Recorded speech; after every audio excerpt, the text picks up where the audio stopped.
All right, what's going on, boys and girls, kings and queens, big fat bastards, big fat bastardettes? Welcome back to the Worst Magic the Gathering stream, where today I have a double introduction for you because our midweek Magic event this week is the Wilds of Eldraine Constructed event. I took a look through my cards. I was pleased to find that I had 4 Spellbook Vendor, and 4 of these wound up not using all 4. But nevertheless, I thought that would be a good card advantage engine, especially with this thing here. Whenever an aura enters the battlefield under your control, draw a card. And this one, whenever one or more enchantments enter the battlefield under your control, draw a card. It triggers only once each turn. So I thought that combined with the Spellbook Vendors, that would be well, once again, yeah, just phenomenal. And I also have 4 copies of Regal Bunnycorn, because that's just spitting out a non-land permanent every turn. So yeah, I thought that getting this one in there would be nice too. I wound up with 3 copies of this. A Tale for the Ages. Enchanted creatures you control get +3/+3. Let's see. Also, this one right here. Other creatures you control that are enchanted by auras you control have base power and toughness 4/4 and have flying. So that's basically what we're going to do. We're going to try to use Spellbook Vendor to equip those little roll tokens onto things and then make them bigger either with Archon or this. Let's see.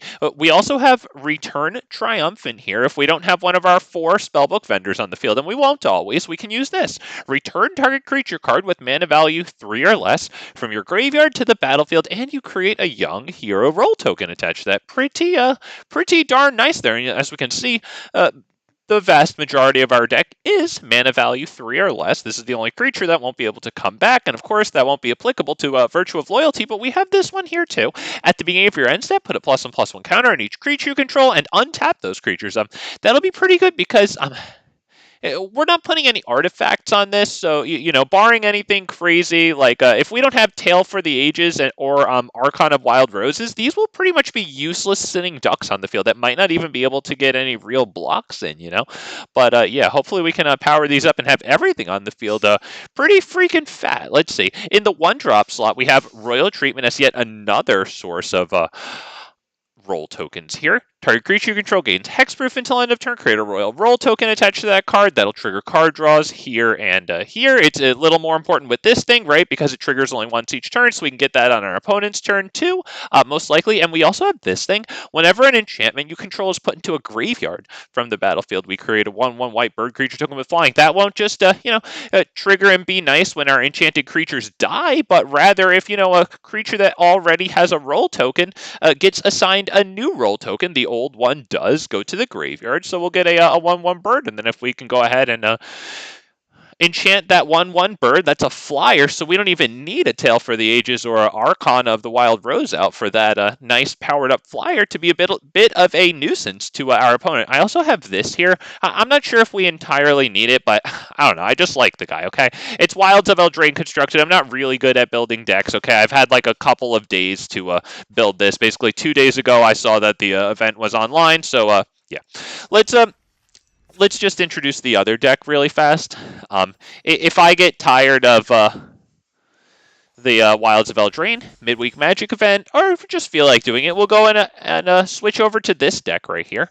I recently got a 3rd copy of Elesh Norn MoM Machines, which I debuted in the stream titled like My Beautiful ETB Machine or some shit like that. It used Gruff Triplets too. We're not going the Gruff Triplets route. Today we're going the backup ability route, because backup, when this creature enters the battlefield, yeah, it's an ETB, so we can put a backup counter. The backup counter's on 2 different creatures if we have one of our Elesh Norns out. We also have Virtue of Knowledge, which gives us another Elesh Norn ability. If a permanent entering the battlefield causes a triggered ability of a permanent you control to trigger, that ability triggers an additional time. Boom, more backup. And the adventure side of this can even copy our backup abilities for 2 mana, 1 in a forest there.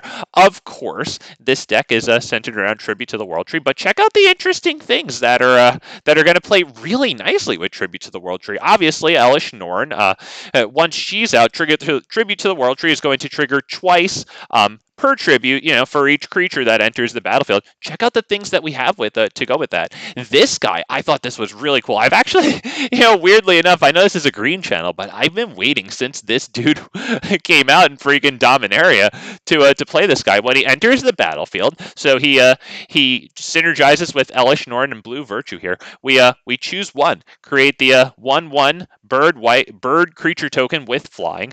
That's going to be nice with tribute, right? Because that'll turn into a 3/3. Return another non-land permanent to its owner's hand, or draw a card. So with Elesh Norn, getting this guy on the field can start to get a little silly, right? If we have like one tribute to the World Tree, then this guy comes down, and we also have Elesh Norn, right? Tribute to the World Tree triggers twice for each creature that enters. So this guy enters, right? He triggers tribute twice. He becomes a 4/3, then draws us a card, and we could make two of those bird tokens if we want. Each one becomes a 3/3 and draws us a card, kind of obsoleting the draw a card option we have. Or, if we need to return another target problem permanent back to its owner's hand, we can go ahead and do that.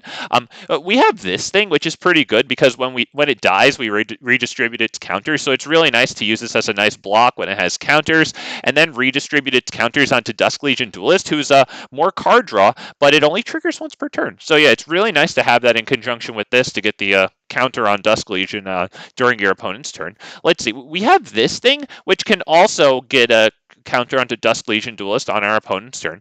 This thing will convey hexproof onto one of our creatures there, and it also is a flash creature, which is quite nice. Let's say we have Invasion of Gobakhan because it's an enter the battlefield, like all the battles are. So it's pretty darn nasty with Elesh Norn, and then the backside of it will allow us to tap out for Elesh Norn, or I guess this thing too. But it gives us that on-demand sacrifice creatures you control gain hexproof and indestructible until end of turn. That's also pretty nice if we want to hit the opponent with depopulate, but we have a lot of things on the board we don't necessarily want to die. It gives us the possibility of hitting a one-side board wipe on our opponent, right? We also have the Werefox Bodyguard because it gels really nicely with Elesh Norn. If Elesh Norn is out, we can flash this in, and we can exile Elesh Norn and another creature, right? Because yeah, this is an ETB, so it'll trigger twice, and then if we did that like in response to a board wipe, say, right, then this dies, and then after the wipe, the creatures come back into play, and we get some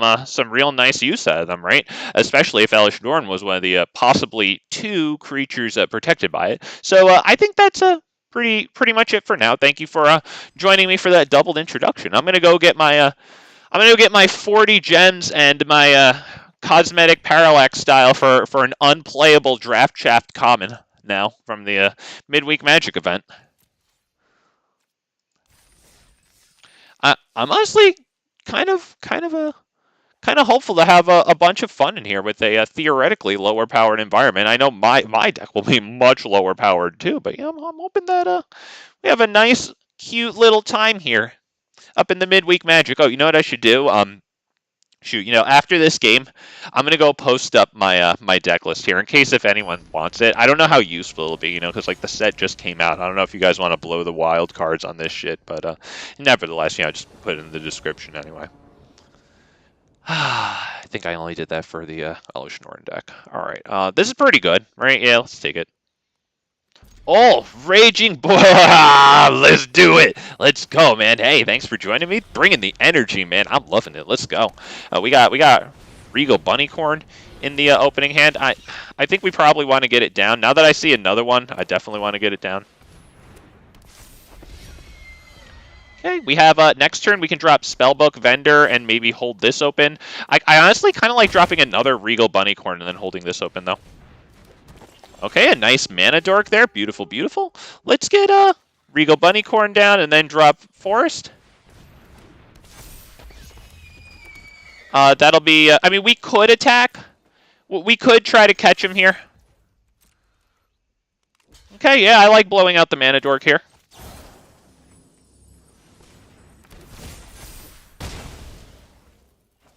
Not bad, not bad. Now this dude has Ward 1.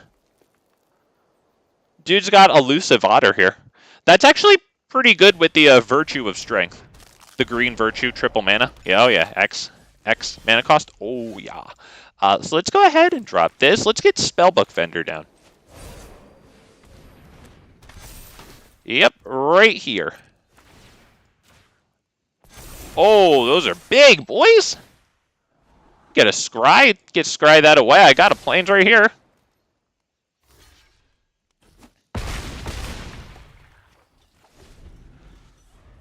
Tough Cookie is actually pretty good with that.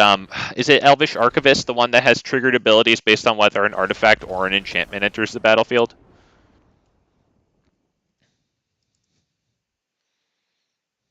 Yeah, I'm actually super happy to have a Spellbook Vendor. I was looking through my cards just before I started the stream. I was actually looking to see if I could put together an Ariete deck.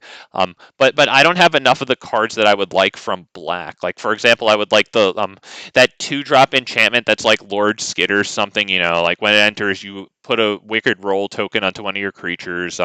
Right, and then what else is it? It gives you card draw if you control an enchanted creature, right? So that would be really nice. I don't have that. I think Lord Skitter, like the rat himself, might be pretty cool in that deck too, just to shit out more things to attach roll tokens to for more Ariete, life gain and drain. I wound up with freaking 4 Ariete. I have the cosmetic style too, which makes it even better, you know. But yeah, I don't know if I have enough for that one. Let's just copy the deck list right fast. I'll just get this in the description for if it's going to be relevant to anybody. Yep. Oh, I think I might have to claim my reward first. Oh, come on. Just give me a rare that I can use. No gems. Come on. Just anything I can use, dude. I don't even care. I'm not picky. Oh, it gives me 5th copies so often. I'll just take anything I can use. Nemata Primeval Warden. Cool, man. That's actually kind of an interesting card. It puts pressure on the graveyard, right? It does away with Tenacious Underdog, possibly. All right, let me just get this into the description right fast. Okay. Let's do this.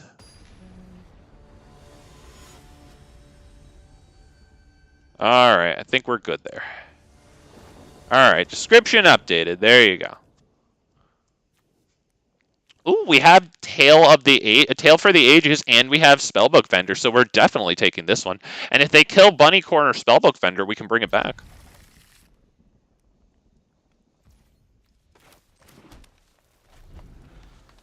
We might want to do Tale for the Ages first. And then next turn, maybe Regal Bunnycorn and this.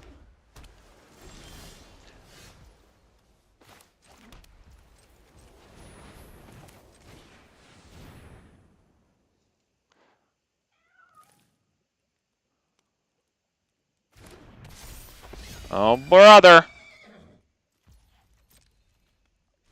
All right, it survives to their turn. Okay. Okay. Well, do we start with this? Yes.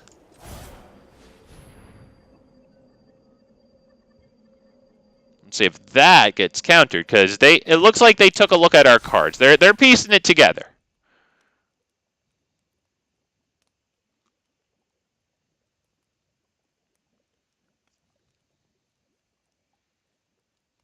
We are going to protect him.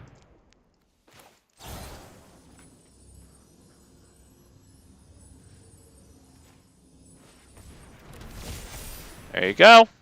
Yep, we will pay 1. Right there. Ooh. That's not bad. We already have one of those.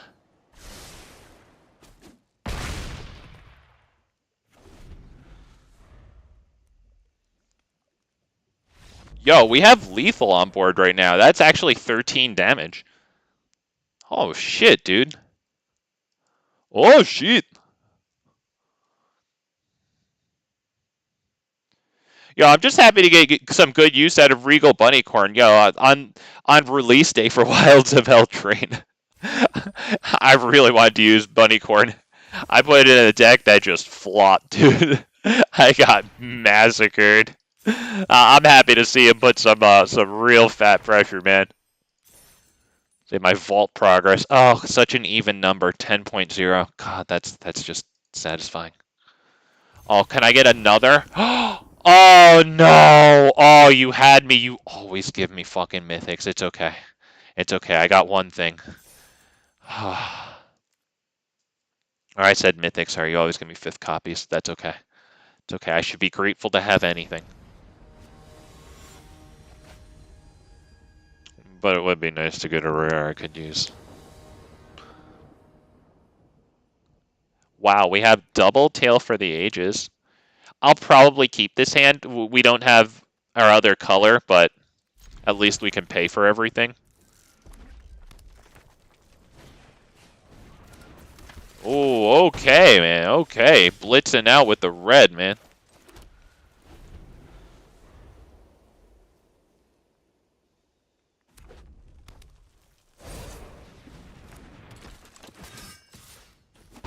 Okay, so I think we're going to start with Tale of the Ages. Because my plan is Tale of the Ages, right? And then next turn, drop Spellbook Vendor, fully intending on it dying. We want it to die and not get exiled, because we have this right here to bring it back the turn after. And with 4 mana on that turn, we can both do this and get a real fat creature. And, you know, by then, they'll probably just swing wide around us and win. Nevertheless, yeah. Unfortunately, with no source of green, we're not looking good, honestly. Let's just pay the 1. He can equip himself there. He gets pretty big here. There's still that card that deals 5 damage, that instant, and it can cost as little as a red, right? Its cost is reduced by like X, where X is the number of attacking creatures you have. Okay. That's a pretty sweet art, not even gonna lie. Alright, let's get rid of this one, I think, because they could bait a block next turn with that one, right? Yeah, let's get rid of that one. This guy has Vigilance, so it's pretty cool that we can swing with him like that. Let's go ahead and drop this. More pressure. We might as well not. It doesn't really matter. Let's attack. Yep.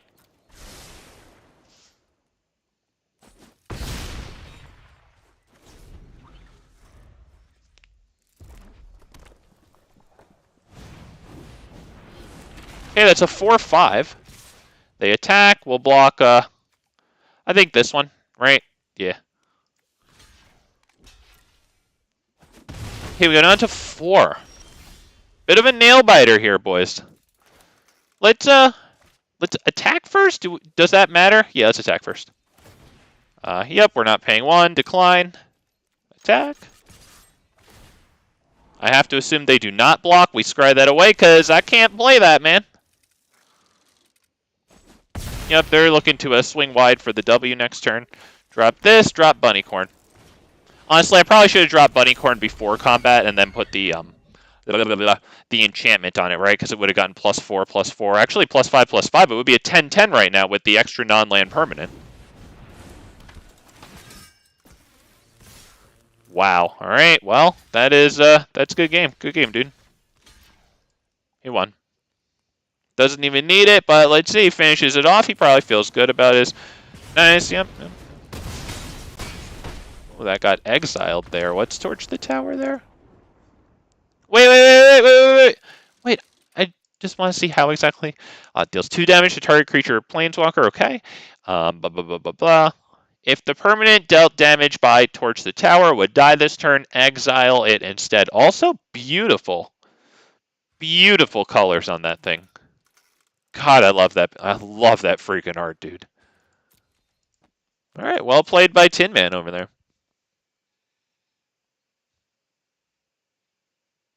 We live and we learn. Bless up. Preach, man. Amen. Okay.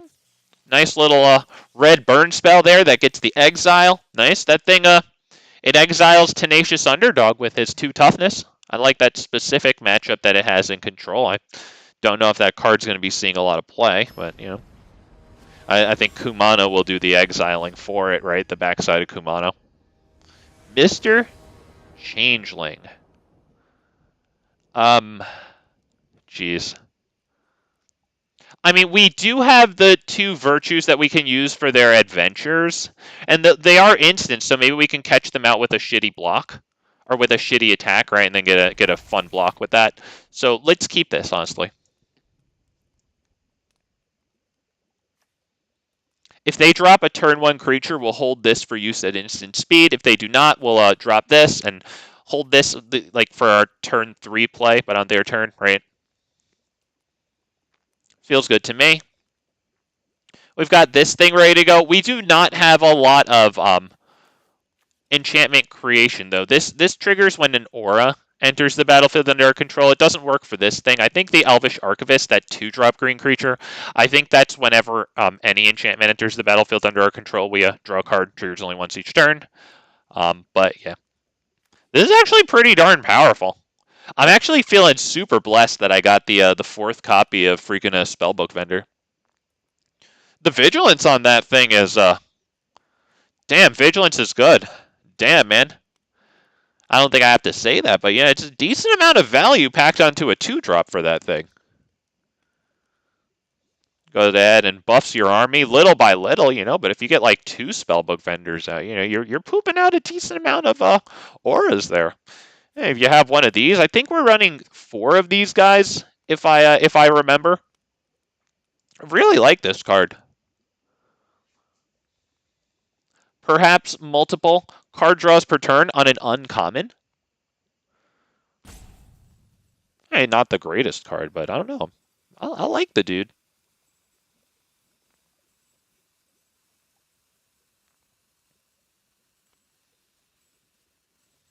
I wonder how it would go in, like, a Calyx deck. You know, like 4 Audacities. And maybe, I don't know how many auras it would take to be good. I don't know exactly the balance, but, you know, when Calyx, like, doubles one of the auras, you get the card out of this one. It's not bad. Alright, he's here. Okay.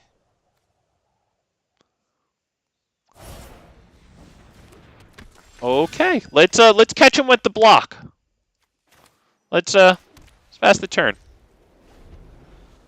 Virtue of Loyalty on deck here. All right. All right. If he doesn't tap out, yeah, he can sacrifice that. Yeah, let's do this. Hopefully we can catch him. We're gonna block this one because if he wants to save it, he can sacrifice this or maybe use a spell from hand. But if I block this one, he just, I think, sacrifices, right? Puts the young hero roll here. Okay, we still cancel out the attack there. It's not super great or anything. Let's pass the turn, do it again. Okay.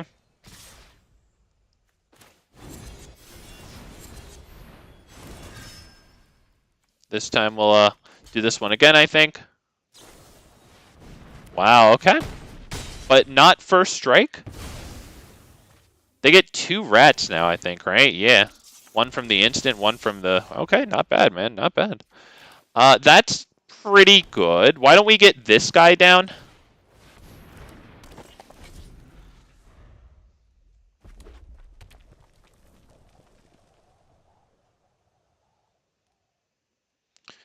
We're not doing super great here. Okay, they bargain that. 3 damage. It's exiled. So getting the Virtue down, I mean, you know, it gets our 5 mana thing onto the field. But it's not really going to do anything. But nevertheless, neither will this. So let's just pay 5 mana this turn instead of 2. Yep, that kind of sucks. We have a pretty good shot of just going down sadly here. So, beautiful. Yep, 7 damage. Does he have another one? Wow. Wow, we're going down to 1. That's probably going to be it. Return Triumphant, that is not going to do anything, so good game. He's taken a while with that on stack. Okay. Okay. Yep, sad, but The nice exile from that red instant there. Pretty nice. We weren't going to do much of anything, unfortunately. We were just going to die when they swung wide around our one creature. Cest La Vi. So far, I'm enjoying this. Seeing different decks. It's what I pray for every freaking day that I turn on this application.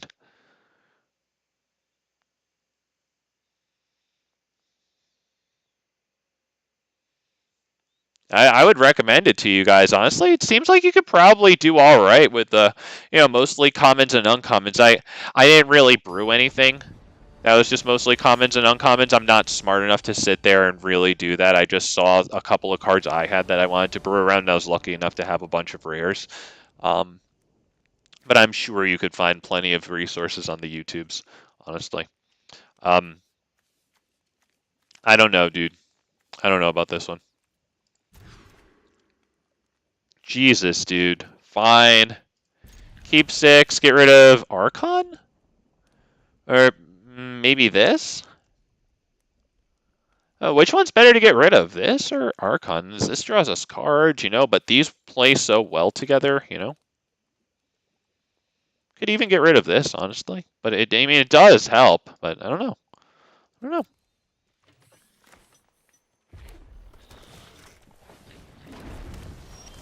Ah, beautiful there. All right.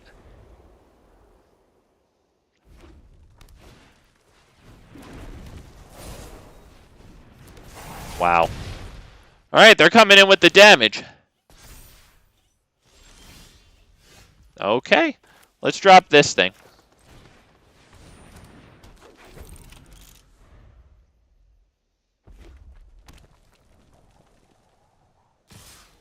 Yep.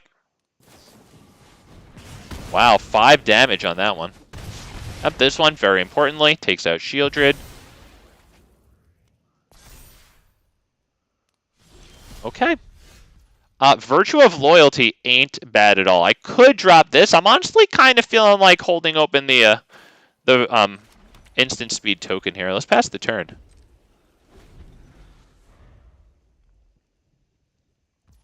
Okay.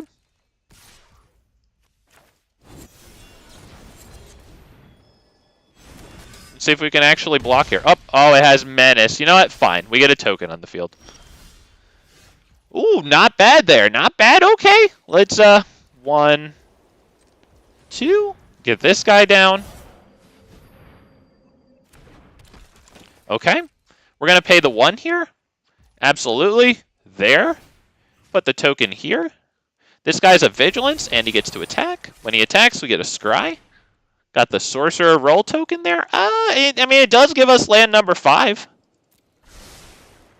Yeah, we'll take it.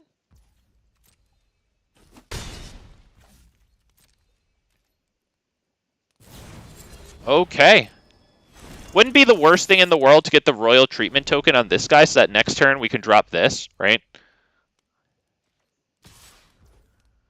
Yeah, let's definitely do this. That's a Menacer. I want to get it off the freaking gosh darn field. Oh, fuck.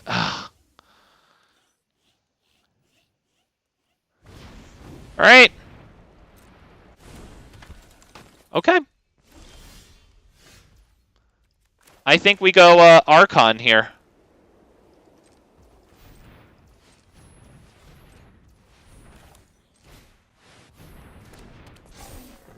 Okay. Let's attack. I don't know about that one right now. We do have this thing, but we only have one source of green, so honestly, we're going to set it away. Alright. This doesn't have Vigilance, but this thing says at the beginning of your end step, put a +1/+1 counter on each creature you control, and untap those creatures. Oh yeah. Okay. Can he attack here, though? Okay. Nice. Another Royal Treatment. I think we're going to go Virtue of Loyalty here. So let's start by attacking, I think. No.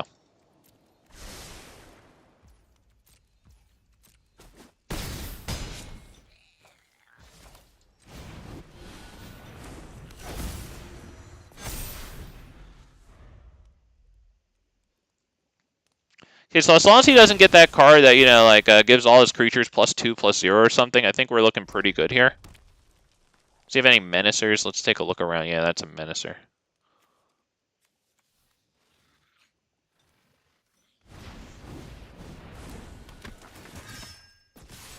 Oh, wow. Okay.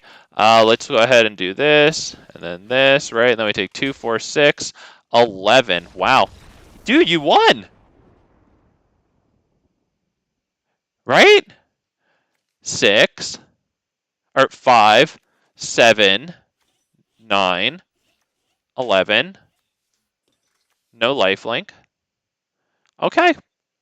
Is he one of those? Is he just like really grinding the event and he concedes to people who he thinks did a good job? I mean, if he did that, then thank you, man. Helps with the daily coins.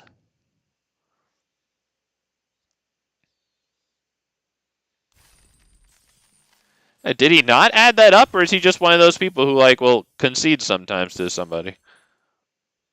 I can't tell.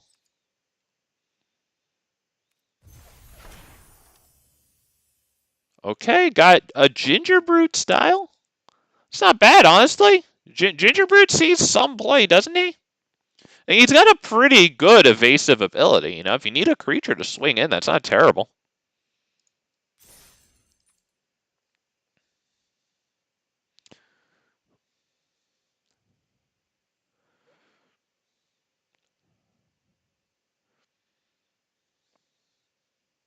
I'm gonna keep playing this, man. I want a little bit of some nice bunny corn plays, man.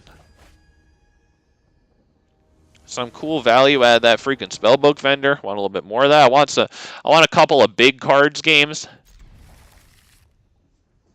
Okay, we're going first. They already took a mulligan, I see. Looks like they're keeping 6. Okay.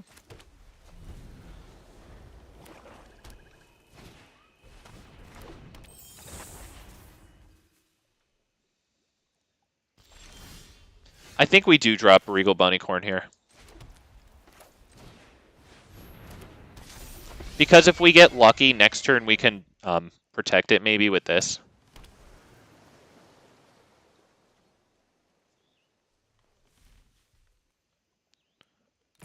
Yeah, definitely attack. I don't have flying, man. Yep. Good attack.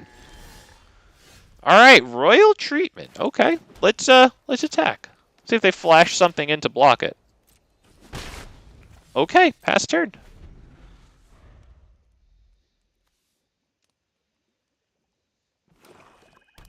Remember, these guys have flash. A pretty cool dude here. You choose a non-land card from it, and I discard that card. We should probably do this right now, honestly.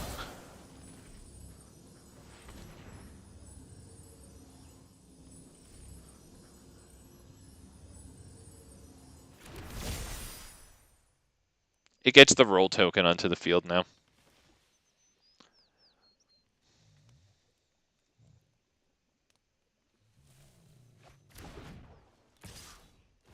Okay. Ah, Virtue of Loyalty. Okay, not bad there. Let's attack. Let's do this right now, I think, right? I feel good about it.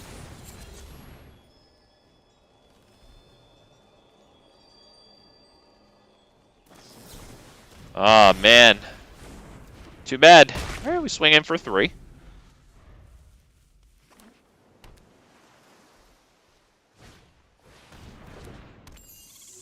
One blue open.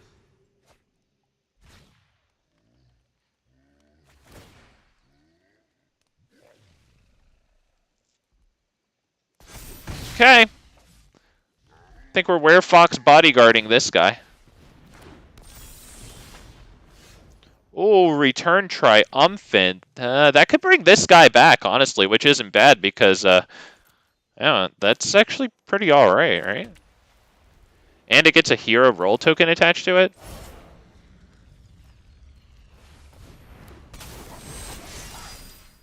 Right there. That's pretty solid.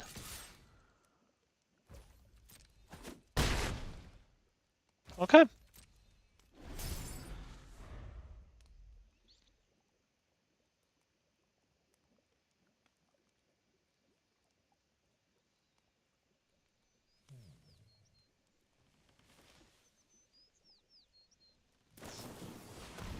Okay, 1 mana open. They haven't hit their land drop yet. Okay.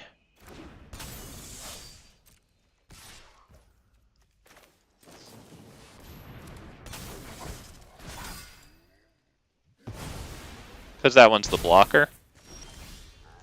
All right, beautiful. Do we have anything else to bring back right now? Not really, so let's just attack.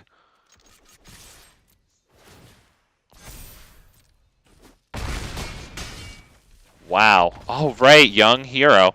Whenever this creature attacks, if its toughness is less than 2, put a +1/+1 counter on it. Oh, shit. Young freaking hero roll token there coming in with the exactsies, man.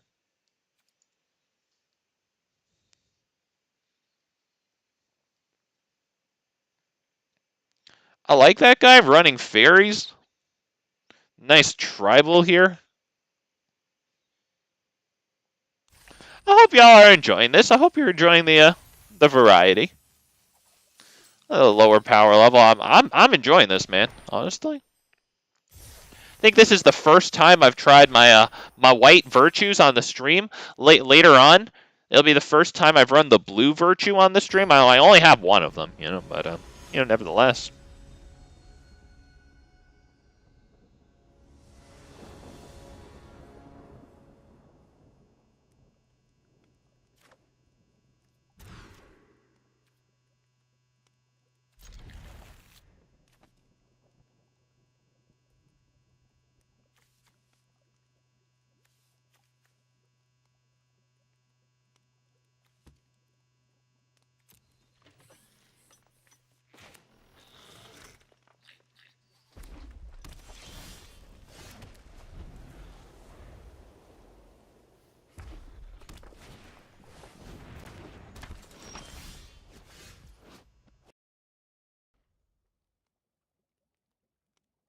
Did my sound screw up there? I hope it didn't, boys. Let me see. Yeah, I'm sorry if that sounded like a buzz for a minute. That hasn't happened in a little while. I can only tell when I stop hearing things. Okay, does this have Menace? No, it doesn't. All right, well, let's give them a reason to spend some mana on a burn spell. Not to face. Can we actually get the block off? Nope.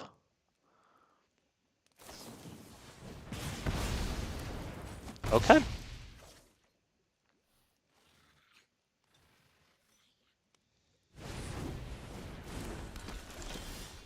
All right, not exactly what we wanted there.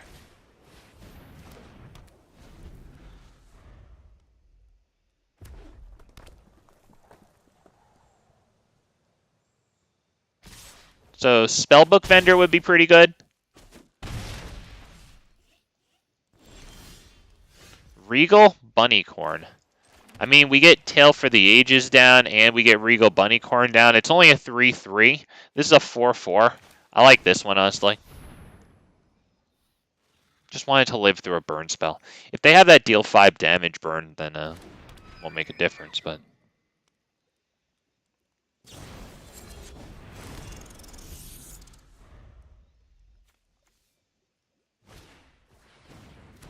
Okay. They have this thing. Whenever their rats become blocked, it gets +2/+0 until end of turn. Yep, there it is. Yeah, so we're not looking too good here. Yeah, they pretty much have their whole hand vomited out onto the field now, which is nice. We don't have enough really enchantments here to do much of anything.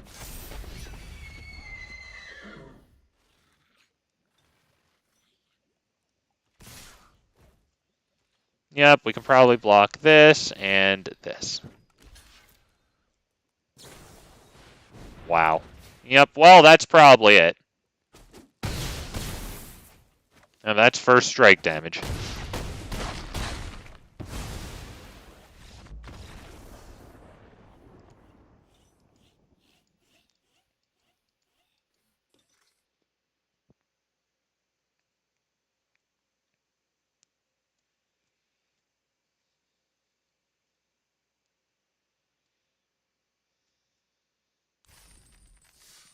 Man, whiffing on the right balance of cards here, man. Got to get some nice roll tokens there. The what's it called? Royal Treatment would be nice. Spellbook Vendor's probably the best one, but it needs to be protected, you know. Royal Treatment's nice for that. We are running 4 Royal Treatments. I thought that that would be pretty good in this deck. Oh, hey, there's one. This is a pretty good-looking hand, man. We'll hold Virtue of Loyalty as our first play, I think.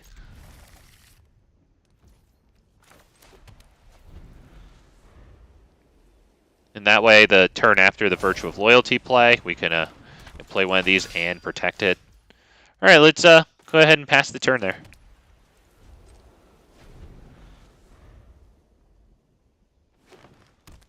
Hey, red and green. Good for you, man. Good for you. All right. See if that token actually makes the block here. Wow, we actually get to make the block. Can't believe it.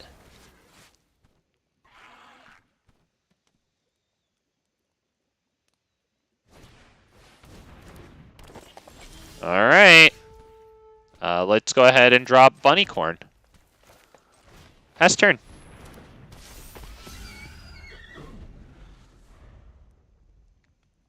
The first time I saw the rabbit, I thought it was a meme. A cute little meme there, man.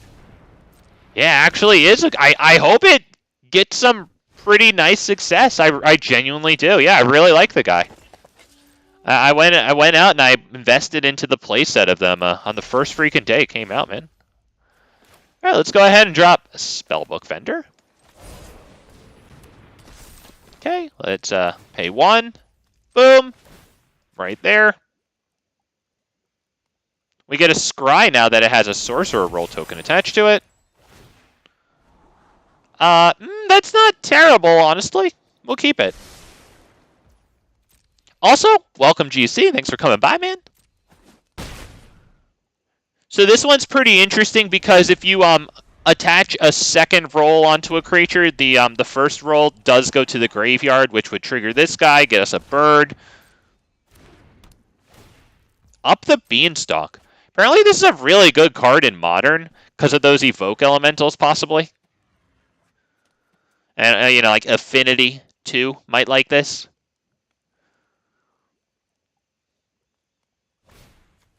Also, when you cast a spell with X in its mana cost, X is included in its mana value only when it is cast. Once it's on the field, it's no longer, you know, its mana value no longer includes that. Do we want to put this on there now? No, let's wait. All right. Let's do this guy, right? Yeah, I like this guy. Do we want to attack right now with this guy? Let's do this. Yep, we'll pay 1. Put the Sorcerer Roll token on this guy just so that the roll goes away. We get that, and now we attack. Sure. It gets us Virtue next turn.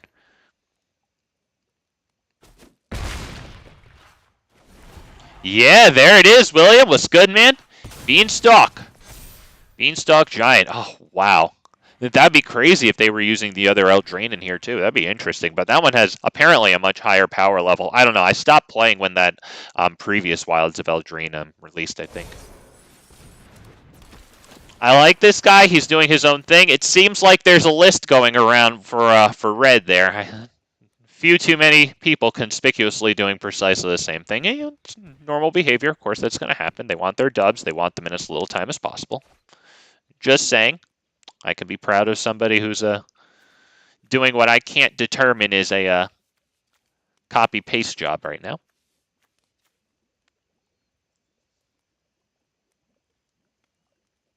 If it is going to be a copy-paste job, at least have fun with it. It fights up to 1 target creature you don't control. Really wishing I had the royal treatment there. Stinks, but nevertheless, we're tapping out for the Virtue anyway. No blocks. Okay.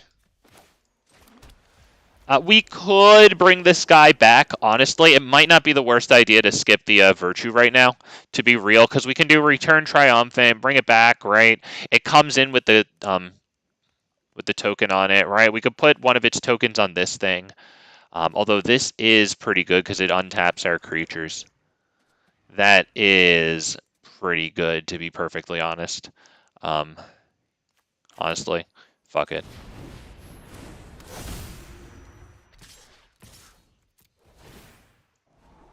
Nah.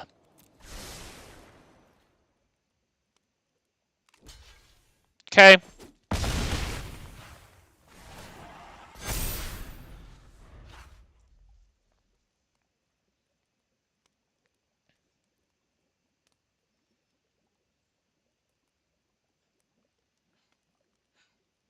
He's got only valuable creatures here. Does he want to sacrifice another one? He does not.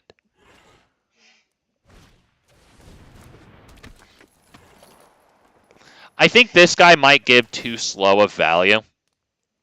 It obviously gives some value eventually, like with what we have right now, right? If we get a token and then we start putting counters on all of our creatures, that is pretty good. But I don't know, man.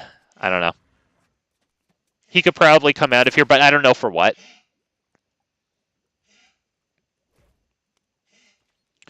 Honestly, you can get fucking chumped right now. Do I even bother blocking that, honestly? Because don't we just have a pretty good swing on him next turn anyway? Yeah, fuck it. You can do your worst, dude. Go for it.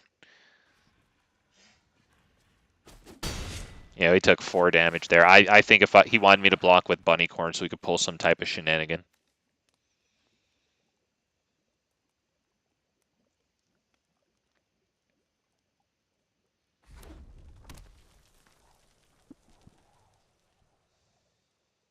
If one of our creatures dies, next turn we still have double Return Triumphant, and we can hold open Royal Treatment with the 5th and final mana there.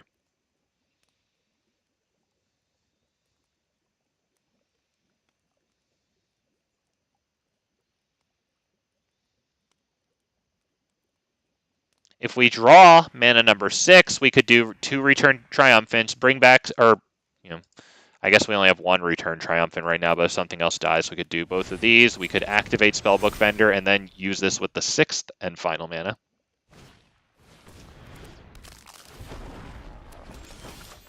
Okay, well.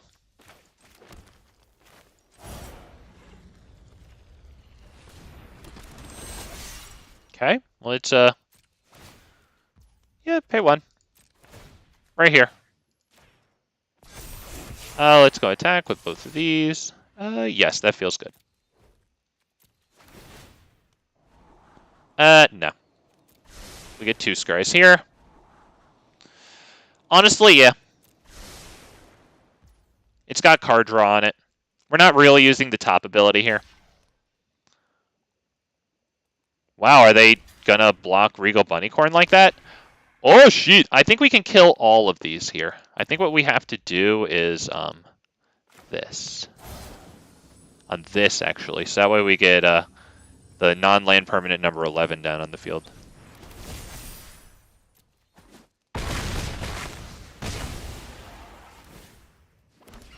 And do we return Triumphant here? I think so.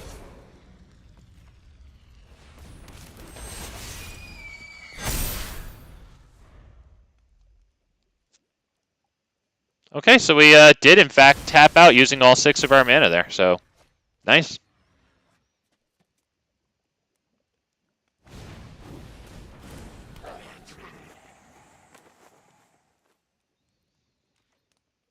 I will block if he pulls any shit here. Yep, because we have lethal damage in the air, so.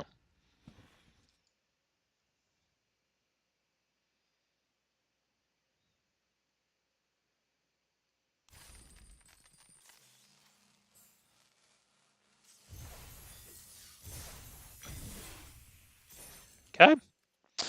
Think I'm going for the white cards next in the Mastery Pass. Get that cosmetic style on Virtue. And maybe I'll come across a Regal Bunnyhorn deck that I actually get some success with.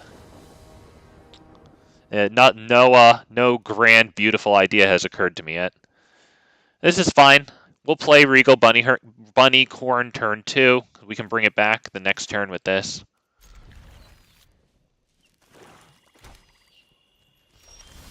Okay.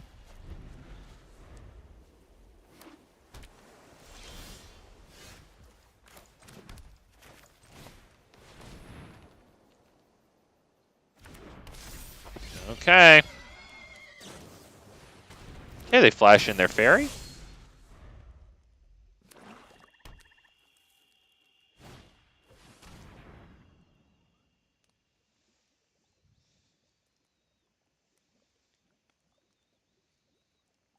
Getting rid of Return Triumphant isn't that bad.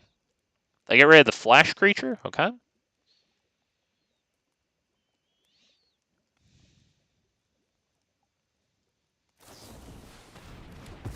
Okay.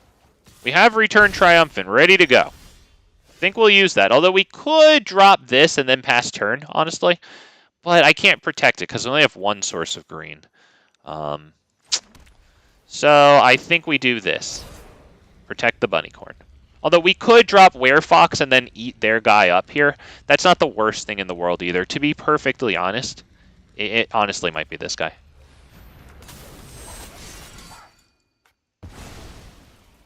Go ahead and pass. We got the young hero roll here. I'd like to not replace that with the royal treatment roll until this guy gets the +1/+1 counter off of this roll, and then I'm good. See if we can accomplish that, boys. Let's start by dropping this thing, because if we wind up using the royal treatment right here and replacing this roll, we'll profit a nice little bird off of that play. Let's drop this guy. Handsome Chad there, knight in freaking shiny armor. There you go. Nice +1/+1 counter there. Okay, pass turn.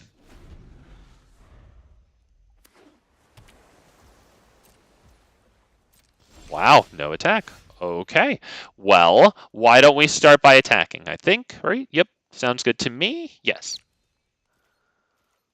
Boom, right there.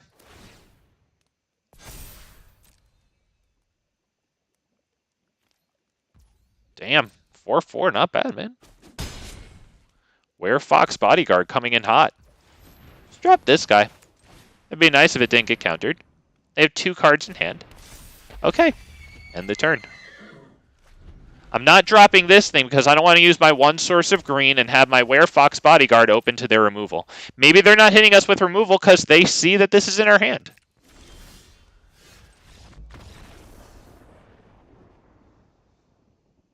Okay. Well, the pressure of 8 damage per turn is quite a little bit there. So we got it. And actually, we could have done more than that, right? We could have had 10 damage this turn, right? Because we bring back another non-land permanent in Regal Bunnycorn. And then this attaches the Young Hero token to it. So this would be a 6/6 and a 4/4. They'd go down to 3 here unless they wanted to block with their nice, valuable card.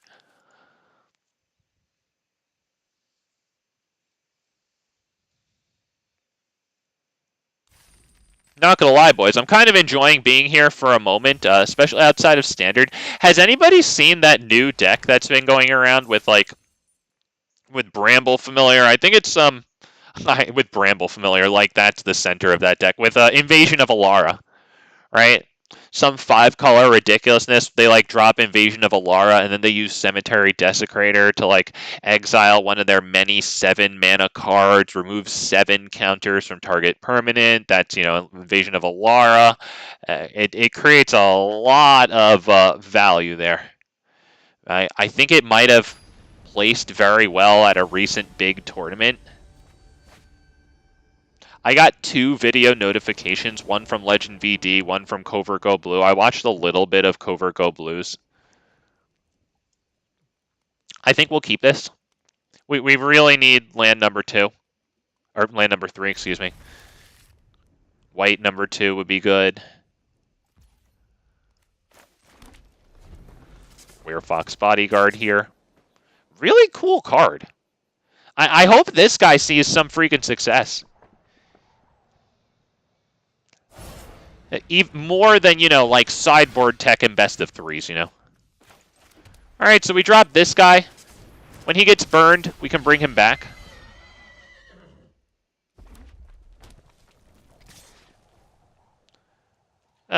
Do we block that? Yeah.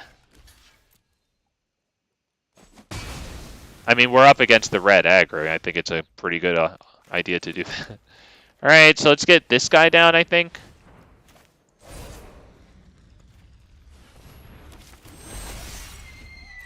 And pass the turn there. Wow, it didn't get burned there. Wow.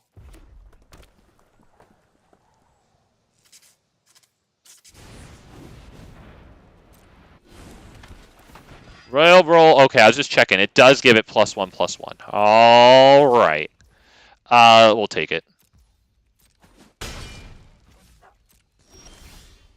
You know what? Fine. Honestly, that's pretty good because when we protect it with Royal Treatment, we get another enchantment and we draw a card. So let's do this before combat so that we can swing in for 1 extra.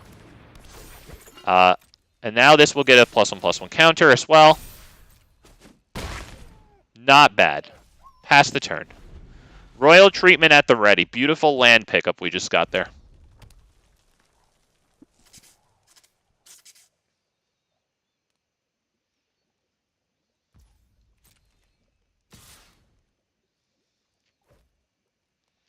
Just take it. That's fine. It's 2 damage. I'm not risking my card draw. Okay.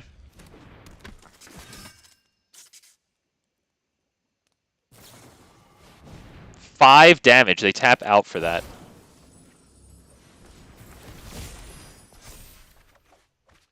Wow. Oh no! And we get that. Wow. All right. Let's drop this guy. Because I don't want to tap out for this and not be able to activate that one. Let's drop this guy. Alright, attack with the bunny cord. That's all. We could have tried to attack with this and then hit the douchebag oops, you know, just to see if we could catch them blocking and then hit this thing on this guy, right? It is douchey though.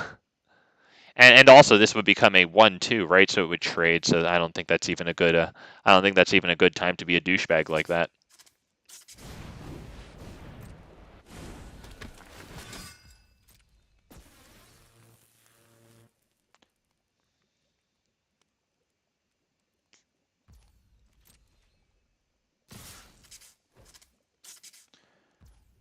I kind of like blocking here with this guy.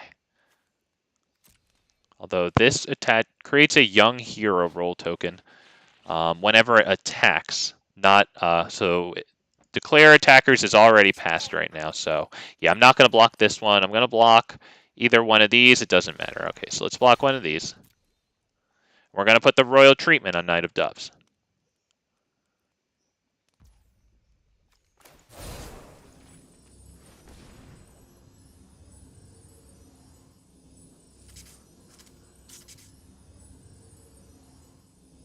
Are they going to power up their creature? Honestly, I want them to power up their creature and not kill mine. Alright, honestly, fine, because I get the draw here.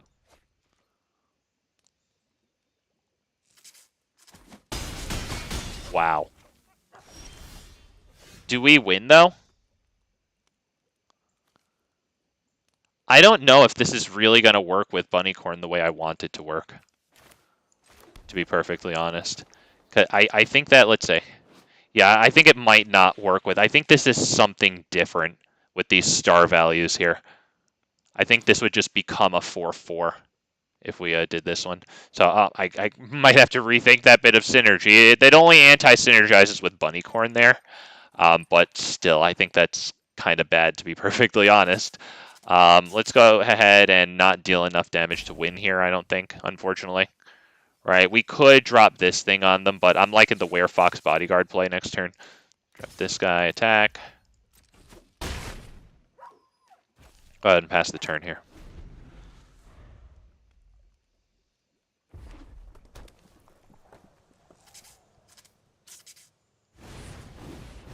Okay, another one. Wow. think that's lethal. I don't really see what I can do here, right? Let's see. Maybe we can do something here. They have one card in hand. Let's hope it doesn't screw us up.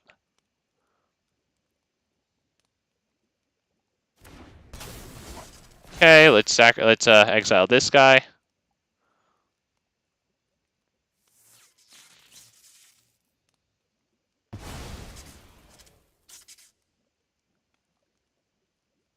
I really wanted to declare the blocker. Oh, god damn it, he has that. Well, yep, and now their creatures get even more, so that would be a good game. Yep, because I blocked this one, and we still take 8 damage. Oh, man. Damn it. Came down to his last card, and he had it, man.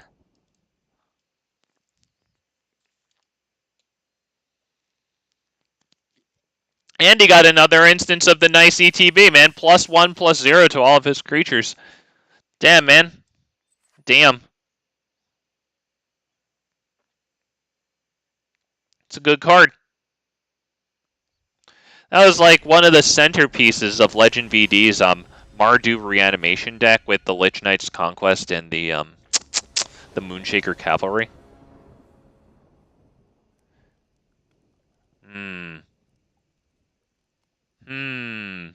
I think we can keep this.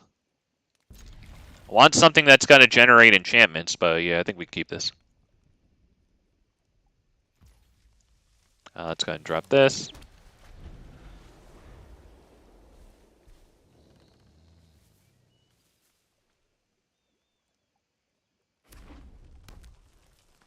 Oh, look. Another NPC. Nice. Okay.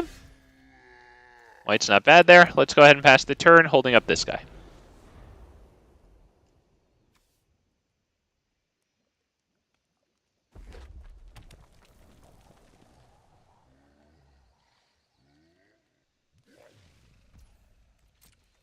Okay.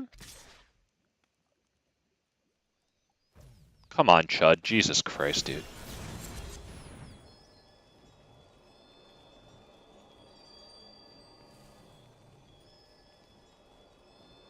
Buddy. This has got to be a blue-white player.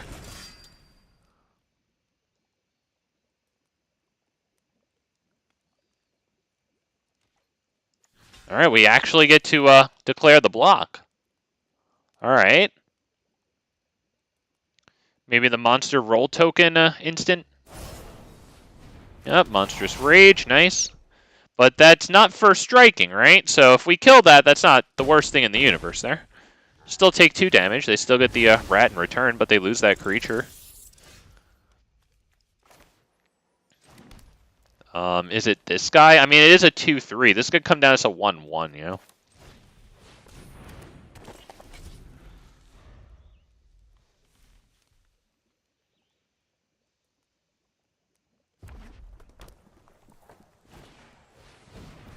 Okay, what's that? At the beginning of combat on your turn, if you control a creature with power 4 or greater, you can discard. If you do, draw. Okay. Honestly, that's not terrible right there. I'm thinking we get this guy down. He's got a big butt. We could also drop this and Regal Bunnycorn in preparation for dropping this next turn. And then drawing a card here, which really isn't terrible, honestly.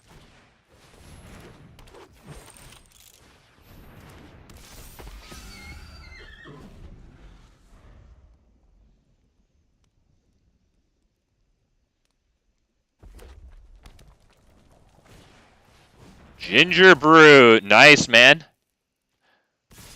And he attacks. Wow, okay. He's going for it. Let's block this one, I think. Fuck that one. Let's block that one here. Let's block this one here. See what they do there. Got 2 cards in hand. I have to assume a combat trick. It'd be nice if it was only 1 combat trick. Okay, so we still kill this. They have a treasure, though. Okay. Alright. I think we want this one down. Draw the card.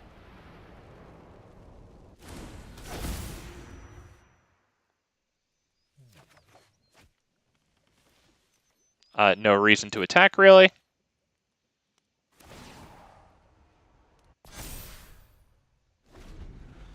Yeah, that guy needs to live. That's our card draw right now. Okay, Iron Crag. This will become an equipment when a legendary creature enters, so maybe they have that Godric 3-drop legend dude. Okay, they're swinging in with Ginger Brute, no cards in hand.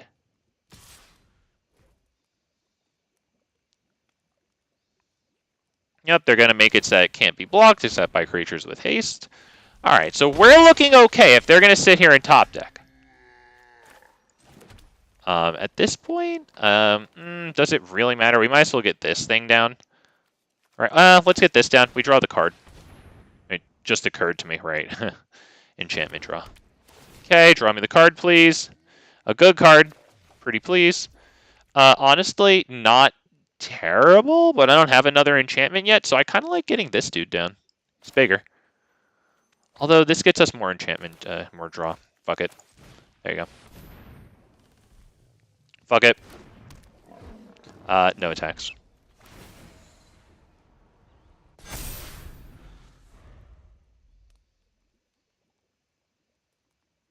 Come on, drop a land. Alright. Wonder if they're going to put the young hero on that thing. Yeah, they got to get that thing growing so it's dealing more than 1 damage. Okay, good play. Good play by our opponent here.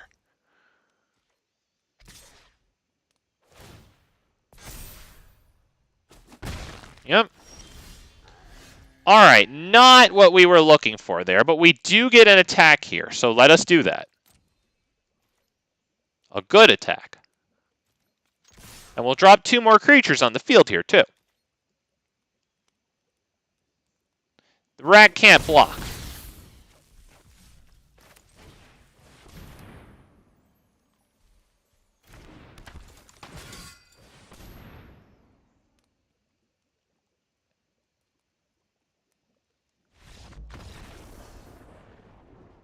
Yeah, the ratios need to be tampered with in this deck. It obviously needs more roll generation. I don't think the 4 Spellbook Vendor, 4 Royal Treatment are really doing it. Although we do also have 4 of that reanimation spell. That is 12 cards that put rolls on the field, but still, I don't know. Nevertheless, I'll play this for a little bit more, and then I think we'll switch over to the Bant Elesh Norn stuff.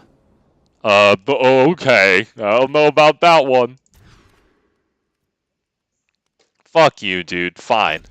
Keep 6. Get rid of what? This guy here? This guy might be useful. This guy isn't useful yet.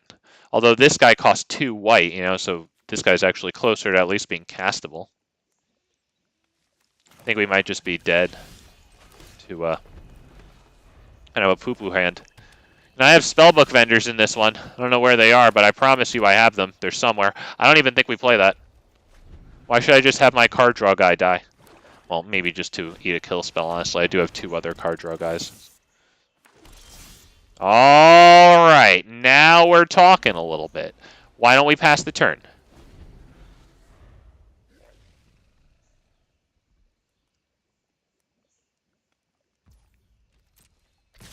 What's this? Okay. So we need to kill this thing, because whenever another creature you control dies, put a +1/+1 counter on this. So they'll probably bargain, sacrifice their rats, right? Yep. Actually surprised they didn't bargain right there. They still would have dealt 3 total damage.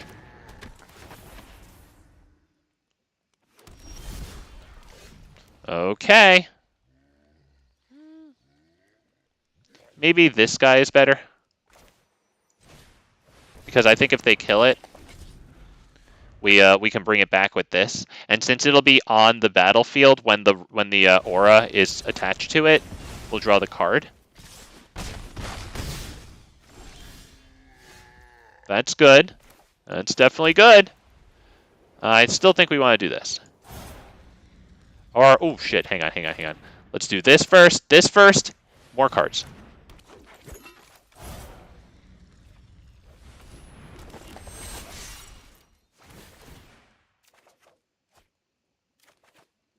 Spellbook Fender. Plan number 5.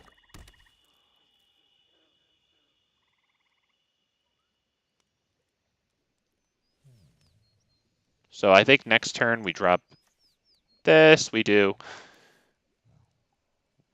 1 Plains, 1 Forest, drop Spellbook Fender, but maybe we don't do the roll token so we can hold open the Werefox Bodyguard. Is that what we do? Werefox Bodyguard, we might need it to reset the counters on this thing.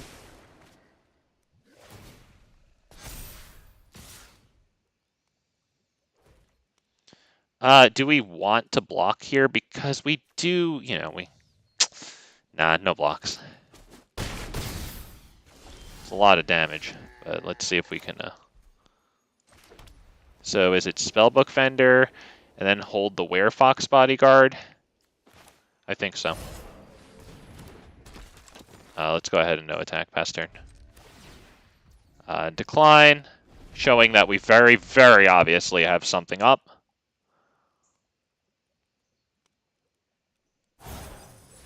Okay, mana value 2 or less, Spellbook Fender's dead. Yep.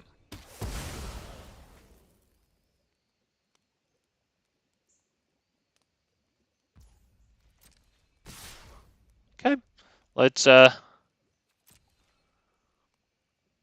Oh, fucking god. Damn it, I was supposed to do this now, because now I can't actually declare this one as a blocker. Okay, that's poopy. Still, I think we can block this one, and that's okay. Let's do that.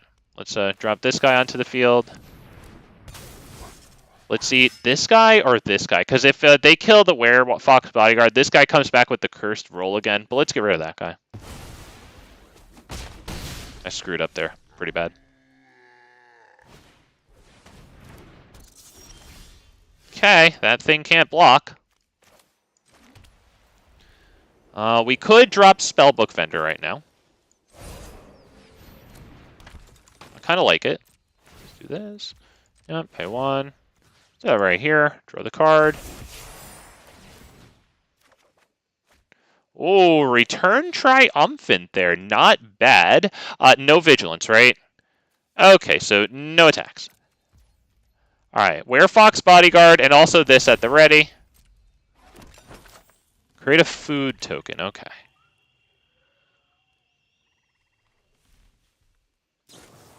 Okay, the end. Do they get to look through our hand? They get to search through our hand to find the answer to that. So we have to activate this right now to fizzle out the end, I believe.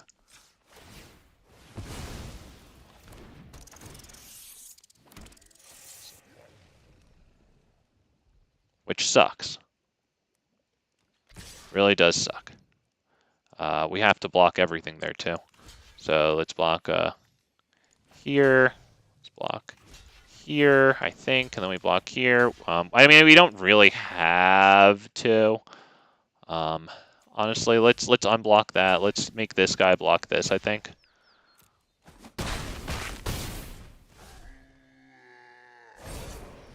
Spiteful Hexmage. Yeah, it's not looking too good here, unfortunately. They have a lot of cards on the field right now, boys. We can start with Return Triumphant. We can bring back a Werefox Bodyguard and eat something.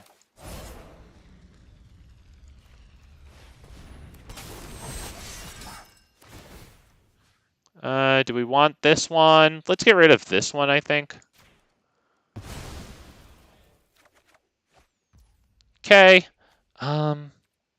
We have 5 mana to deal with. I guess we can drop both of these. Yes, we do have the 3 whites for that. So let's go ahead and pass the turn. No. I need all my cards here. I need every single bit that I have here. When that thing, when the Wicked Roll creature dies, we lose 1 life, right? That's what the Wicked Roll says, right? Yeah, so I can't let them do that. I have to do this right now.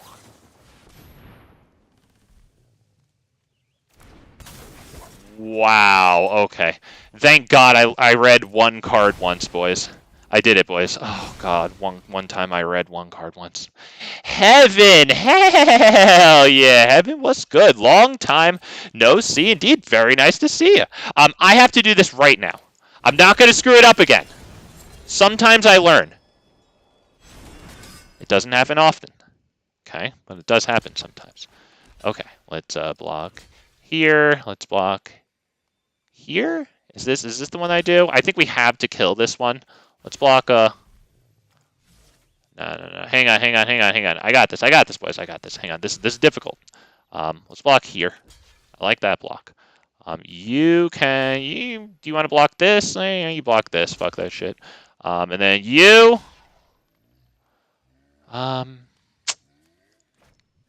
Do we just double block this? They get a creature back. I don't know if I really want them getting creatures back, you know? What freaking choice do I have? Okay, we block. I got this. I'm doing better, boys. I'm doing a little better now. That's good, right? That's good.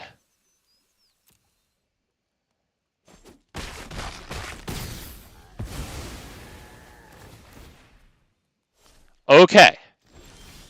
Okay, boys.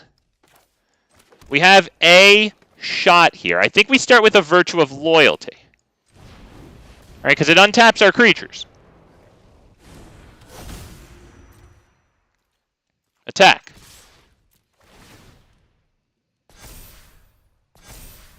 Okay. And I think we might as well just drop this, honestly. It's another creature.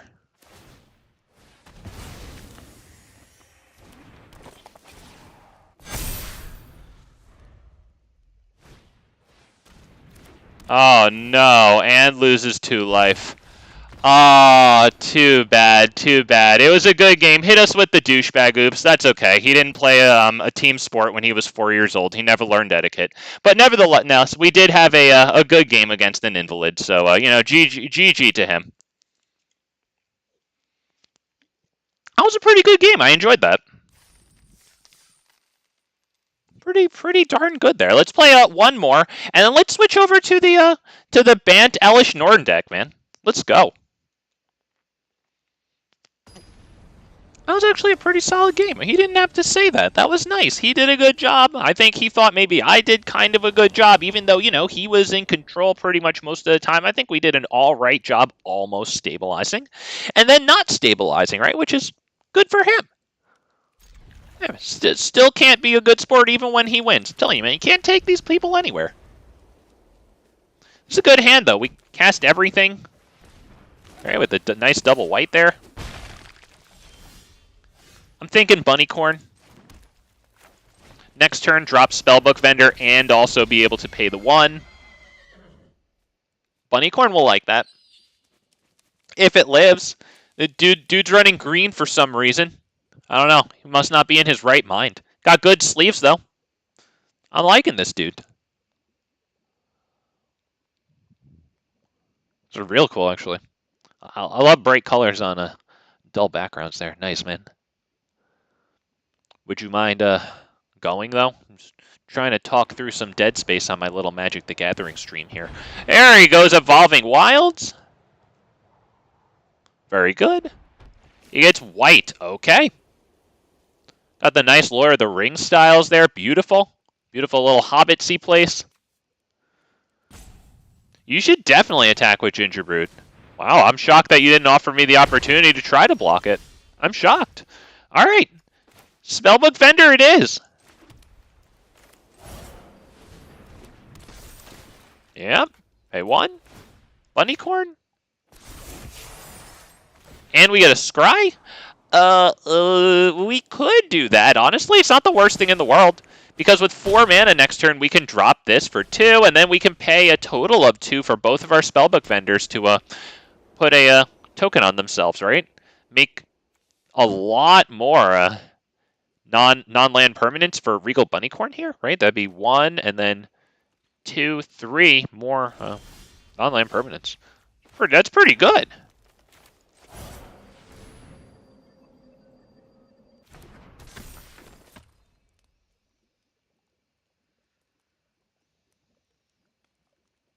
Yep. So on the left one first, then the right. Yep. Right there. There you go. And you too. Ooh, Bunnycorn likes that. All right, Spellbook Vendor has Vigilance, and when either of them attacks, scry 1. So get some nice pseudo card advantage here. All right, Werefox Bodyguard exiles conceivably the Bunnycorn.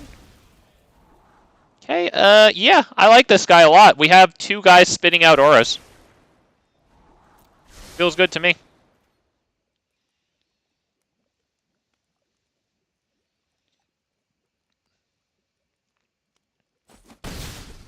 Yep, that didn't seem like a good place to block in, right? And just give us our card right back. Not gonna lie, I was definitely just checking Gingerbrute to see if it could block.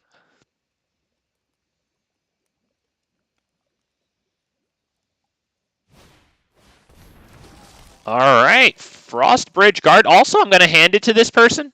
He's not running the cookie color red copy paste that we've been seeing. I like this guy. Looks like he's making do with what he has. Bravo, sir. Bravo. I like him. All right. He doesn't have another Werefox Bodyguard about to come down. Let's see what he does have. Okay.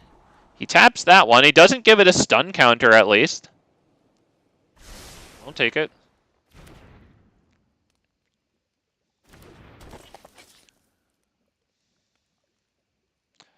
I'm not convinced we attack with this. I think they'll block. Do they block it with both of these? Do you think they will?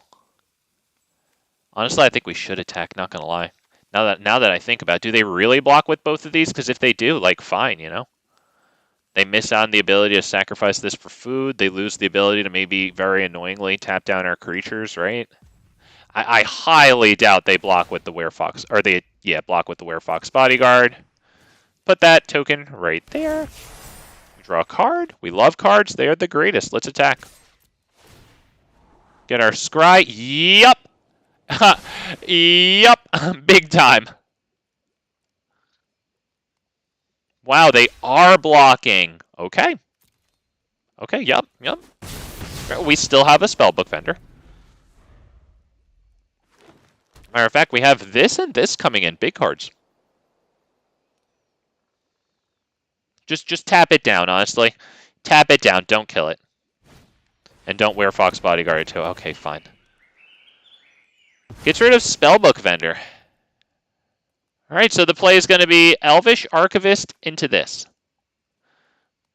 Draws us a card with Elvish Archivist. This only gets us a card draw when an aura enters the field.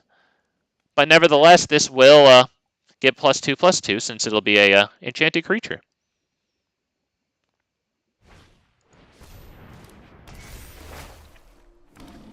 That's something that we can Werefox Bodyguard and they can never get it back. So this. Boom. Card draw and a nice plus. Nice scry. Yeah, we like that. We have Spellbook Vendor in the graveyard.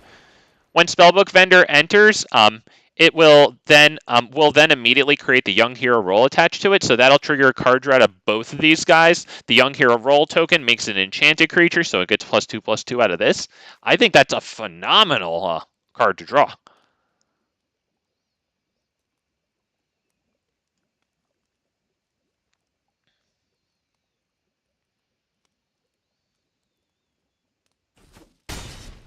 And did you really have to think that hard about double blocking it? Because you don't kill it, I kill both of these, and I get Regal Bunnycorn back, man.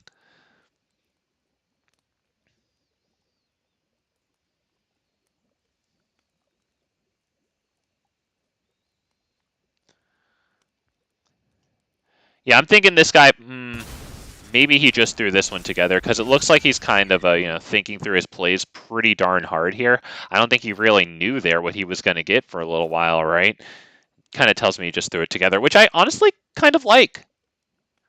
It's just a really nice change of pace. It's just, as opposed to, turbo, red, net deck, tested and approved, kind of nice.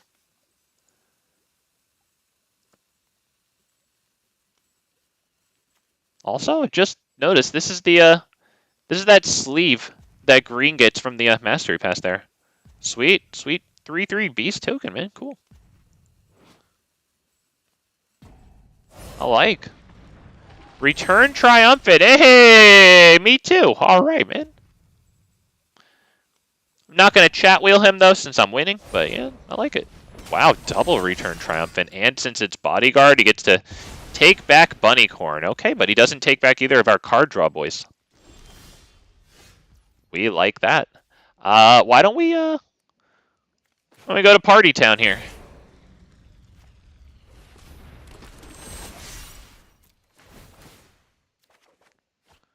Ooh, nice! Yeah! Alright, is there anything else I can bring back? Alright, let's, Yep, pay 1, equip to this guy. It's going to make a huge difference in the power and toughness there. Oh, yeah. Check that out. Nice. Let's definitely swing there, right? Do they double block this one, though? They might double block it with these two. Is that okay with me? Honestly, no. It's not okay with me. I will not allow it. Do we want that? It's not the worst thing in the world.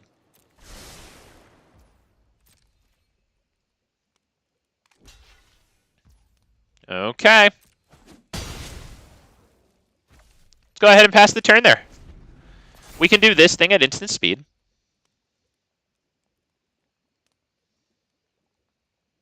Both of those creatures are going to be pretty big here. And he should be dropping this and making them 4/4s. Base 4/4s. So, yeah, that's not lethal yet. He has one more green. Okay, he'll still have one more green. This land enters tapped. He has one card in hand.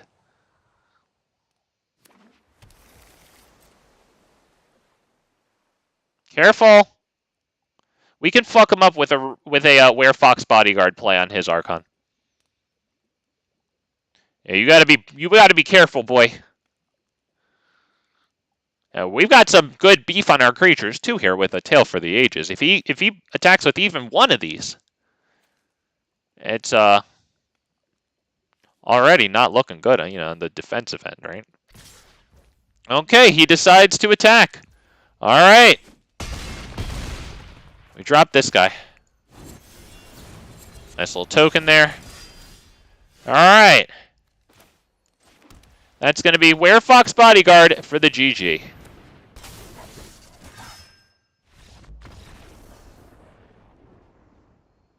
All right, boys, let's switch over in a second. Let me just I'll pull up the deck really fast. I have that one in the description if you're interested in it. Since this set just came out, I highly doubt that copying this deck list, because it does have a good amount of rares, and it's from the most recent set, so I don't know who it's going to be relevant for, but, nevertheless, it's going to be there if you'd like to tinker with it. All right.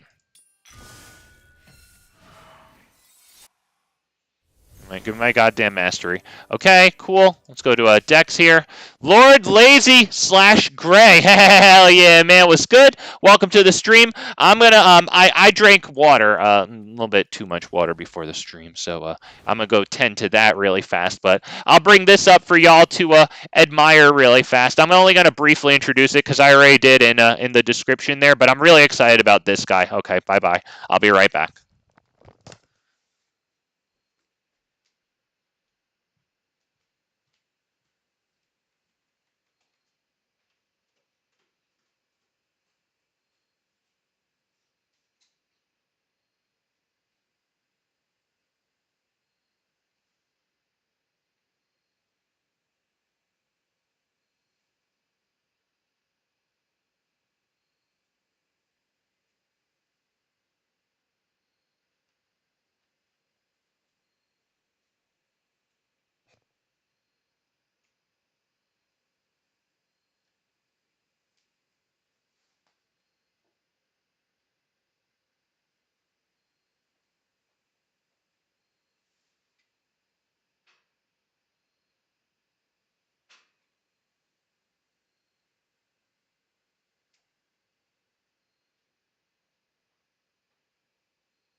Okay.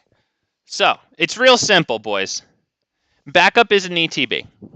So, with my third copy of Elesh Norn recently acquired, I thought that maybe I would try some backup. I think Naya backup is going to be coming in too at some point. But yeah, I got Elesh Norn, a third copy. I also have one copy of Virtue of Knowledge, which does basically the same thing that Elesh Norn does for us. And I invested in a fourth one of these because I'd really like to see how this guy does. I've been dying to use him since he came out, honestly. I haven't done the channel yet. And he could be pretty good with Tribute to the World Tree, with the bird token there, putting a lot of total power and toughness on the field with just Tribute and himself. Forget if Elesh Norn is going on. So anyway, why don't we just get right into this? I already introduced it at the beginning of the stream, and honestly, since I just took a break there, I think people will be arrowing through the whole thing, and almost nobody will hear that part. So it won't be in chat too much. There's a house value of value. Oh, yep. I got it clean. Very good, man. Very good. All right, man. Let's see if we can get some Elesh Norn backup happening. I'm not gonna lie to you, boys. I don't see this one doing super well here. But it's got some cards that I think it's going to be fun, boys. I just hope that we don't get slaughtered for attempting to have fun, which is usually what happens.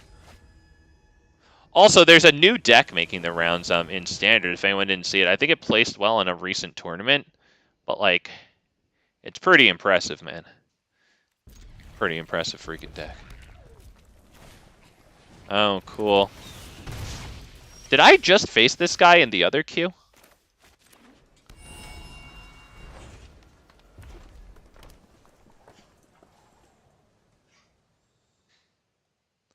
It'd be real nice if we could get into this because it has lifelink up against red.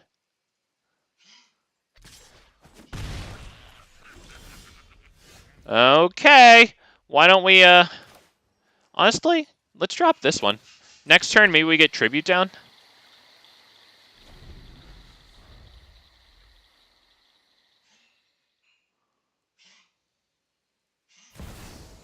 Wow, Shivan Devastator, but we're only taking 2 damage going into turn 3 against red, boys. Honestly, that's not the worst thing in the world. Next turn, I think I'm going to drop this guy and make the 1/1 white bird. So this guy will be a 4/3 and the bird will be a 3/3 flyer. I think that's good.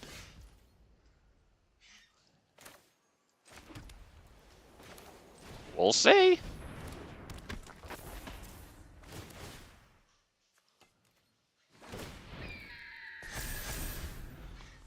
Another thing I could have done was sent Reckless Stormseeker back to his hand, maybe to have him reinvest the 3 mana. We're hoping one of these things survives here, okay?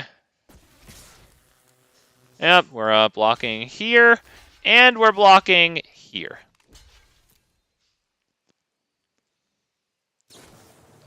Play with fire. Alright, so that saves us from the burn. The Shivan Devastator goes. We get Elesh Norn onto the field. Not terrible, boys. She's going to draw us 2 cards out of Tribute to the World Tree here.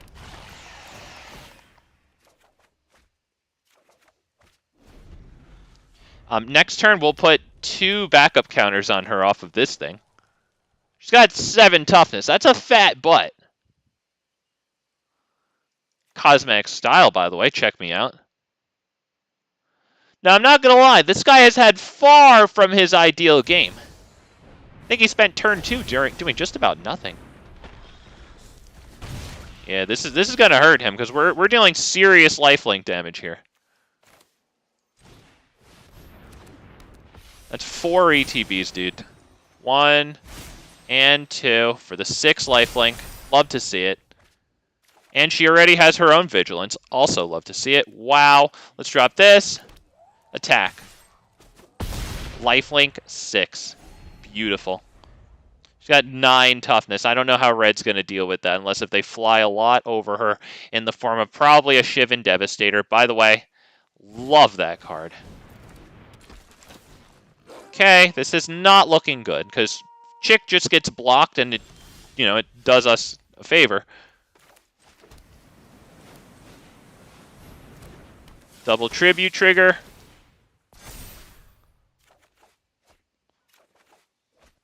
Okay, and we attack.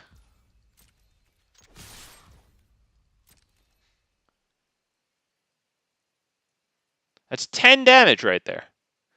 We can make that lethal if they don't block. Because we'll just flash in both of these guys. Alright. I think we'll still flash in one of these. Put the counters right there and there. More lifelink. It's the only reason. Yeah, that was a horrible game for him, unfortunately. I love how when you look at a card, you evaluate it by how well it synergizes with Tribute. You're damn right. God, it's unhealthy, but like I love this card. I can't believe this guy's still playing. He's got to learn when to quit. Although maybe he just likes the deck. I don't know if that's egotism. It's entirely possible that it's either one, egotism or that. But yeah, I can't believe he stayed in there that long, man. Like, once he doesn't have us dead by turn 5 and he's not even attacking, you know, he's playing for like a 10% and diminishing chance, you know what I mean? Or it's just something really low and also diminishing by the turn.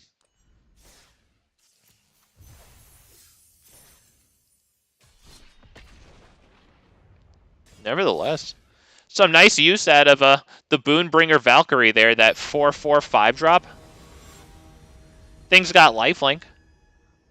Nice double backup. I'm going to run Naya backup with Elesh Norn in it too, because not only do we have the Volderin Thrillseeker in that one, that's the Fling backup thing, right? And it has backup too, which is pretty intense with Elesh Norn, because that's a total of backup 4. And Boros has a 2-drop. It's like whenever a creature you control becomes the target of a backup ability for the first time each turn, you double that ability. Or maybe it's that it only gets triggered once each turn. I forget exactly what it is, but it's a 2-drop. It gets you an extra backup ability, so it seems pretty cool. I don't know about this one. It's too much tribute, I think. I debated bringing tribute down to 2 in this, but it's just too good with freaking Dusk Legion Duelist. Yep, we definitely keep this, and we're going to be grateful for it, damn it. We drop Eiganjo.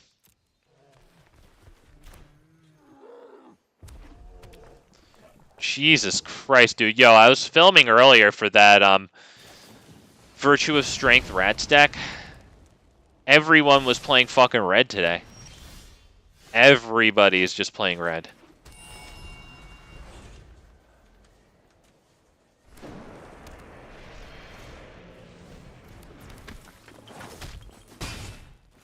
Okay. Ah, beautiful. All right, so I think an Invasion of Gobakhan here looks pretty cool. So he's got possibly 3 mana next turn. Definitely 3 mana next turn. Okay, we don't really have a choice there.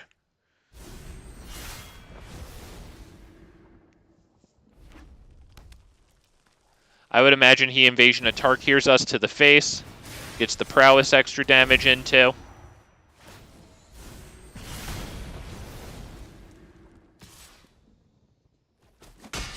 Wow, he attacks at that. Alright. Do we go this in preparation for Depopulate next turn with this? Yeah. And if he does threaten lethal damage at this, honestly, I will flash this in. Just to... do we flash it in and prevent him from flipping this over? We might want him to flip this over so that it just falls to Depopulate. Yeah, sorry. Just scared myself there. Okay. Figured it out. We're good. Come on. Deal the damage to your battle. Yes, he's dealing the damage to his battle. Oh, brother. But this highlights how important each freaking play is for red aggro here. We can feel the, what's it called? Is it dramatic irony when we know that the actor's making a mistake, but they don't?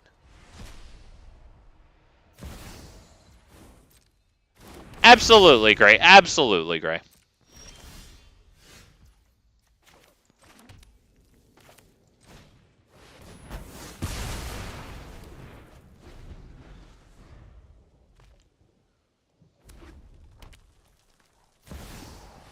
Okay.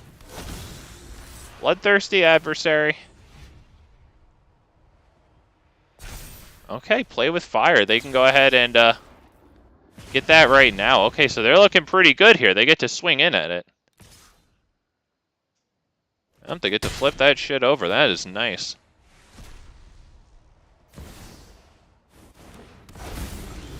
Okay, not looking super amazing for us. Although, getting this onto the field and then sending this back to their hand is pretty good, I guess, right? Because then we can protect it with this thing. Is that what we do here? I think that's what we do.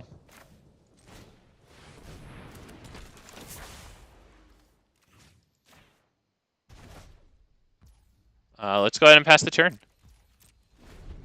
Right, we flash this in when they try to Invasion of Tarkir the Channeler.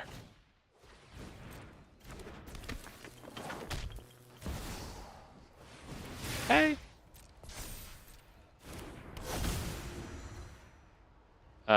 Okay, it's not targeting yet. Now it's targeting. Now we flash it in. Come on, don't have another burn spell. Come on. Let me get this. God damn it.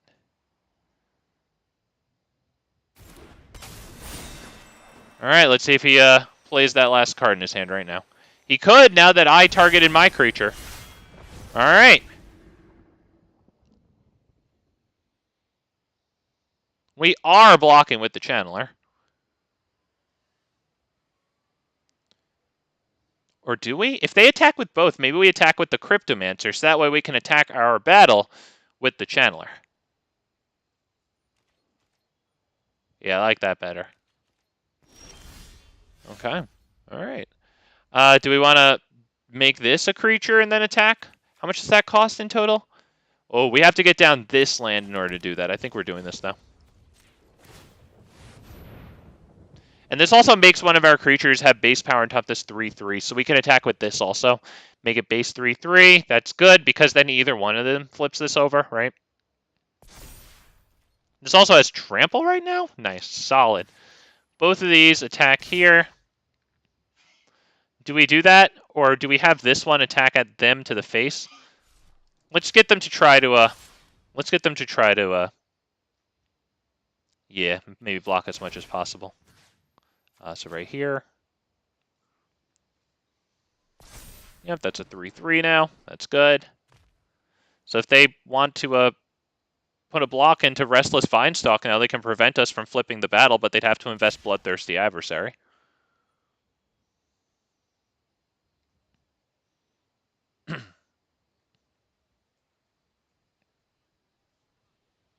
Yeah, I think we've given him a little bit of a predicament here. All right. Cue the Jeopardy music, man. I'm not impatient, though. I'm loving this shit.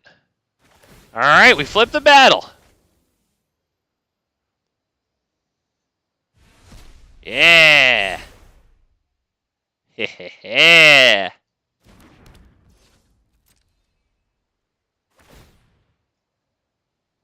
The Vinestalk gets a counter, and then it becomes not a creature anymore. It's not terrible, though. I mean, it's a trampler. If we need it again, it'll be bigger.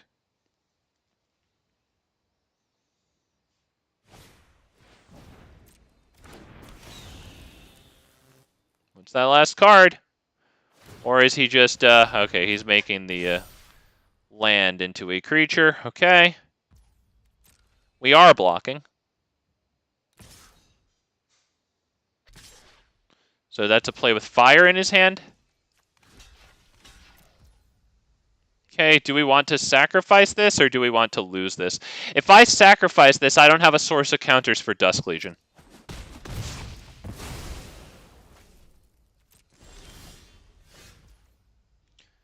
Do we drop this? Yes. Can I activate this turn? Not at all. So we might as well just drop this one tapped. Pass the turn.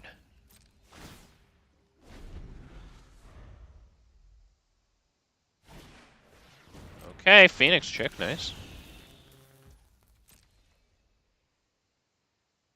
Just with the Phoenix Chicks. Good. Hopefully he doesn't flip it over.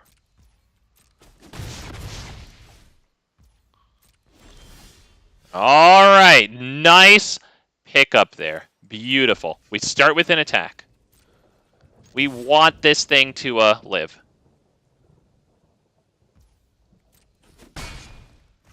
End turn. Beautiful. Not bad at all there. This is good to die against red on their turn so that we can get the counter on Dusk Legion and get our 1 per turn draw on their turn as well. That's good shit.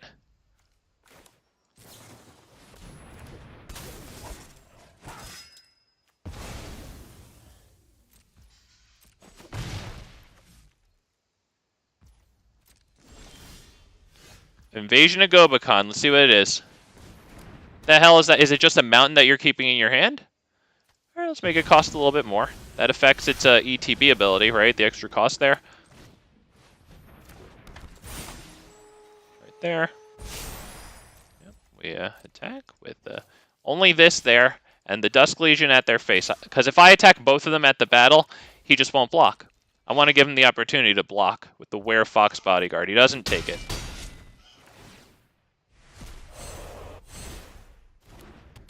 Okay.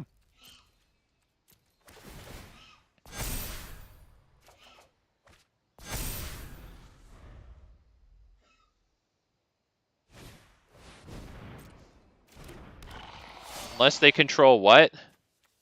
Where is that? Unless they control 2 or more basic lands. I definitely do not control 2 or more basic lands. Okay, it looks like that one's going to flip over, which kind of sucks for us.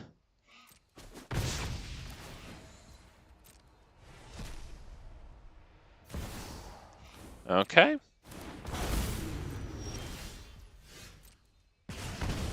Alright. Ooh, a nice flash speed freaking combat trick there. Alright, so this costs a total of 6 lands to get it animated and attack, and then would I still have 2 left over for this afterwards? Yes. Let's make sure we tap the right stuff here. Ooh, I can't. I don't have enough sources of blue to animate this and then also hold this open. Never mind. I can't do that. Let's just attack. Let's go ahead and attack with that and that. I like that. Yep. We're good. Okay. All right. Let's, yep.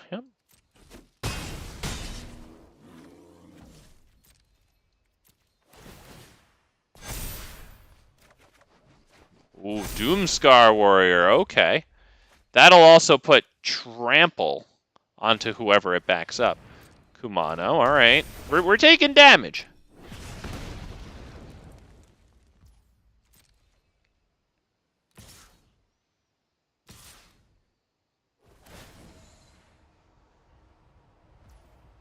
He just does it to our face. This doesn't have reach or anything funky, right? Just trample. All right. All right, we've got to win here, man. Does he drop the thing just to have it on the field? No, not even. We need this down now. Draw the card.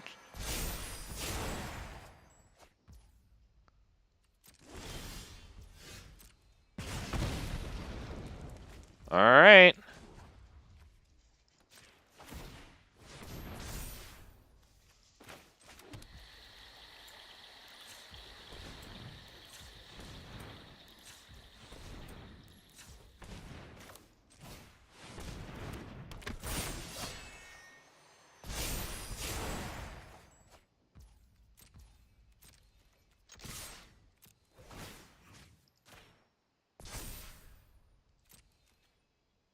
It's a lot of trampling.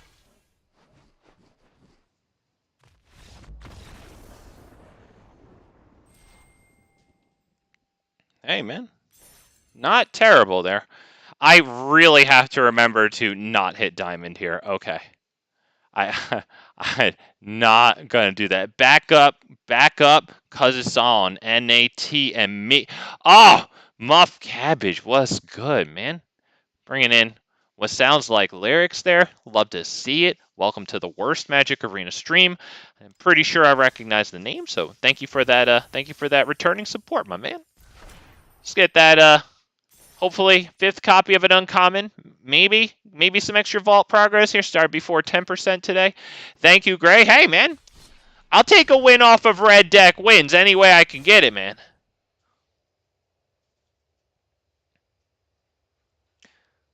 Woo! Hey, Doomskar Warrior coming in there with a nice trample on the fat Dusk Legion there, man. Invasion of Gobakhan doing something. Gave us a lot of counters. This is tough. I could try this, though, honestly. I know it's not really the greatest. I'm just really curious, because if I get one more land of any type, I can drop this guy. We have 2 of them. We get some extra cards going on. Beautiful. Do I want to drop this guy now, though? Yeah, fuck it. Let's get him down. Counter on himself. There you go. When this guy dies, put its counters on target creature you control. Pretty nasty once you can accumulate a decent amount of creatures on it with, like, Invasion of Gobakhan going on, you know? Let's go ahead and send this back to his hand, I think. I'm thinking this is an Ariete deck.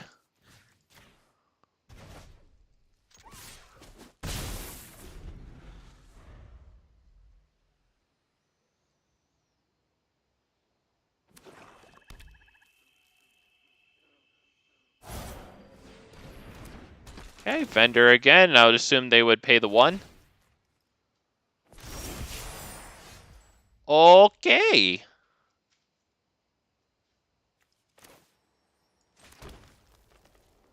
Yeah, Doomskar Warrior's freaking great, man. Hell yeah. Do I want to drop this? Because we might need to get to that next planes, honestly. Let's not screw around with this. Honestly, I probably should have just drawn the card last turn also.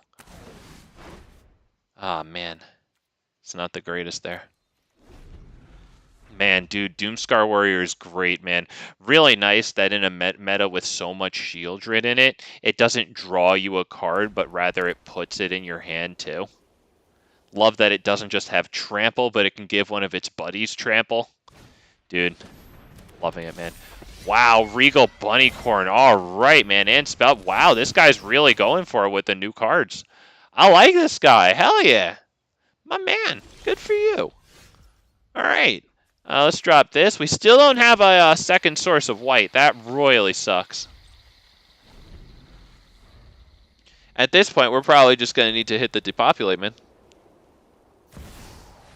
Yeah, there's area. Yep.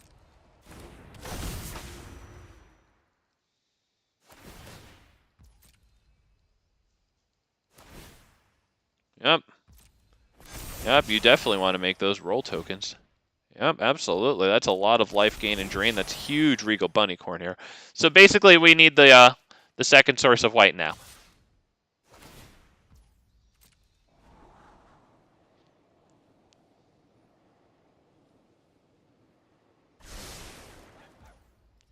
Yep, we'll block with this one.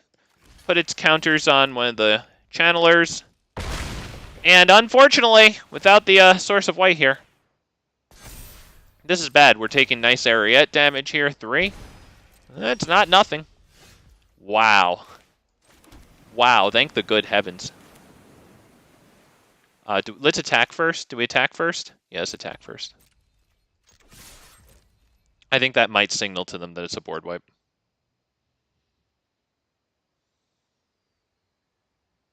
It's taken a while for them to block, so we might not win the mind game, but yeah, okay, we got some free damage in there, so we wound up winning the mind game.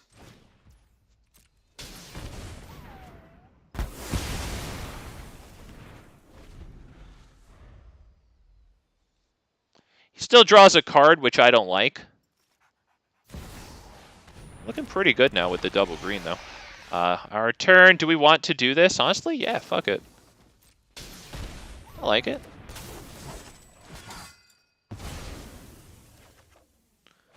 Alright, not terrible. Now when we play a double white spell starting next turn, we won't have to pay the life for the second white. 3 is not nothing? Wow, I know, man. True story.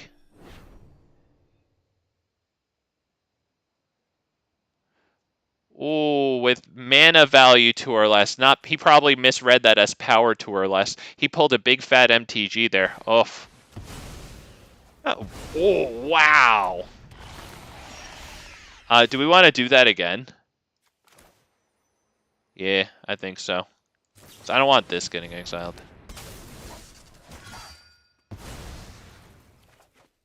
Doomskar Warrior. Hey, man. Sacrifice a not. Yeah, let's drop Doomskar in preparation for next turn. Doomskar Warrior's counter goes on itself because they want to destroy this guy to get their shieldry back.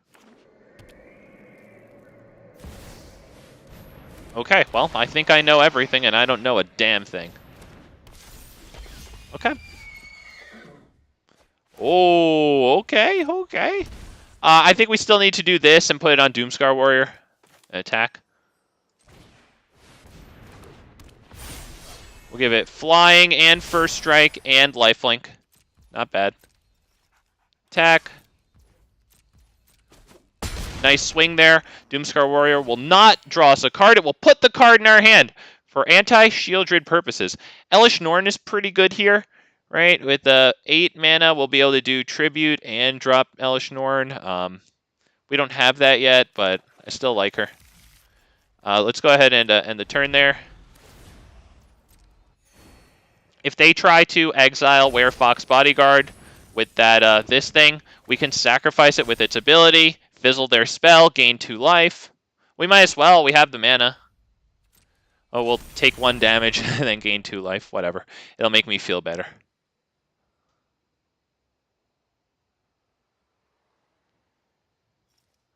But do they want to exile the Boonbringer Valkyrie when Elesh Norn is right around the corner? Yes, they do. Lifelink.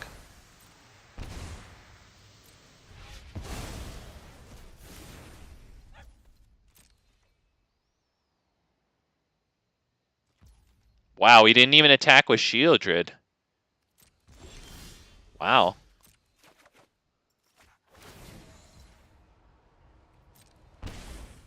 Alright, do we drop Elesh Norn and Tribute? We do need the cards. We really do. Maybe we start by attacking and just see what happens here, honestly. Yeah, let's start by attacking.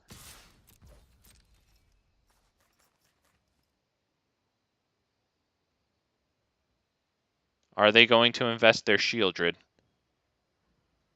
I don't know if it's worth chumping with Bunnycorn. They do invest their Shieldred. Okay. Well, let's see if we can get any card whatsoever with Doomskar. A land or a creature. Anything would be fine since we just Doomscarred for freaking 1. I like that a whole hell of a lot. Do we drop Elesh Norn here, or do we drop this thing and draw some cards? I kind of like Elesh Norn, because, you know, we're going to get 2 cards. Yeah. Wow, and we get a backup freaking Elesh Norn in case this one dies. Wow. Okay, Archon of the Wild Rose, but nothing is really enchanted by auras right now. Still, beautiful. We'll start with Dusk Legion Duelist. Wow, and we have... Stop, dude. All right, we're looking good here. Start with this guy.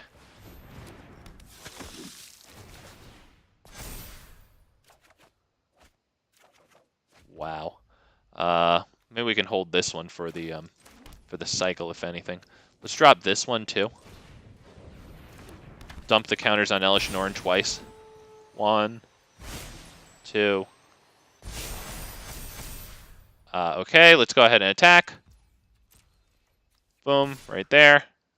It's a good attack. They can't even double block that effectively here.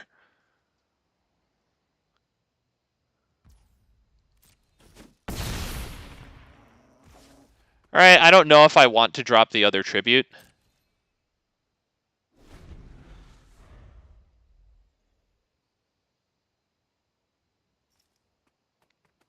They have 1 card in hand right now. It's a land. Oh, brother. They can animate their man land. They're going to lose it. We'll lose life. All right, we're gonna cycle and see if we can get that Cryptomancer thing right here. Oh, we didn't get the Cryptomancer. That's okay. That's okay. All right, so he pays 2 life here. You know, this gets through. We'll wind up taking 3 damage from, or 1 damage plus 2 life, right? He'll gain 2, I guess. So I guess it's worth it to do that, right? Forgot that this gains him 2 also. All right, you should probably hit white. There he goes. All right, nice Elesh Norn you got there. I know. Nice. Extra nice. Ooh, he doesn't want to lose the blocker. I don't blame him. Okay. Boys, watch how nasty this play is. This is disgusting.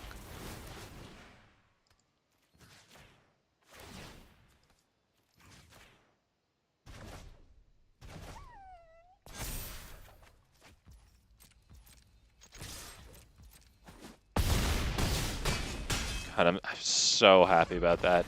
I've been daydreaming about that since noon today. And no, that is not pathetic. That's awesome. Okay, we need to lose the next game. I will not spend the rest of the month in freaking Diamond. I am instant conceding. I'm sorry. I can't risk my opponent instant conceding.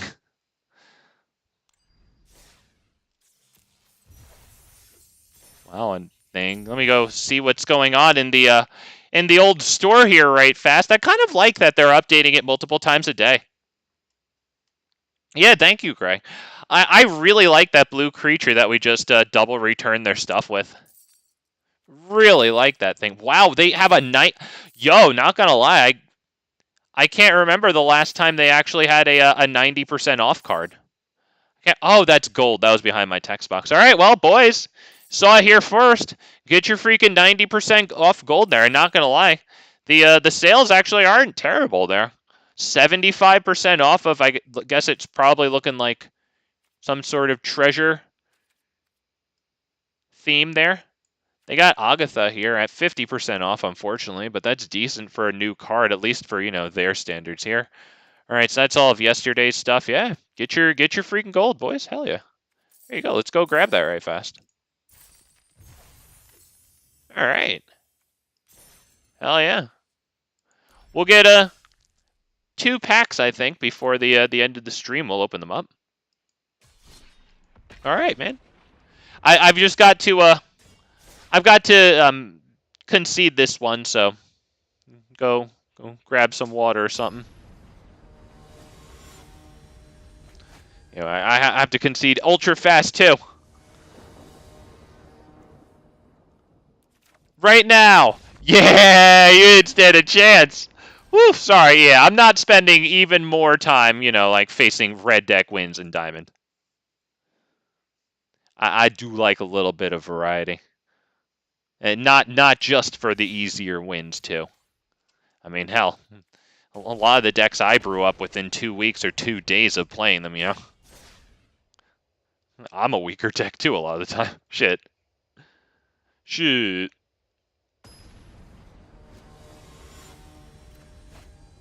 Okay, that says something.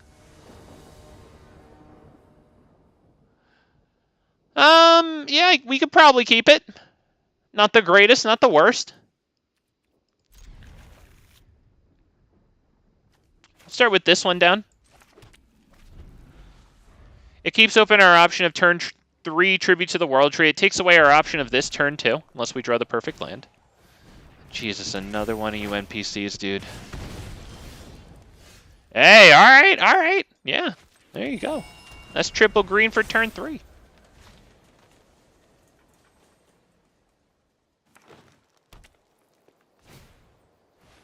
Gingerbread, hey, and he's not an NPC. He's not just straight red. Hey, all right, he's got this one. I wonder if he has that, is it called Questing Druid? That little 2-drop, like, thing with a red or green adventure. You know, it covers both of those colors somehow. Let's drop Tribute here. We have the Depopulate Reset button. Kumano's coming in. I think the Depopulate Reset is good. I hope they drop 3 creatures with that 3 mana. Okay, they don't. Do we hold Depopulate? I'm honestly fine with just nuking them right now, to be perfectly real.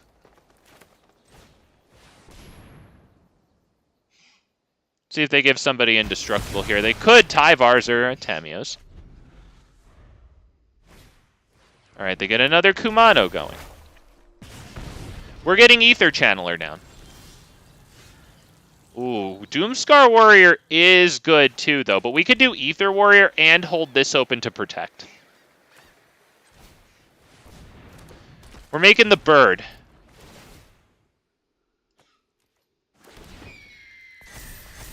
That's pass.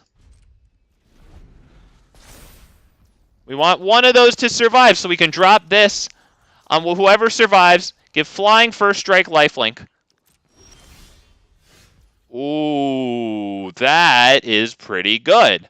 Do we want to do this one right now, or do we want to do this one? I like Elesh Norn. It's greedier, but I like it. She survives a possible upcoming what's it called? Burn down the house. Okay.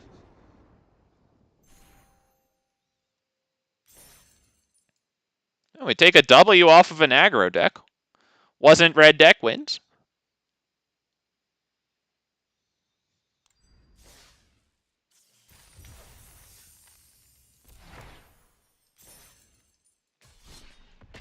Okay. Sorry for the interruption, but I have to concede again. A little interruption in our flow of gameplay here, but nevertheless, I think you'll appreciate not being in Diamond. Or if you don't, I will.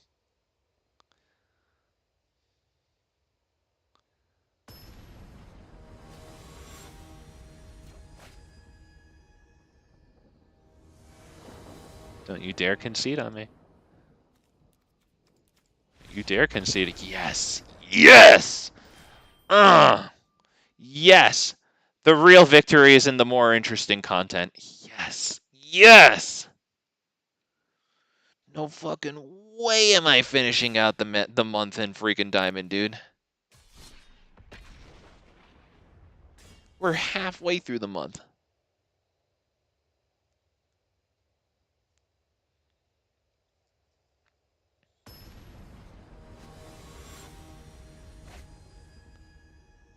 Rugged? Old? Freaking salt here. All right, man. I mean, we got triple green in our opening hand. Unfortunately, we don't have any sources of blue. I have to mulligan this, sadly. Really wish we had, of course, one of our triumphs here, but, you know, can't always have the perfect opener, so away it goes. Yeah. And we thank the good Lord that, yeah. Let's get rid of the Boonbringer Valkyrie.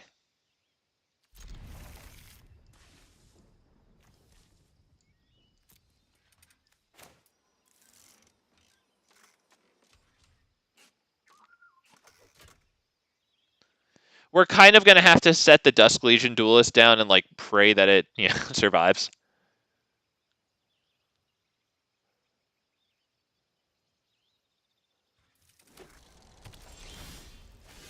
Okay, not going to lie. Tribute to the World Tree. They're very good.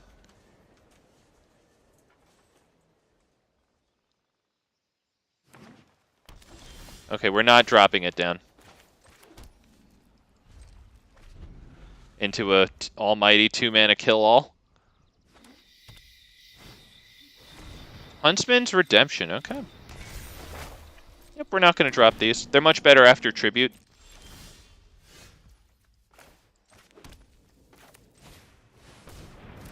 Next turn, we'll have 4 mana. We'll be able to play this, get the card out of it via Tribute to the World Tree, and hold this open for their turn to not only protect this on their turn, but to draw the 1 card per turn out of it on their turn. Super good. Alright, they get Glissa there. It's a little stinky. Okay, let's do this.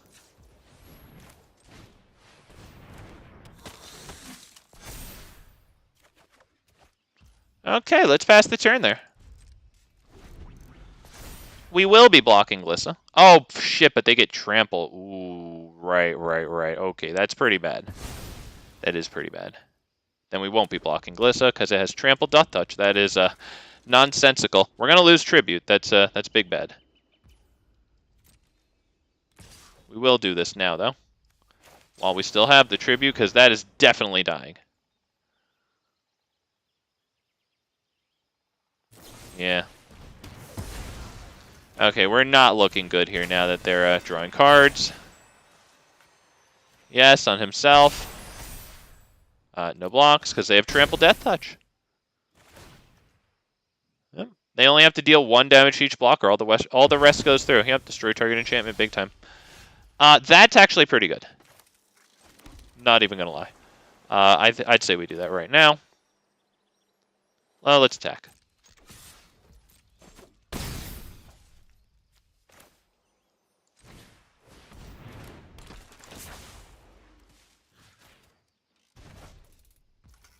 Pass. Shieldred. Wow, okay. Yeah, let's sacrifice this one, I guess.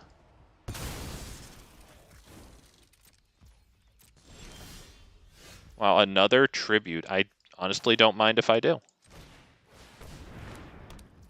Let's go ahead and pass the turn. We might need this to send back their Glissa.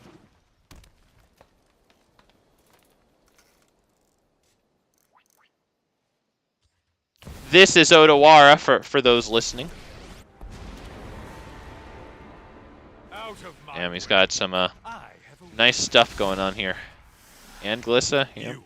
Deal with this annoyance. Okay. Let's not do this, I guess.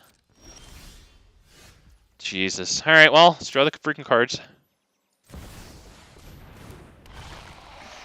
Yes. Thank you.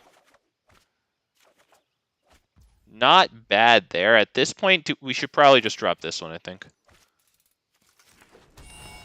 It's going to be past turn. Can't really contend with first strike Death Touch Glissa there.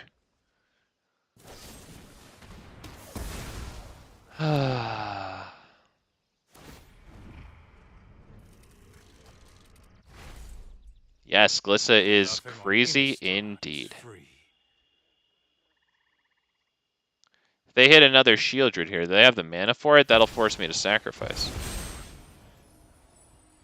Alright. Are they just going to get like Shieldred's Edict or something? I mean, they could have like Phyrexian Obliterator in this deck for all we know. They are red and green. You'd think we would have seen a fight spell, but...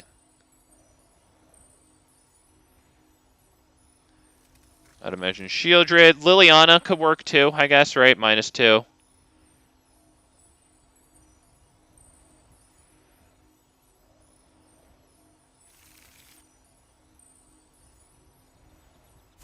Okay. Oh, well, it's not a mana value 4 or less spell.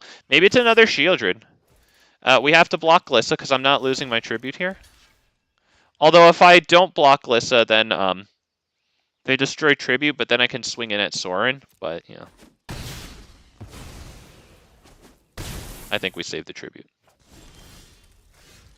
Alright, let's start with Invasion.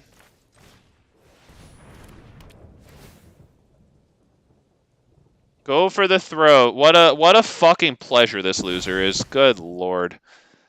We might as well hold this open, I guess. So let's go ahead and pass the turn. Yeah, I think we're just done here, unfortunately.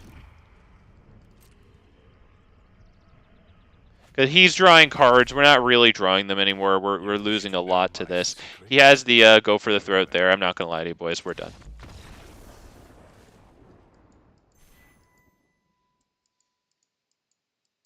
I once saw a YouTube video where they were saying there weren't usually good first strike cards printing anymore because they were too yeah, first strike is incredible.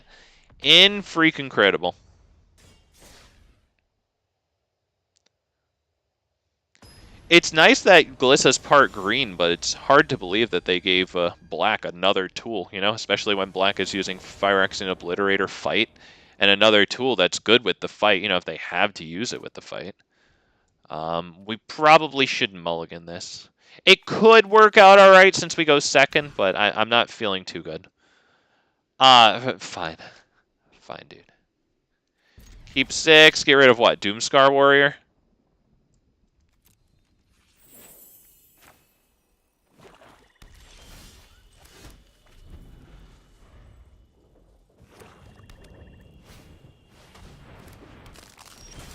Okay, let's drop the Enduring Bondwarden. Back up on itself. And they go and literally print a First Strike Death Touch. Ooh, don't forget, it's not just one. Thalia and the Gitrog monster. Oh, yeah. Okay, nice mana would have been nice there. I think we drop this, draw the card, honestly. The green mana would have been ideal. Depopulate, not bad. It gets us closer to whatever the hell we need.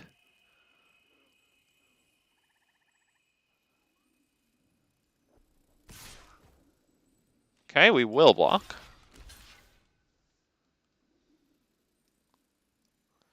If they hit a kill spell at this point, that's fine.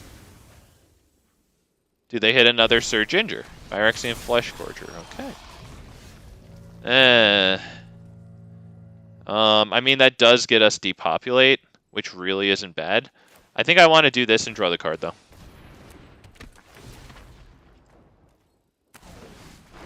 Alright, not terrible. Let's pass the turn.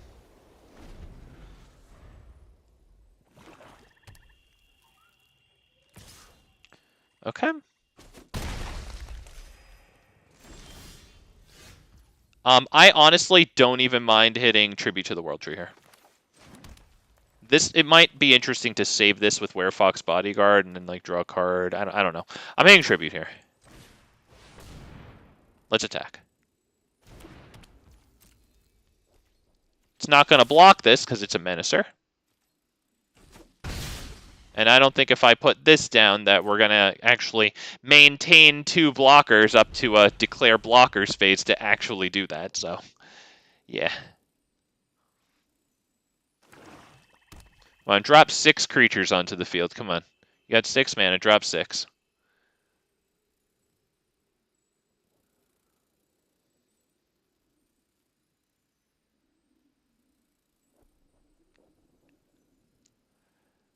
I don't have a lot of artifact and enchantment removal today, boys. Wow. Alright, is he going to cast whatever this is? Is it Shieldred? Because we did just drop a card draw thing. Nice. Ah, he's a nice fucking miserable idiot. Perfect. Alright, great.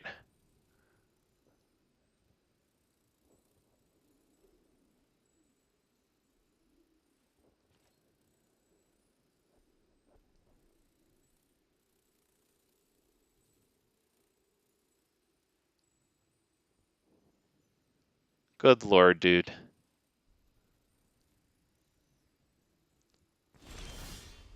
Invasion of Gobakhan is interesting here. We might want to do it. We're not really going to Eiganjo this. It also doesn't really kill Shieldred, so I'm cool with dropping on the field right now. Let's do, like that. No, I don't like that. I like this. We need 3 green open to maybe hit these, although I don't think we will. Invasion of Gobakhan!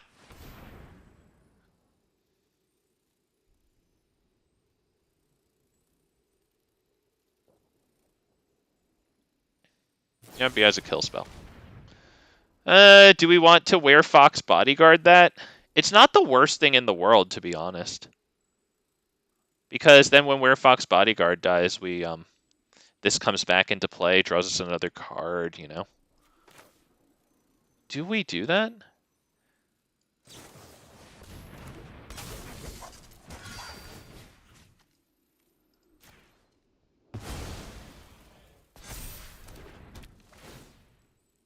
Is it like a swamp? It's just a Takenuma. Alright, let's not attack. End turn.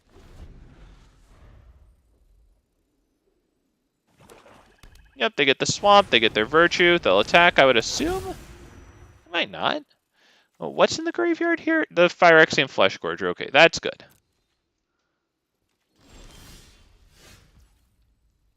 Alright. What are we going to do here? We are going to depopulate, get this thing back. We probably want to create the bird, right? Because do they have a way of dealing with the bird? No. So that's what I have to assume we do here, right? Yeah, Let's do this.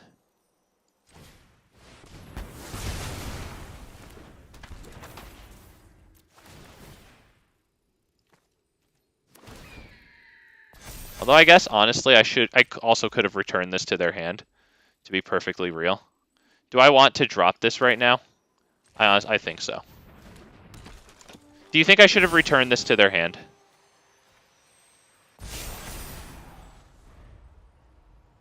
I think I should have.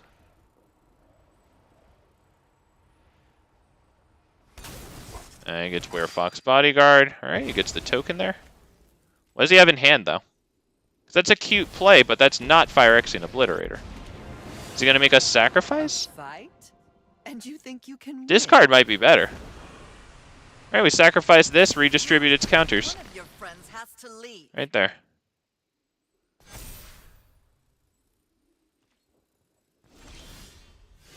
Boonbringer Valkyrie. That is quite good, to be perfectly honest.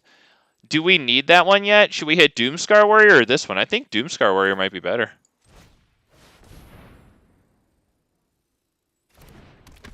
And then when they bring back Obliterator, then we have this to come in. Yeah, I probably should have returned the enchant. Oh my god. Wow, wow, wee, wow. That's some lucky shit, huh, boys? That is some lucky shit right there. Yeah, we're not even going at Liliana. Besides, that, the Doomskar Warrior card only happens when we deal damage to a player or a battle. Alright, they're going to sacrifice our Werefox Bodyguard. Possibly they want it to come back, right, next turn. Maybe.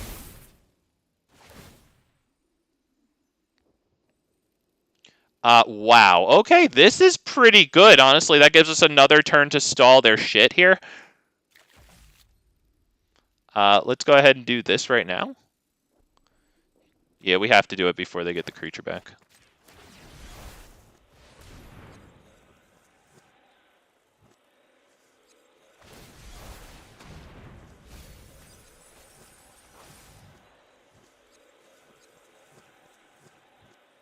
They're taking back Obliterator.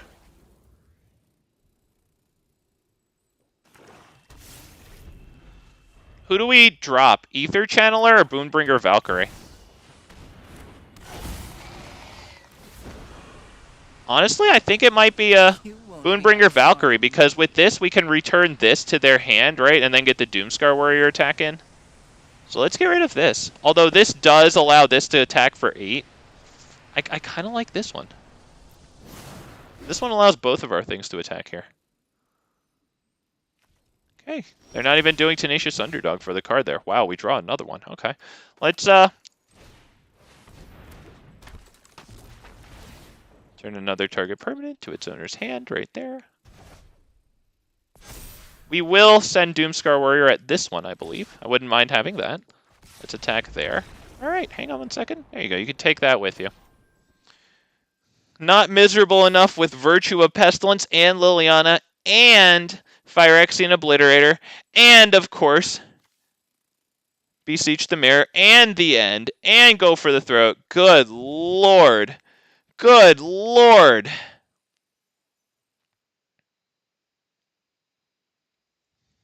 Woo! Man. Yeah, you're all welcome for that. Oh, by the way, in a similar note, not exactly the same, but I was farming today for the Virtue of Strength Tribute to the World Treat Song of Totentan's deck with all the rats. I got a game where I got all 3 virtues down against a blue-white control player.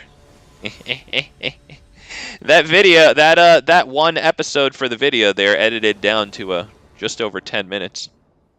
He took a real long time with each thing that I wanted to do in my last turn. Thank you, Gray. Thank you. I appreciate it. We deserve it. Let's go ahead and keep this one. Pretty good hand, right? All of our colors. Doesn't have triple green, but I mean, if it had triple green, it would be disgustingly good. And as a matter of fact, we have triple green. To the point where, yeah, let's go for tribute first. Screw it. He dropped a Rakdos land, right?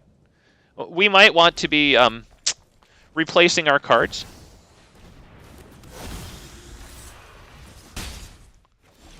Hell, we can go Tribute, and then the next turn we can go Depopulate if we really need to.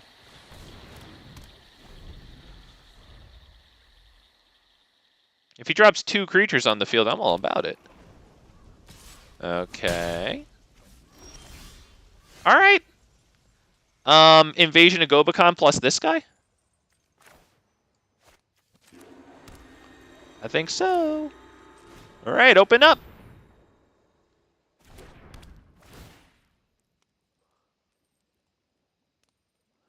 All right. What's this? Henrika Domnathi might have to go here. Can they do that at they can do this at instant speed. Oh, wait, you know what? This is a vampire. Shit. This is a vampire. I didn't have to do that, so it should have been Henrika Domnathi.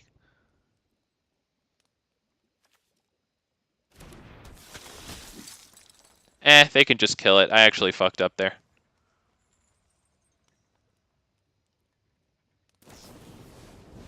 Yeah, they were just too slated to kill that thing. Yeah, I screwed up there. Should have gotten the Domnathi.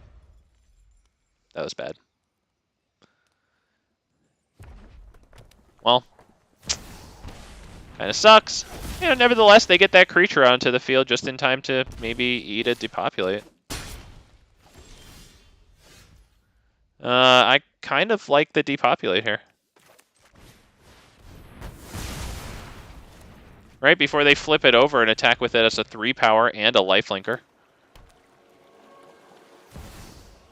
Another one. Jesus, all right. Okay. Well, let's see if we can get this guy down. This guy's pretty cool. Almost. Almost. Let's get another tribute down. Fuck it, man. We're going to need the big cards. This dude isn't going to block Domnathi anyway without freaking flying, so. I mean, the thing is, Gray, I absolutely agree with you, but actually I just thought about it for a second after my head cooled down after seeing red from seeing all his cards, and I realized that I've been facing like nothing but red deck wins today. Let's go ahead and drop this one, draw 2, see what we get.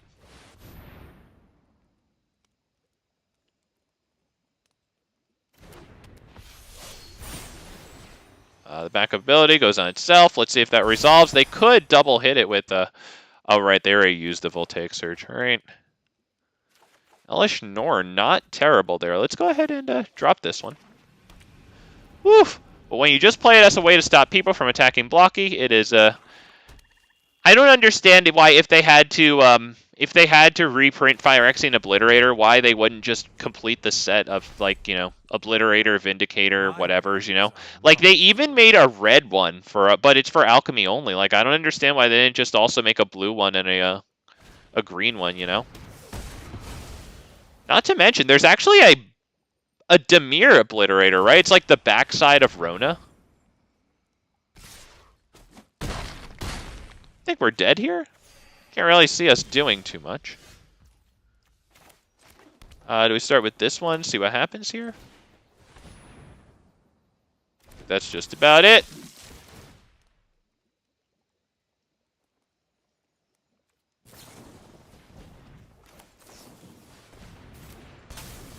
Can't see anything really happening here.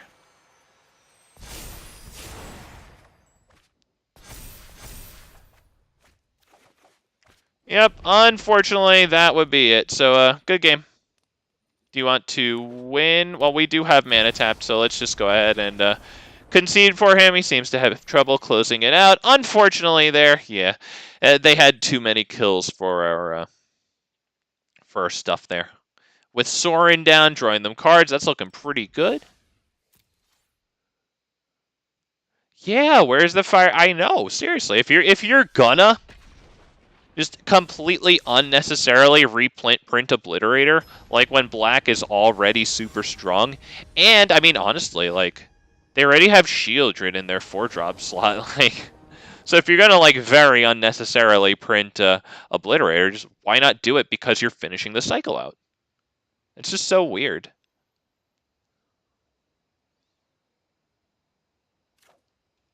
Let's go ahead and do this.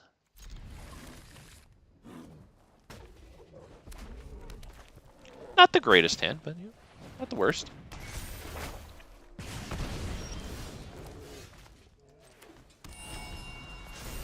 Up against another NPC, another procedurally generated instance of red.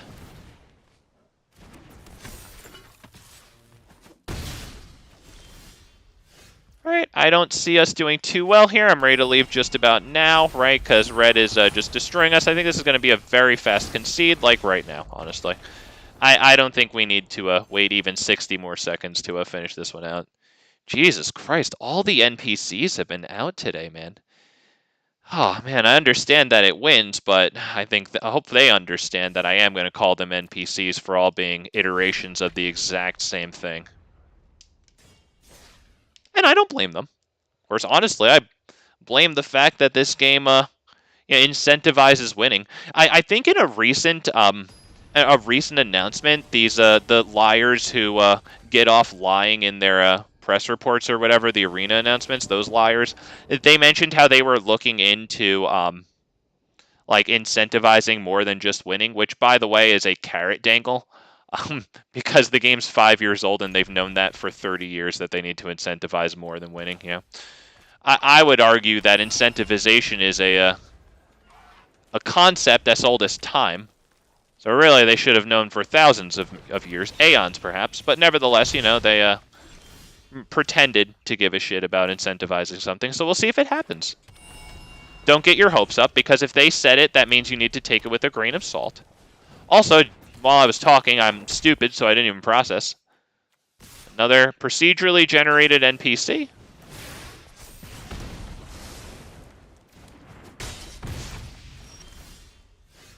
Alright, we like that one a whole hell of a lot. Let's, do we want Invasion of Gobakhan down? I would say yes, right? Because if I put this down and then depopulate it next turn, that's not super good. Raiju.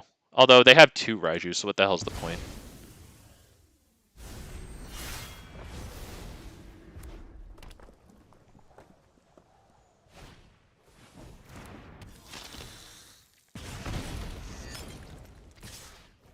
Okay. 3 damage there, not terrible. Maybe they'll repeat the pattern and complete the set in 5. Yeah, about how long it'll take them to revisit. Yep.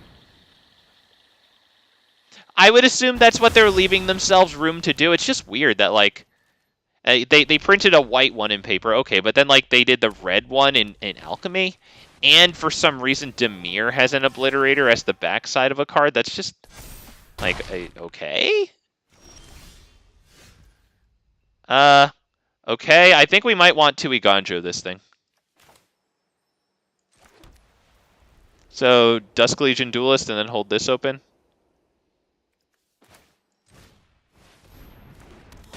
Yeah, pass turn. We can fire off Eiganjo in response to their Raiju trigger on the stack.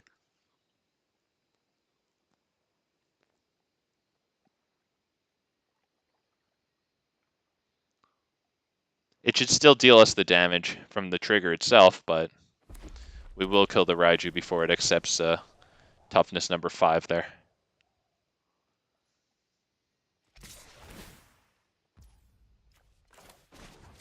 Okay, I'd call that a W.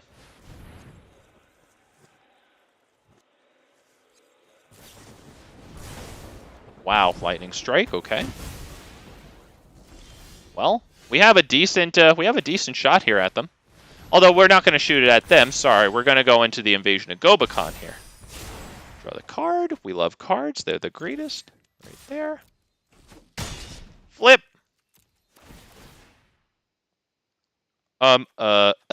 This one. Okay.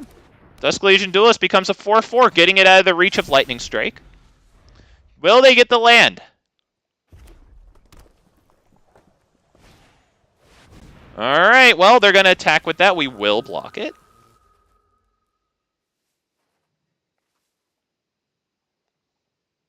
We'll take 1 damage. They'll be empty-handed. Okay. Doesn't come to that. Let us begin by attacking. We have these for the combat trick so that they can't kill Doomskar Warrior here. Alright, let's let that happen. Ooh, we like that one. Wow, we like that one. Do we send that back to their hand? Does it make a lot of a difference? We could honestly send this back to their hand just to destroy their ability to filter one. Return another target non-land permanent right there. Right? I think that's good.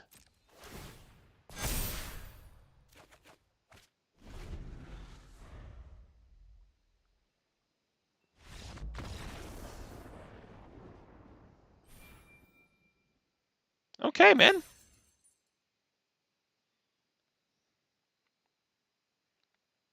Holy crap, though. Everyone's running red today. Wow. Wee-wah, dude. Not gonna lie, I wonder if that guy who had Obliterator before took Shieldred out of his deck to run Obliterator today just because of this preponderance of red. Not gonna lie, I hate to see it, and I like running my mouth and being a toxic poo-poo head, but, like, I might have to, like, not really blame the guy. Once again, that doesn't mean I love the card and love seeing it, but, like, honestly, everybody's running red. Thank you, Gray. Thank you, Gray. I appreciate that, man. Let's take this one. No triple green, but, you know, we open with the Triome here. Let me guess. We're going second against red. Yeah, mulligan down to 6 there. Good lord. Wow, guys. I must be brilliant. I must be a genius. How did I know that? I'm not fucking telling you. Not giving you my secrets. Superpowers.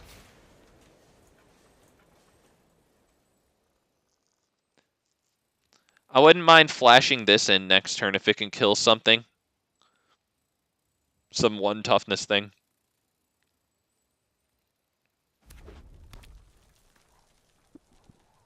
Probably won't be the thing that accepts the counter from this. Alright, if that's it, then as far as I'm concerned, that's a W. Alright, yeah, play with fire too.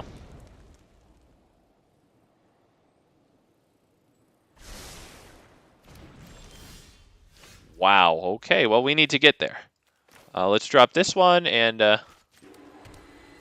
let's pass the turn there.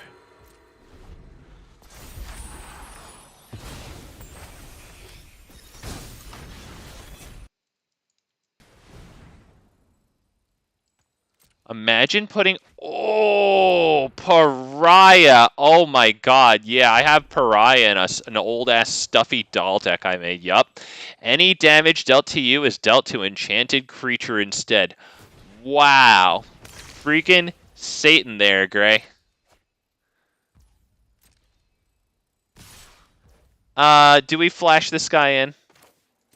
I think we might want to ease up the damage on ourselves here. Doesn't matter. It's going to actually get exiled, not even die, but I don't know. Maybe it's worth it to do that. Maybe it's not. I don't know. Let's go ahead and pass the turn.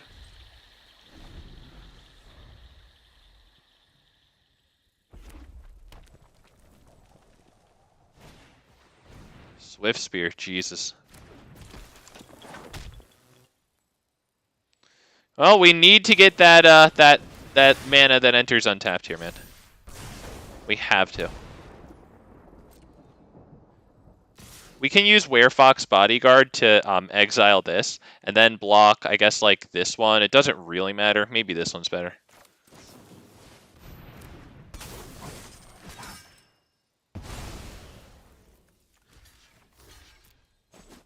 So they get their guy back, but you know, we prevented a bunch of damage there.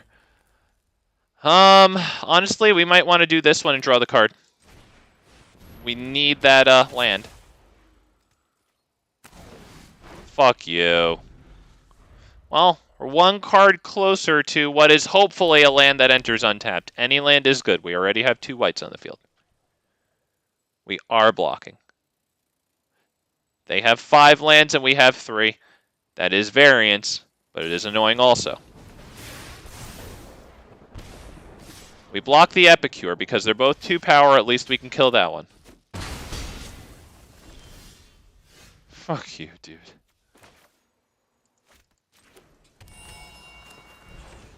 Do we drop this one, or do we drop, like, the, this thing? I think we might want to keep our card advantage. Pass turn. I know, I know it's popular too, and once again, I don't blame them. I'm just frustrating, and I'm gonna run my mouth because I'm a jerk. Oh my god, though. Goodness gracious. All right, we'll just block this. We're not going to be able to kill it even with this, so... Right? Okay, just making sure I'm not missing any, like, menace or anything funky there. With a lightning strike, they can just win. We honestly might want to send this back to their hand. Although, if they draw lightning strike, they can do both. Right? Do I do depopulate right now, though? I really don't think so, to be perfectly honest. Honestly, dropping this and then maybe hitting this on it isn't even the worst thing in the world. Aether Channeler, it really isn't bad. It draws us a card. If they get Lightning Strike, they're just going to win either way, right? So what the hell is the difference, right?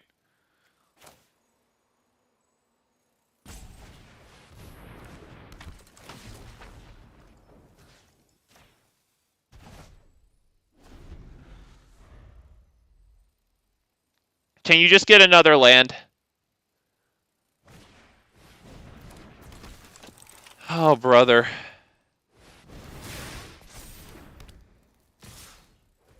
Well, we're blocking this one, I think, right? Because at least we don't give them access to another card. Good fucking lord, boys. Alright, now get another land. He's not getting another land. Whatever this is, it's going to swing in and kill us, or be the Volder and Epicure. Fucking what a miserable game. Okay. It's too bad, too, because we really did have a shot. They didn't have their ideal game there, you know? That is a good point. I did give them prowess there. That is a good point. I think it was useless, honestly. I probably should have just drawn the card there, right? Because if they had Lightning Strike, once again, they would have won either way. Yeah, I should have drawn the card. Unfortunately, though, we clunked so hard as a result of our lands that at that point, I don't even know what could have been the perfect draws for us. We would have had to get in a really nice lifelink strike with the Boodbringer Valkyrie. Unfortunately, that was just a little poo-poo there. I guess we'll take this. Not the greatest, to be perfectly honest. My god, why aren't you running red? What's the matter with this guy? He's not even running red. He's stupid.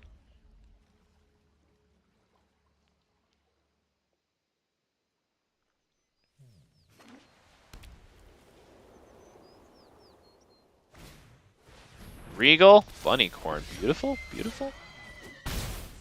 Alright, man. Another Aether Channeler. Not exactly what I wanted to see here, to be perfectly honest. Do we drop this just to have it on the field? I don't even think so. It's probably not going to block Regal Bunnycorn, or will trade with Regal Bunnycorn, obviously can block it. I think it might just prevent this thing's damage. And at this point, now it wouldn't even prevent this thing's damage, right? They would just put the roll token on that, which they're doing anyway. So I think we're probably about done here. If we get a blue, I'll drop this thing and return Bunnycorn to their hand. Screw you. Do I do this and then drop this one? What's Tribute to the World Tree gonna do? Yeah, we're gonna be yeah, we're dead. So let's just drop this. Ah, oh, man, that's too bad that we didn't open with the Triumph. I don't know how different it would have been. I guess this turn we would have dropped this, returned Bunnycorn, taken yeah, okay, great, yeah. I'll give him too late, too late. he played a cute little deck there. I'll give him that. Yeah, he got the nice thing with Bunnycorn there. Yeah, it's tough. You can't always get away with it. That is the price we pay occasionally for running the 3-color deck. We are running 4 copies of the Triumphs.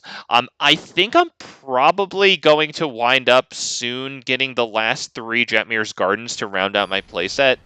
I do have some cute things that I can do in Naya. And we'll experience the same issues there too. Wow. Okay. I mean, it's much better. Yeah, absolutely. We'll get rid of either Tribute or one Aether Channeler. I honestly think one Aether Channeler. How's this land situation going to go? Okay, well, I should have gotten rid of the Tribute. There you go. Anchorbloom. Wow. Okay, well.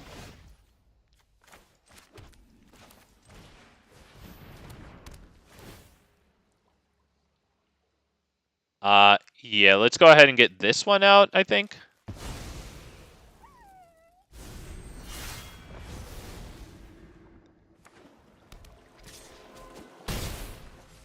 Okay. We can't really drop the Tribute to the World Tree here.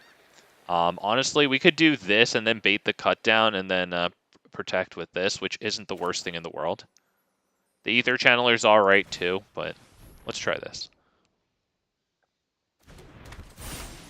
Alright. Wait on itself. Let's see if that fires them off the cut down. Let's protect it.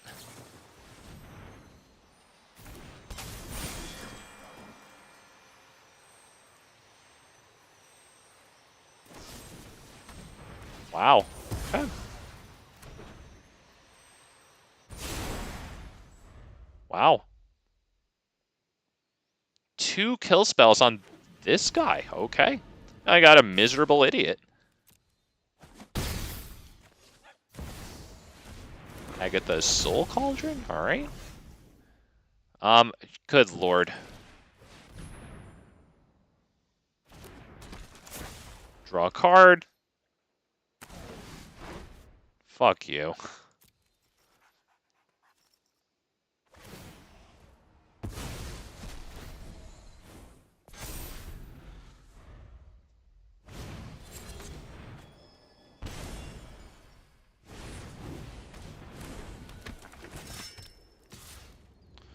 Alright, do we block that at this point? Honestly, maybe I shouldn't have, though. That gave them more food for the Agatha's Soul Cauldron thing, right? What do I do at this point? Attack into this? Good lord. Is it worth doing this? What the hell is the point there, right? What the hell is the point?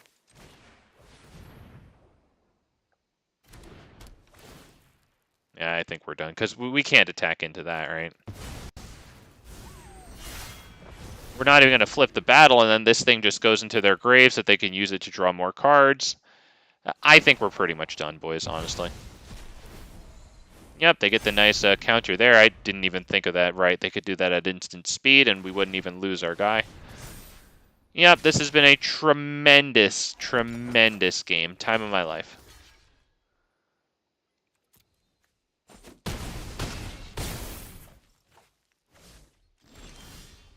Yeah, great game. That was the time of my life.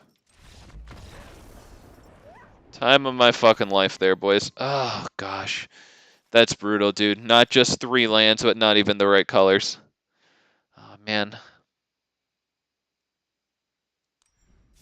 Too bad, too, because I really wanted to punish their greedy play by putting 2 kill spells into our little 1-drop. God, I really wanted to punish that.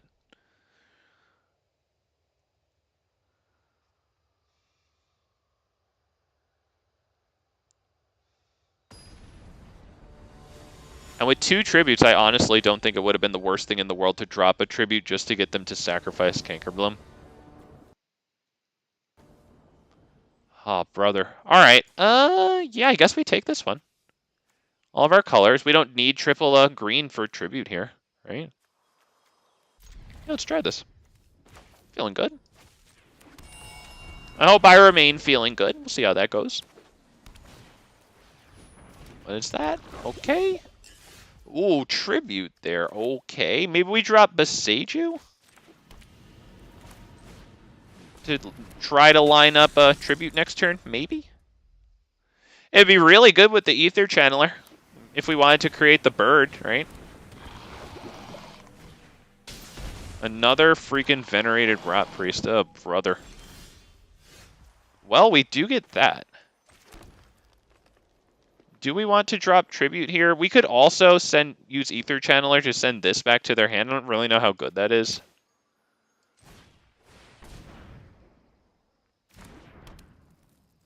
Oh, let's go ahead and attack.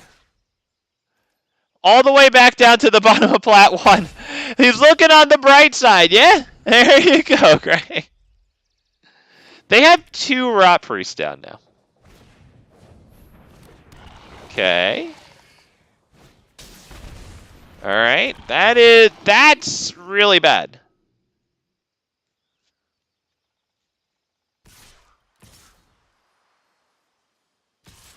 And they attack with Skrelv. No, they don't. Okay. I'm not sure if I would have blocked Skrelv. No blocks. So Aether Channeler makes a bird, I think. So we have more blockers. I don't really see anything else happening here, except I guess Doomskar Warrior could happen here too.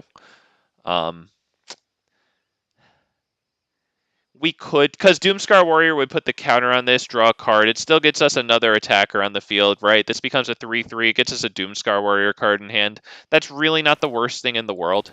How much does this cost?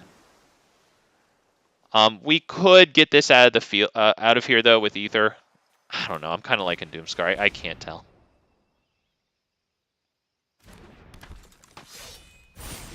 Okay, right there on Dusk Legion, drawing us a card immediately. Okay, we will attack for the 3 vigilance damage, carrying the Doomskar Warrior's backup ability there. I would think, if anything, maybe they chump it with that. They'll still get the token, you know, so that's okay. They prevent 1 damage.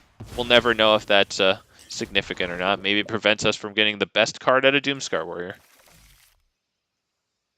We still got a card out of Doomskar Warrior.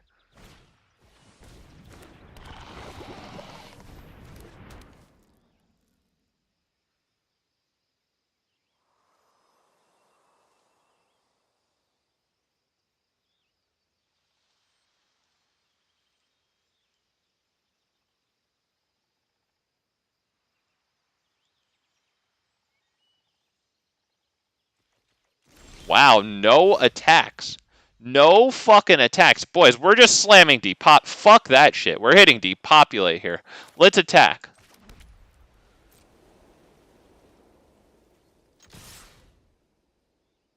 Wow. God tier top deck there. Wow.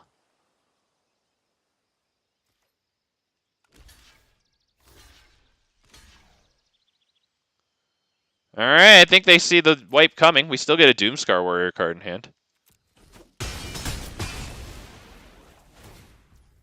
Yep.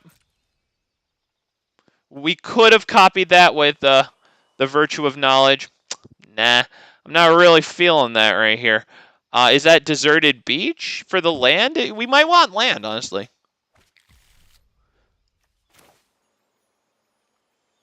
Yep.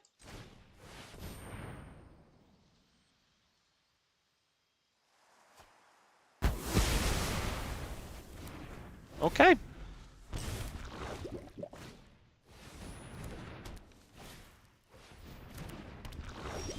Okay, I am all about dropping Aether Channeler and returning 2 permanents to their owner's hands. Let us do this. How? 1, 2, 3. Let's do this.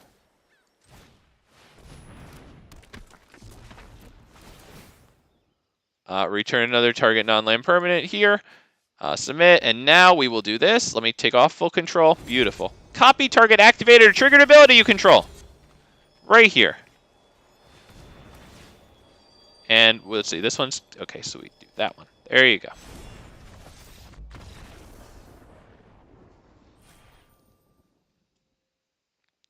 Wow, I think we got lucky. I can't believe he didn't attack one of those times. And he also had 3 lands. Yeah, it does suck. I wonder how many lands that deck is running, though. You know, like... It's very low to the ground. Thank you, Gray. Thank you.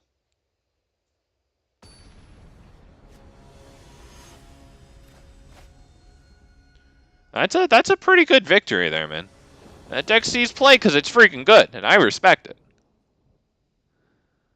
God, man.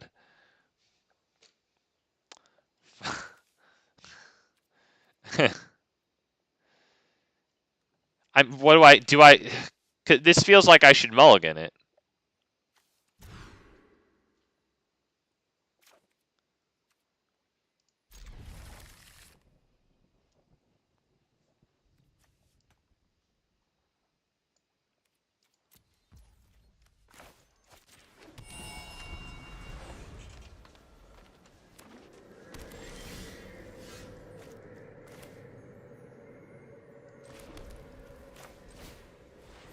See, this is an Ariette deck.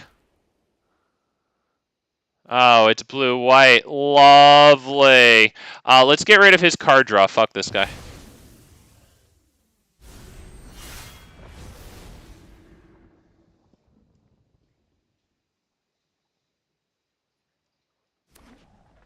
We're going to be out the door at the slightest inconvenience against miserable idiot shit here.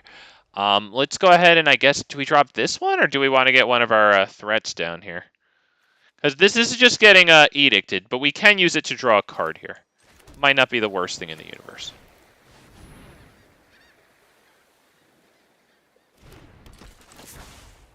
Let's draw the card. We could also return this back to our hand and then do it again next turn. Nice! Alright, we'll go ahead and draw. Not terrible there.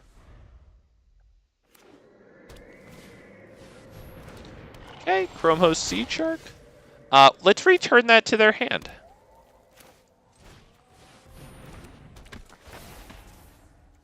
Right, that way when they Void Rend this guy, they don't also make the Incubate token for Incubate 3 off of that guy.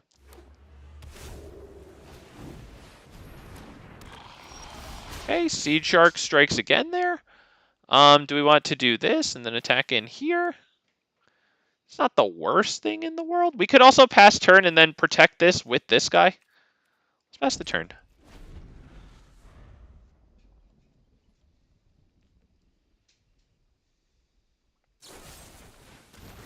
Okay.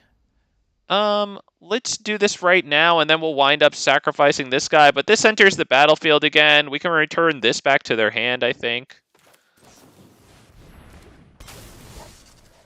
Right here. Yep. Okay. And now we sacrifice the bodyguard. We get the next ETB here. Let's go ahead and return. They still have the token there. They can animate that. They can also just hit Void Rend. Ooh, Doomskar Warrior. Yeah, let's get them to invest in this guy right now.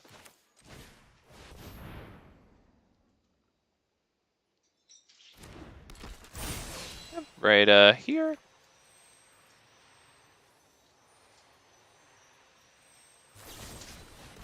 Nice! All right.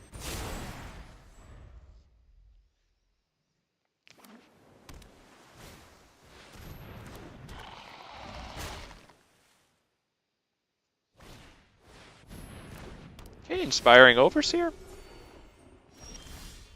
Tribute to the freaking World Tree. Can't really use that right now. Let's attack right there.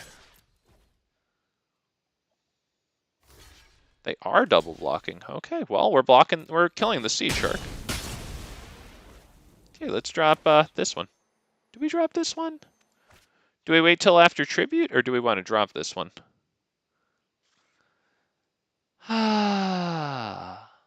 We don't have Tribute. That's an issue. Let's pass the turn. I know, how many times has that shark been cast? I know, right?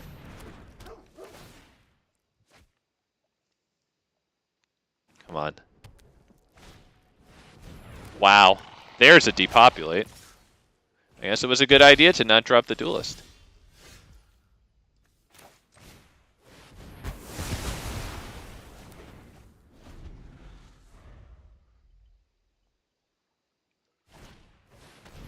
Hey, that does draw him a card. That's very good.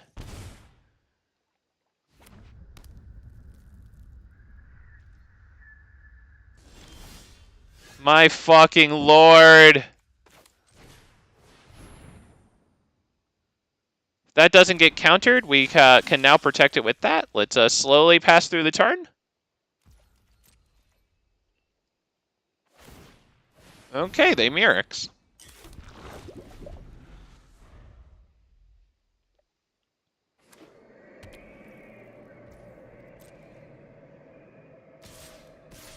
Okay. We'll block this one. See what they do.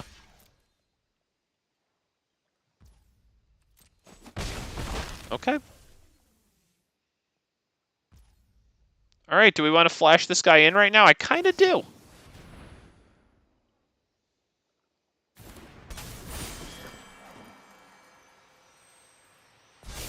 Draw a card. Cards are the best. Screw you. Screw you. Let's attack. And here. I wish we could protect the Dusk Legion again. They can animate their incubate token.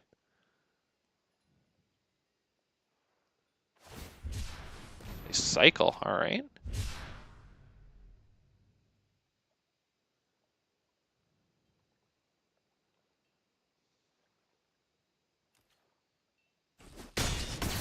Okay, well that's why I attacked with this guy, so that way it receives the +1/+1 counter for this one.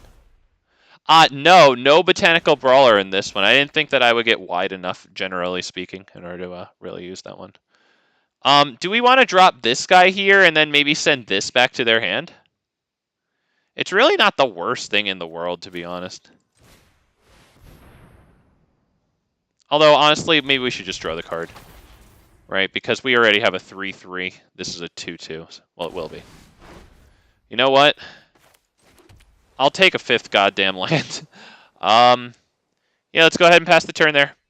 Get the round of counters, draw the card off a Dusk Legion. They'll get the Mirrex.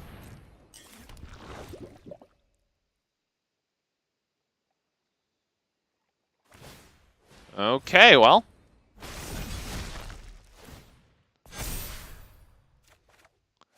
Wow, okay, Spara's headquarters there. Wow. Well, I think we have to activate this.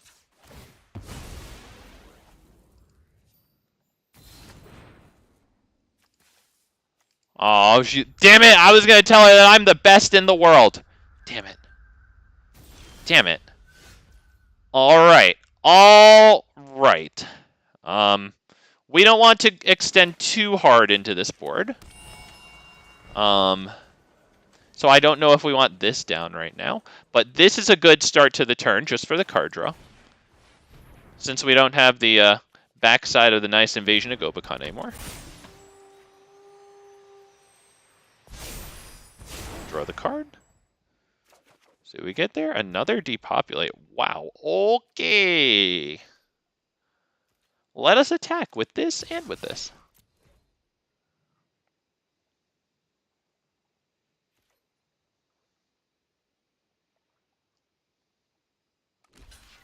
Okay.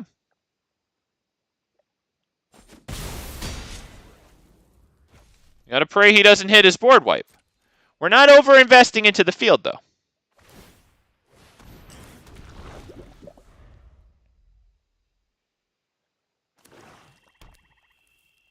If he attacks, I block both of the Toxics. I don't bother with the 2/2.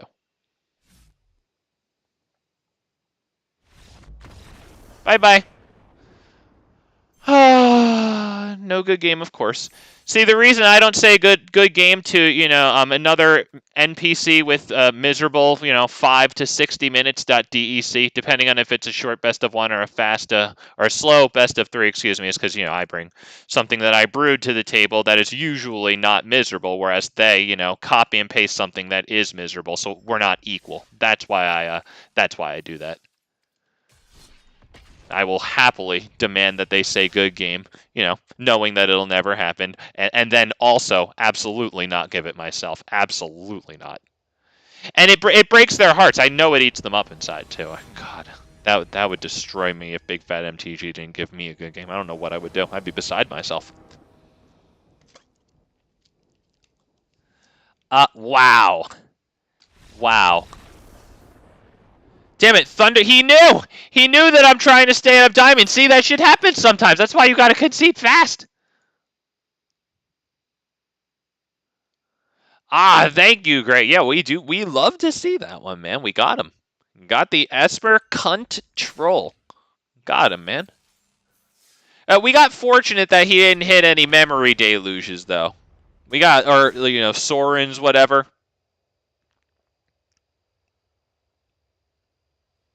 Yeah, because if he had drawn cards, that would have been a vastly different game. But nevertheless, he didn't. So it wasn't. Alright, man. Yeah, I'm feeling good about these Elesh Norns. Jesus, we clunk into turn 3 doing nothing and we go second. Fine. We'll get rid of a land here. Which land?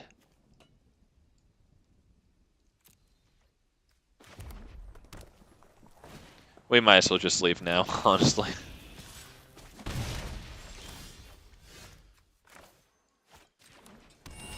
So turn 2, that's Invasion of Gobakhan. Turn 3, we play this, and then this. Put the counter, of course, here.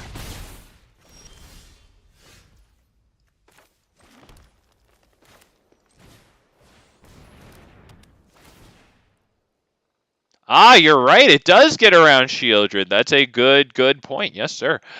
Do we want to get the Raiju out of their hand? I think so. I know that we're not there yet. We could have gotten the Phoenix Chick there, but I honestly feel like they could just tap out for the Phoenix Chick, and that's kind of cool.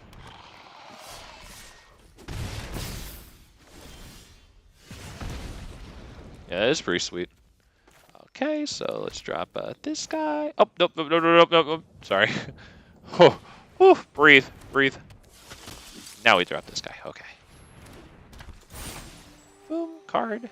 You like cards? They're the best. That's not the best. So now, getting rid of Raiju looks pretty good here. Okay, we need to draw Depopulate. That is the only thing that we can do here, pretty much. Well, we need the land and then Depopulate, so that doesn't look like it's going to happen.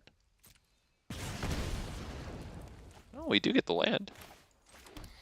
Let's pass the turn. I guess we'll flash that one in. I don't really see how we're going to win, though, right? Because we just block one thing, and then we take 4 damage. So, there you go. Yep. Game.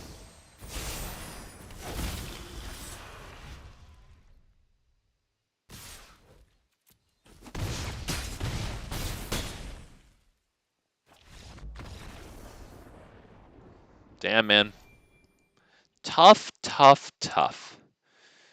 Oh, we did have the 4 open mana there at a turn where we could have depopulated. Nevertheless, we didn't get that perfect draw, but it's nice when at least you see that you had the opportunity to maybe get that perfect draw. It feels a little less bad than to just never have stood any chance at all, At least in my estimation. I guess your mileage may vary. Wow. We have triple green and we have double white here. And we go first. I'm keeping this one. Call me crazy. Dude, just mulliganed a bit. That's okay. I lost the last one, so I know that I'm roughly halfway through a Platinum 1 here. We're feeling good about that. All right, he only mulled down to 6 there. He draws his 7th card to start the game. Let's go ahead and drop this. Pass turn. Yeah, I don't want this down until after Tribute, I think. It falls to cut down right now, It's not going to feel good.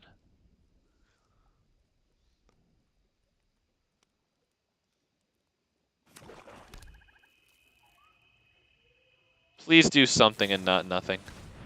Fairies. Okay. Fairies. All right, man. Let's go. I would very much like it if you drop that 1/3 Tallions thing, Fairy, so that I can just board wipe you. I would very much like that, pretty please. Okay, and then one more creature would be perfect, please. Please, one more creature.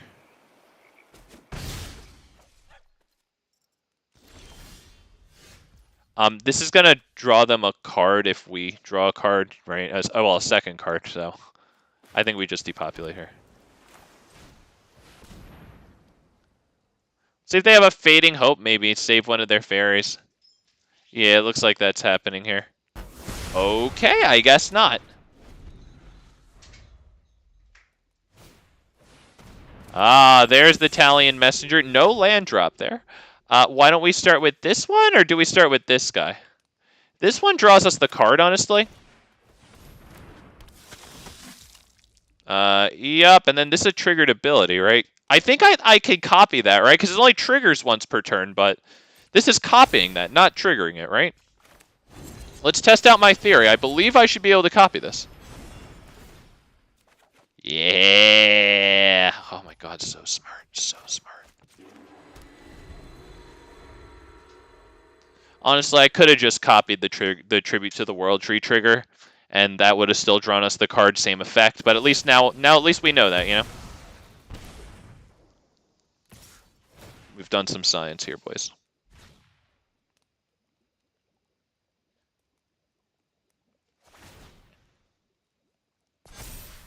Do we drop Virtue? It depends if we get a 6th land or not. If we get a 6th land, I'll go this into this.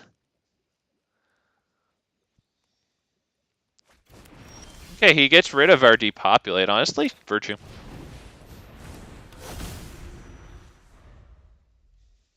First time I've actually had the Virtue enchantment down on the field all day today. Unless if I had it down briefly for seconds before I got destroyed earlier.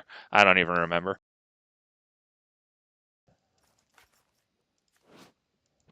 Okay, so this says that if a permanent entering the battlefield causes a triggered ability of a permanent you control to trigger, that's almost like a tongue twister there, but it triggers an additional time. Basically, another Elesh Norn for us. So that doubles tribute, that doubles our backup stuff. Pretty cool.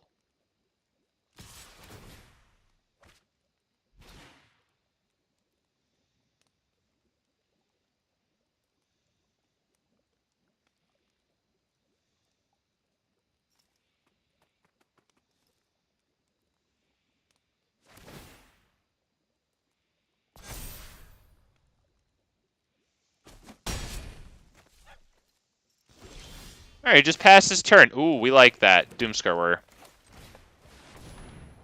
See if they counter it. We still have these guys.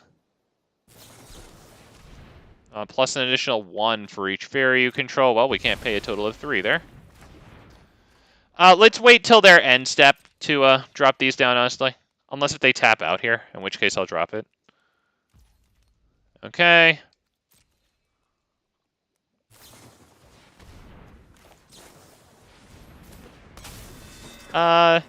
Yeah, let's have the backups trigger first. That way we draw 1 card out of this thing.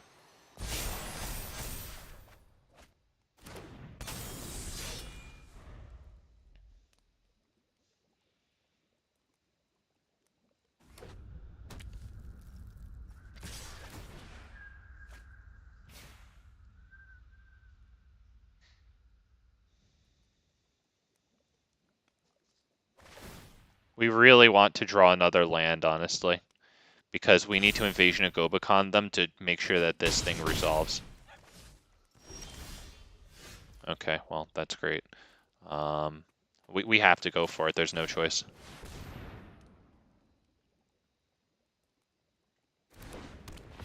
Okay, back up. Yep, goes right here.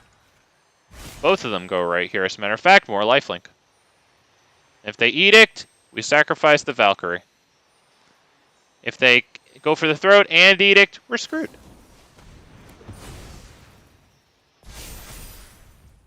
Okay. We get the fat lifelink. Loving it. Right?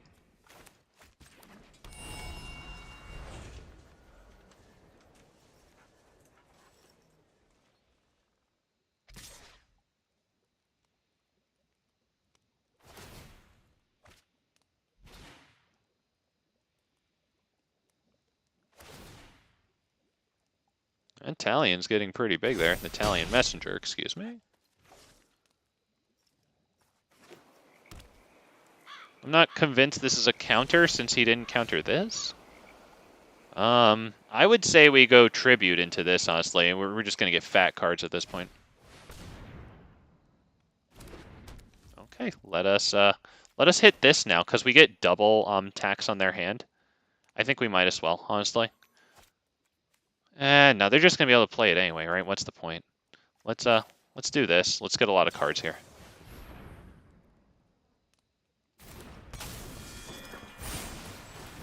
Let's put the counters on this one. And we have them on a 2-turn clock. Let's put them on this so that we draw more cards this way. Look at that, 4 tribute. So the first tribute puts 2 counters, all the rest of them draws cards. Wow, not bad there. Let's hold this for their turn, I think. We could do this now. Do we want to do that now? It's more damage. We're probably just going to lose here, though, right? Yeah, we're going to fucking lose, so. Let's just do this. Unfortunately, I think we're just dead. We don't have the flyer that we need, unfortunately. So this, just for more cards. I guess I only need to put 1 counter on it. Yeah, we're screwed, because we're going to take 8 damage. Depopulate. Well, there's something nice that we could have used. Unfortunately, we're pretty much dead here.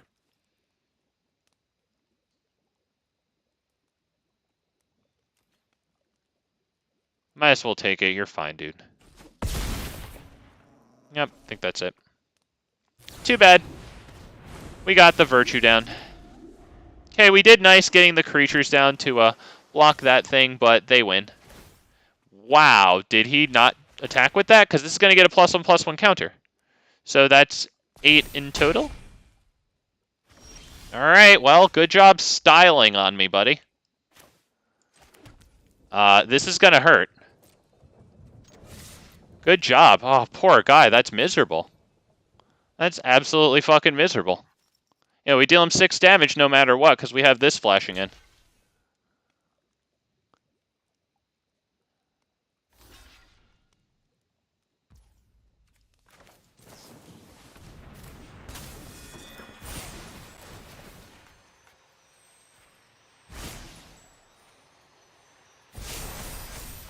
Did he make an honest mistake there, or did he think he was styling on me?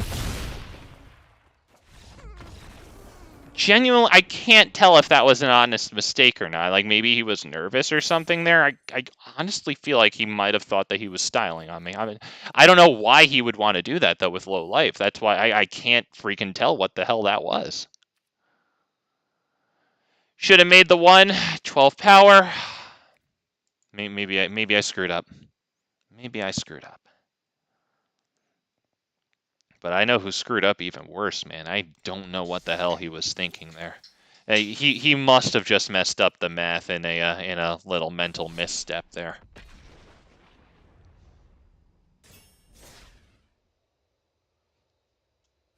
Mood sabotaging big nerds. I don't know who that is. I'm not a nerd. Stream and games feeling oh, don't even. I just destroyed that guy. It was easy. I wasn't even trying. Don't even, Lana Barry. I didn't finish reading that, though.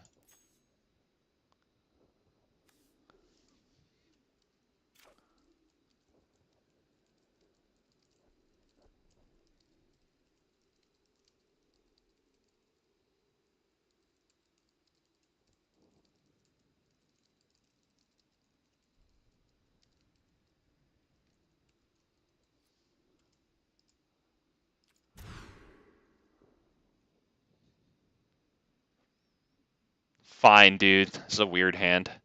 I wonder how good this Werefox Bodyguard is, and if it could just come out for like another source of counters somehow. I do like that it gives ETB an ETB save, you know?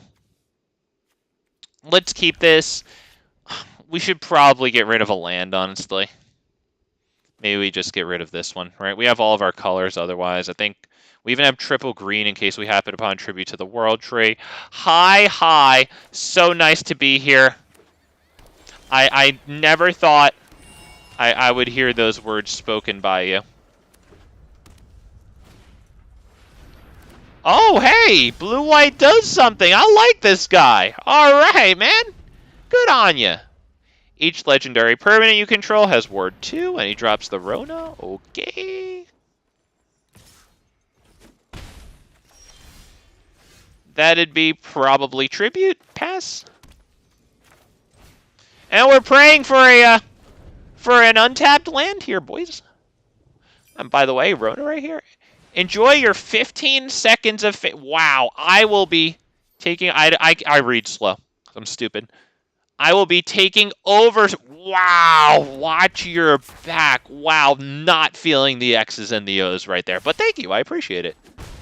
Yup, Esper, indeed. Indeed, not just blue. Oh.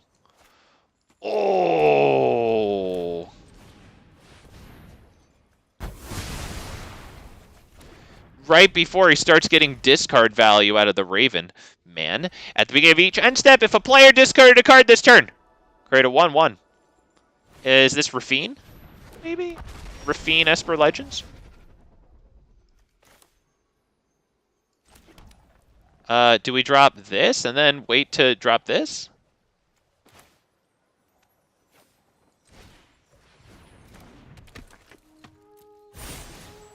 Right here. All right, let's go ahead and pass the turn there. Rafine. All right, we have to kill this, I think, before they attack and connive. Or, well, not kill it. Excuse me. Exile it.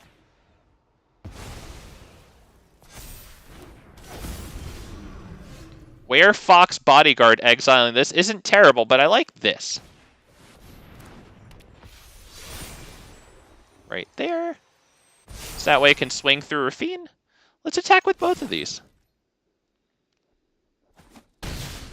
Nice lifelink hit there, first striking 2. Now a board wipe for them looks really good. Do they have it, though? Is Rafine going to be running a lot of board wipes? All right, well, they're committing to the board. I have to sacrifice a non-token creature. Boom, right here. Distribute its counters. Guess where? Right here. Ah, yes. Oh, brother. Do we want to eat this one? We have 12 damage right now. Can I win here? I don't think I can win here. Do I drop Doomskar or Elesh Norn? Because Elesh Norn is a lot of cards. Doomskar Warrior is 2 cards too. I like Elesh. Let's get freaking Elesh down, man. Okay. Oh, shouldn't have dropped the land. Right. Would have been able to drop this one. Tap, no penalty.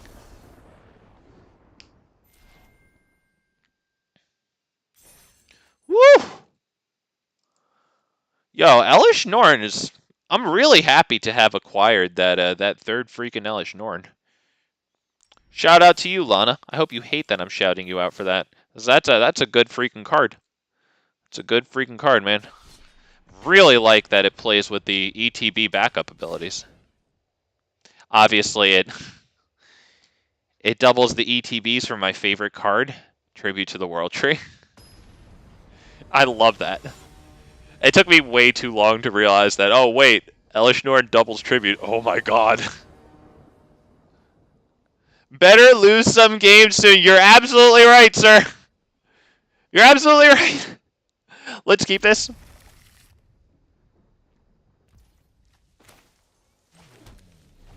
Let's hold off on this, because if I draw another green, I'm going to really debate just going for the T3 Tribute here. Okay, yep. Let's do this. Let's do this. See if we can't ruin a 1 or 2 mana drop here. Liliana probably needs to go. I don't really want to lose cards until I'm in a position to, you know, draw a lot of them.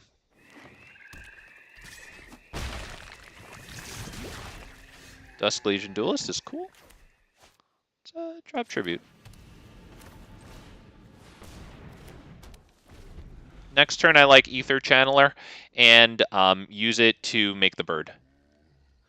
This will become a 4/3, and then, you know, promptly die to Drown in Ichor.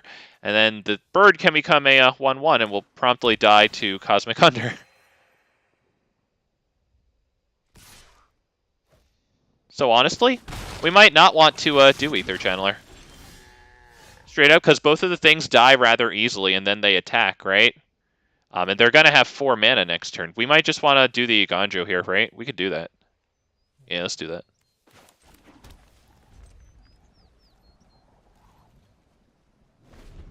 So smart.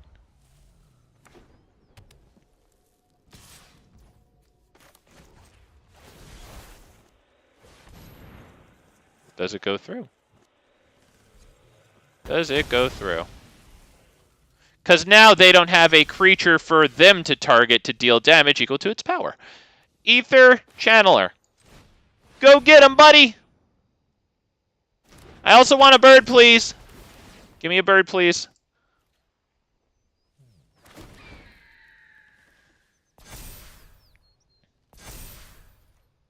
Oh, right, I didn't even have...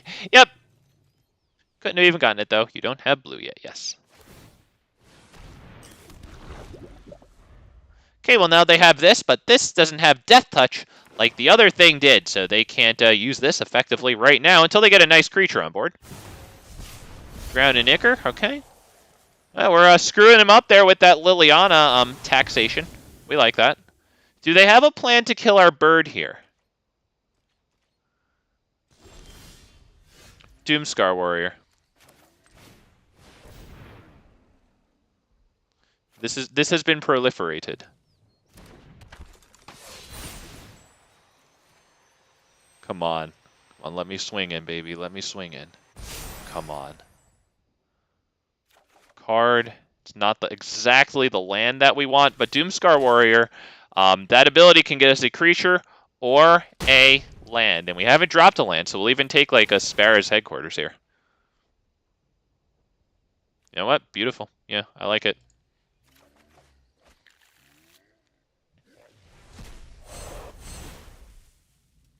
Get the backside down. Love to see it. Get a nice land down. Tapped with no penalty. Feeling good.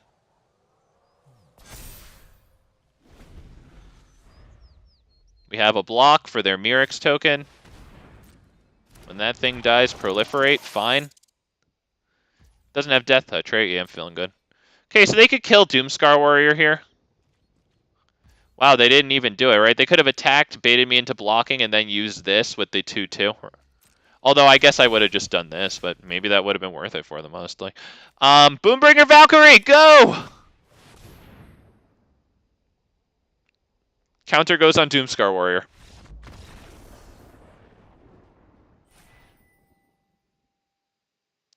Whoa, whoa, whoa. Okay. Danger zone. No, absolutely not. That is an auto concede next game. As fast as humanly possible too. I can't let my opponent concede before me, you guys. I have to do it right away.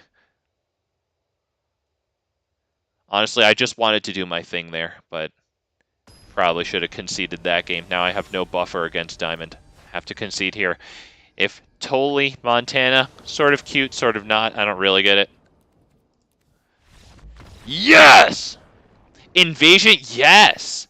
Invasion doing some heavy lifting there indeed. Dude, that was huge on Liliana.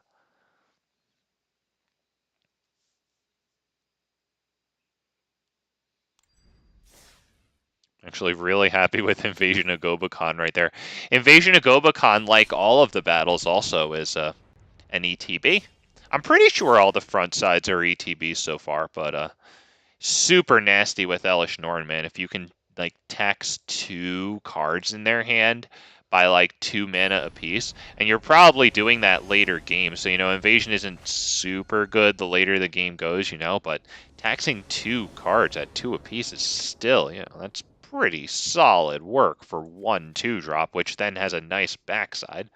And if it's later game, you might be able to flip that backside right away. We have some evasion with Doomskar Warrior and that Boombringer Valkyrie, Werefox Bodyguard to help clear the way.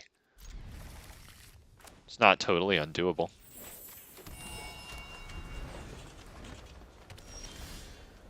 All right. We should probably check and see how the coast is doing here.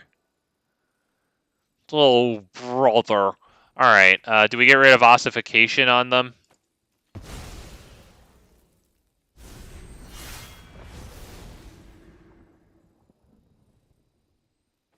I honestly want a second source of white. Let's give me my second source of white. Oh, love to see it. Do we do this guy? Yeah.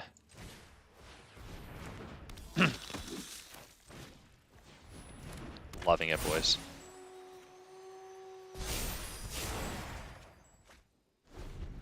Alright, we're up against freaking Ariette. Cosmetic style, by the way. Alright. Also, I love all everyone else really want to rank up or you're losing games. Oh, yeah, absolutely not. No diamond for me. No, thank you. No blocks.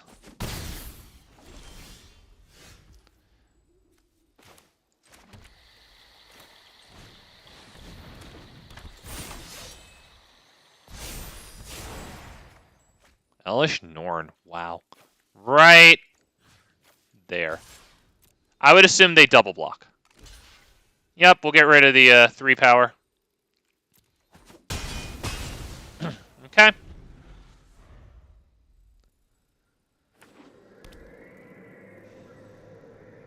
Do they want to tap out for... Yeah, they do. On Doomskar Warrior, annoying, but ossification is an ETB enchantment. So Elesh Norn will shut that shit down.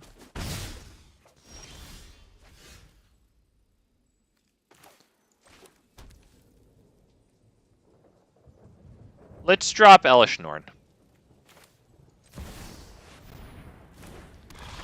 If she sticks around, next turn we can exile 2 of their creatures with Werefox Bodyguard and then have Elesh Norn attack in at that invasion. Okay, she plays Nerdiette. Just don't ruin my Elesh Norn's life, please. Please. Come on. Give me the awesome Werefox Bodyguard play. Come on, baby. Come on. They have 1 mana untapped. We're going for it, boys! We're going for it. Come on. Come on, baby. Yeah!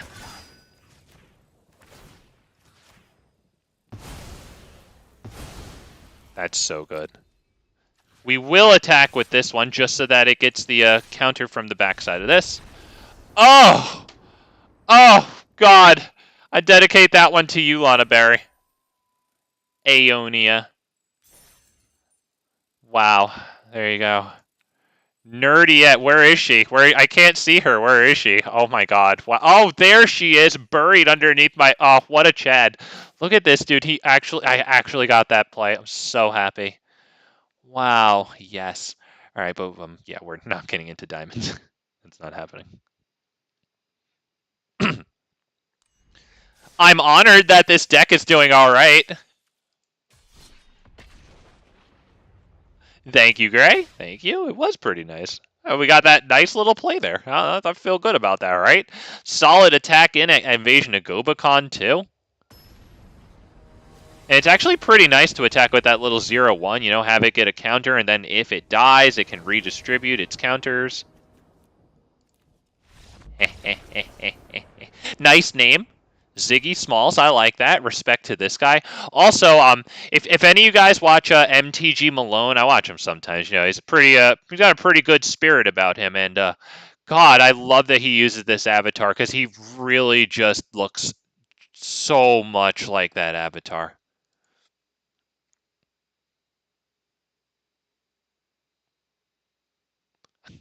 I love when his face is on screen. You just look from the avatar to him. It's like, what's the difference, you know? Like that meme with The Office, you know, it's like these are the same picture.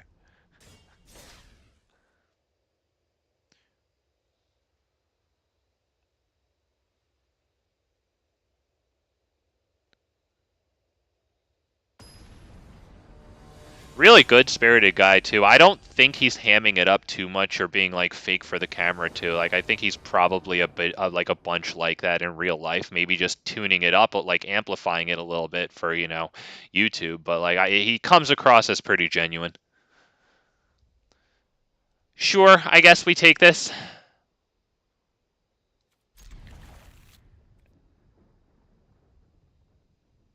We might want to consider doing nothing until depopulate. Yeah.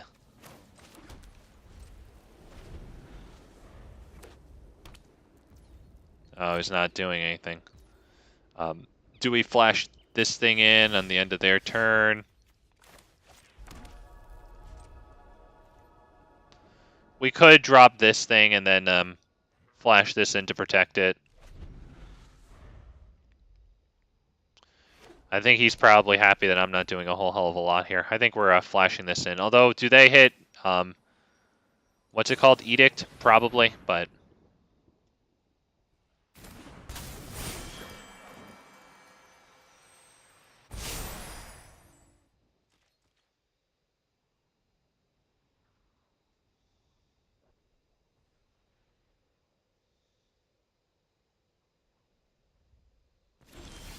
Oh, they let that happen. All right, well, let's do this.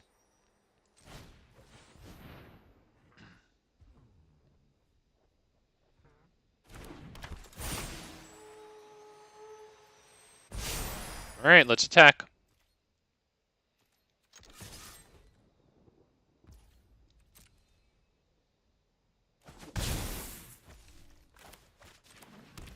Smelling Phyrexian Obliterator here.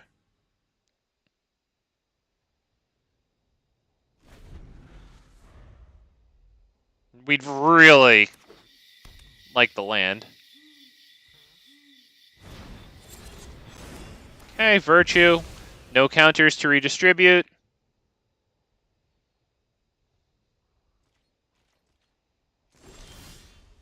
Elesh Norn. Alright.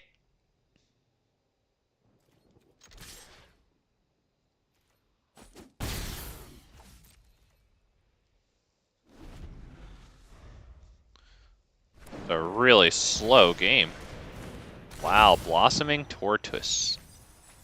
They didn't hit a land drop there. I think that's worth depopulating for, considering what they're going for here, right?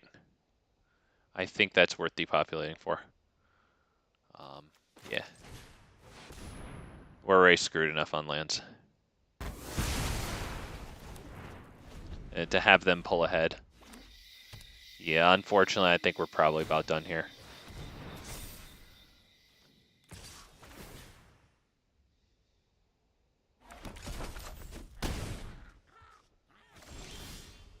Screw you, dude.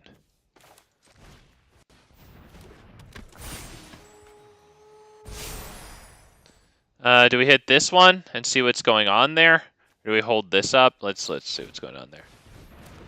Yeah, kill the tortoise. Yeah, I think that was right. Unfortunately, we're not really doing anything this game.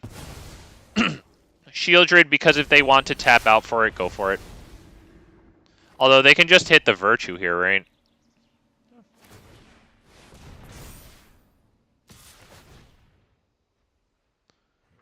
We're getting so massively destroyed here. This is so stupid. This is a terrible game. Whatever. Takes us away from Diamond. There's the cope that you're looking for. Loving it. Right there. Let's go ahead and go for the throat.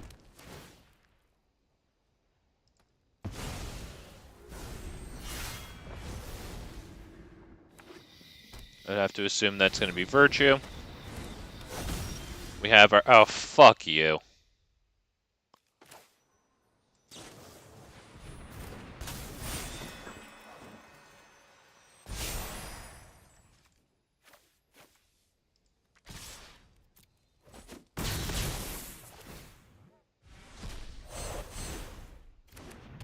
Yeah, this is an idiot game.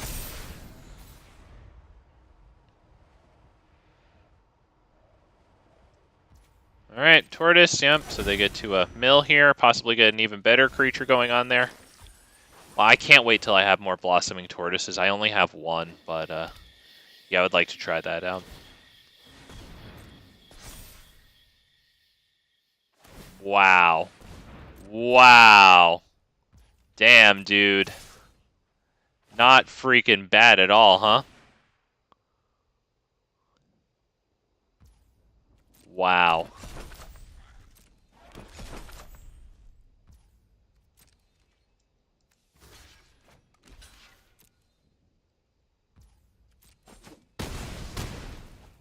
Wow. Can I get the land? Probably not.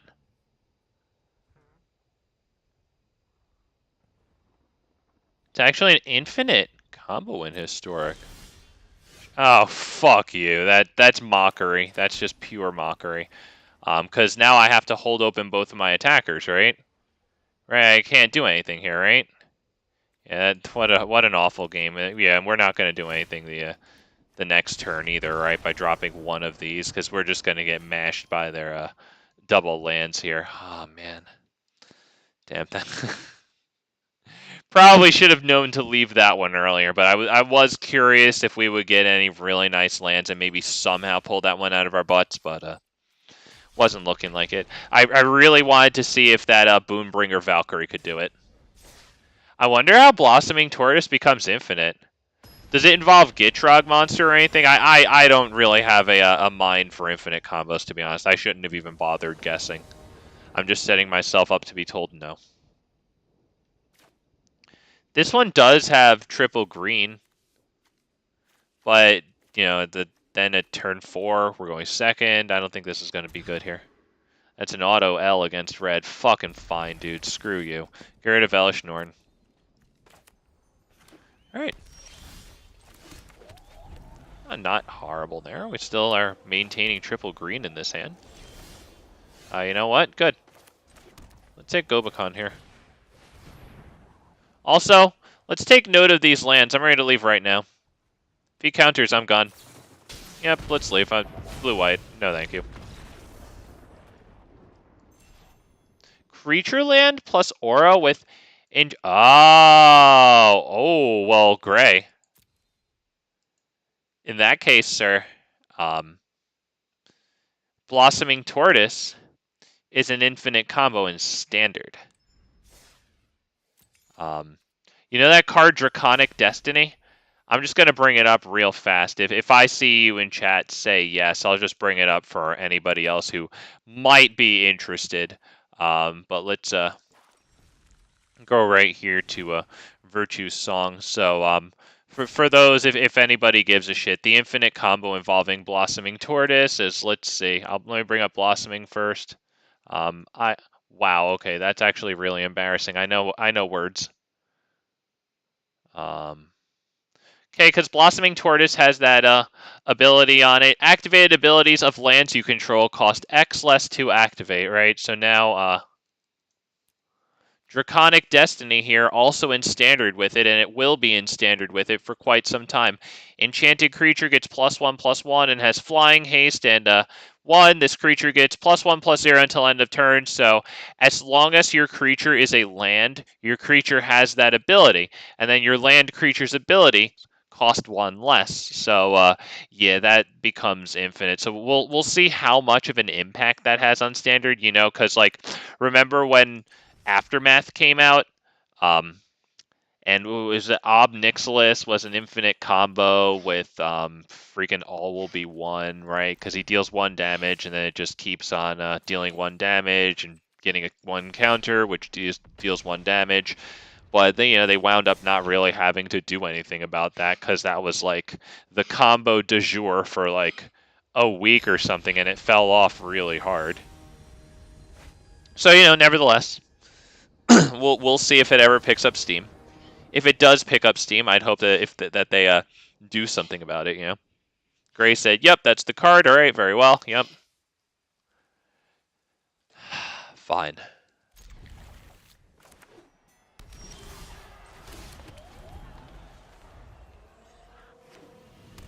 A land that enters untapped would be amazing.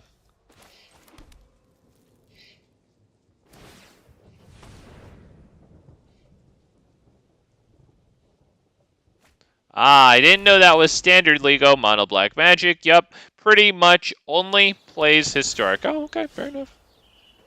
That royally sucks.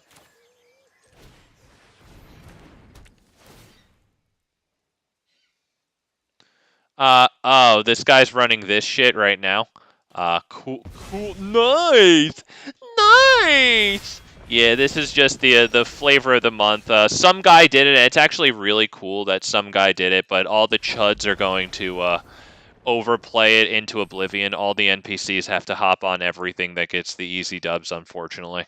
But yeah, it is really cool, that deck, and it looks like it was a pretty good performer in the latest Worlds. I actually really like the deck, which is why I'm kind of upset that I'm going to grow to dislike that deck, because it's just going to get played to death by the fucking chuds. But nevertheless, if you're interested in it, I know Covert Go Blue and Legend VD played that deck. It actually includes Bramble Familiar, the recent rare 2-drop mana dork in green with the fetch quest adventure that costs 7. You know, I actually ran that Bramble Familiar in my Tribute to the World Tree Song of Totentons deck, by the way, farming for that. So you have that to look forward to. But yeah, if you're interested in that deck, it's a freaking trip. The deck is wild. It does a lot in one turn. It's actually really cool that it turned... what the heck is it called? It turned Invasion of Alara, that 5-color battle that I Gobakhan out of his hand. Pretty cool that it turns that into a wild card. It uses the Cemetery Desecrator that we also saw in that person's hand to, like, when the Cemetery Desecrator enters the battlefield, to, like, immediately remove 7 counters from Invasion of Alara, which enters with 7 defense counters.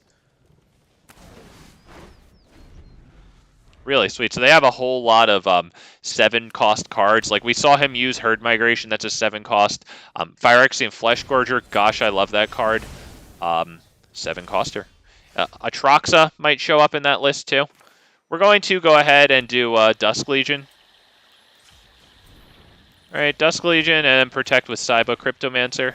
They only have green open right now, so I think the guy survives. This is a pretty good play. It's not super good. We don't have a lot of cards behind this one. Oh, he's another chud doing the exact same thing, an NPC. Alright, cool. Cool, chud. Alright, put that right there.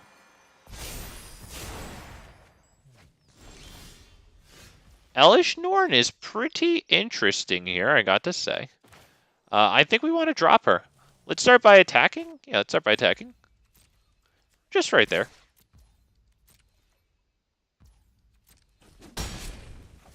Okay. Feeling good about Elesh Norn here, I think.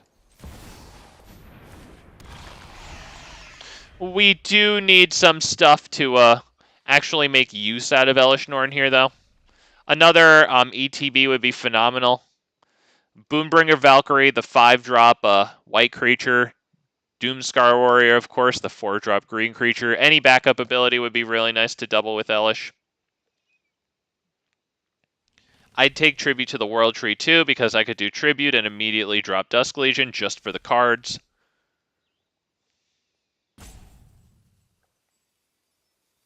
We have Spara's headquarters here to use as a scry. I think we definitely want to do that instead of playing it, unless if we get something amazing like Tribute.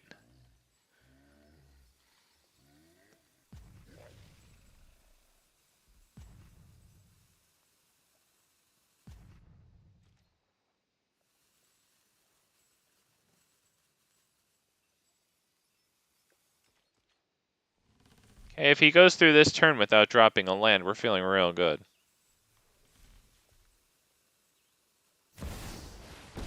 Luca, Bound to Ruin. Will it poop out a token? That adds 2 mana, so we need to get rid of Luca.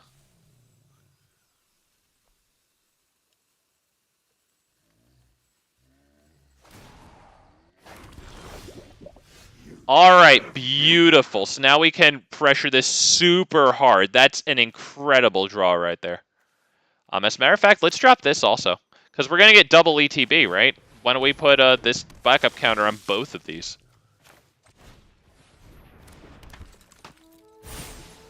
Left and right.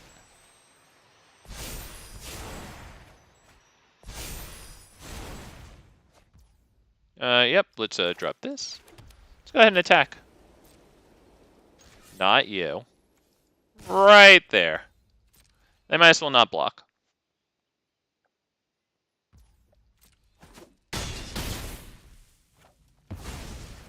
That's good, because they didn't get their land drop last turn, so we took away their forward progress with 2 mana there. Looks like they just top decked that. That's a very good top deck. Leyline Binding, that's an ETB, isn't that? Oh, brother. Oh, chud. It's okay, that's really easy to forget. Poor guy. It's fun to laugh at him, but let's be real, I forget things all the time too. It's very easy to forget that.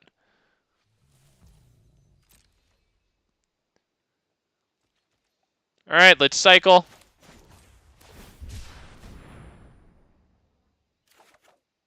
Another Elesh. Alright, well, wow. Okay.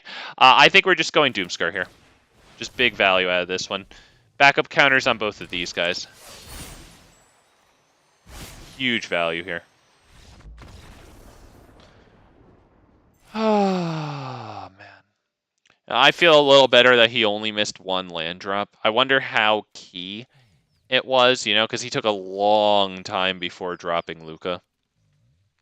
And nevertheless, you know, it's just another NPC running exactly what the other NPCs are. Although I said that about Red too, but like, you know, this deck just came out. It's gonna, you know, peak in popularity probably yesterday, I would imagine, when I started seeing those notifications in YouTube, and probably today, tapering off gradually through the week. But the deck is cool as hell. But what that means is I'm going to be its opponent more than I want, and I'm going to get annoyed, and I'm going to run my mouth. And at the end of the day, we're all friends, but I'm still going to be an asshole. Okay? Thank you, Gray. Thank you.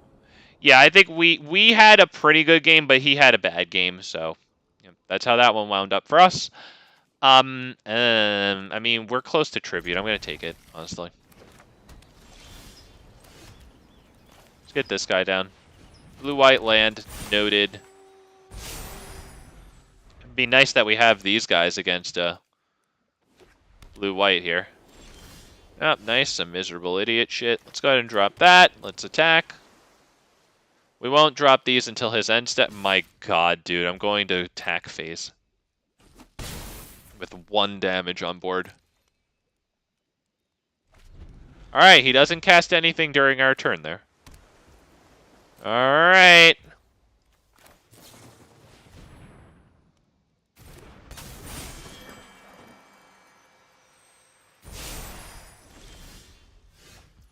Alright, let's attack. Just right here. Let's go ahead and pass. Alright.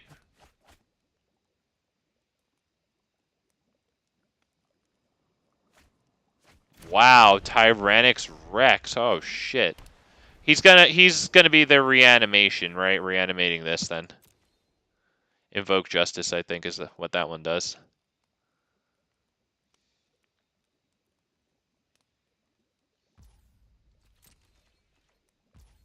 Do we want to get more onto the field? It's just gonna wipe our board, right? Aether Channeler is pretty good. Let's start by attacking.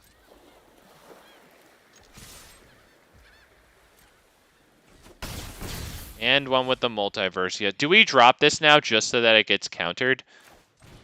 I hope they want to play Memory Deluge here, and so they don't bother. I want the card.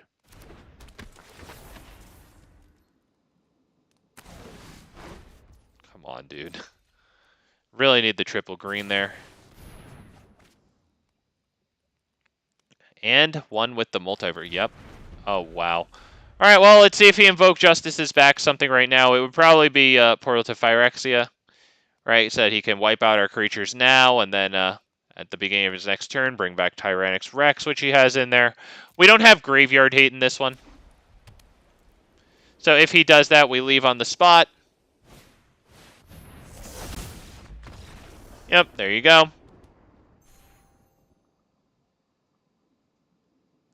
Woof! Man.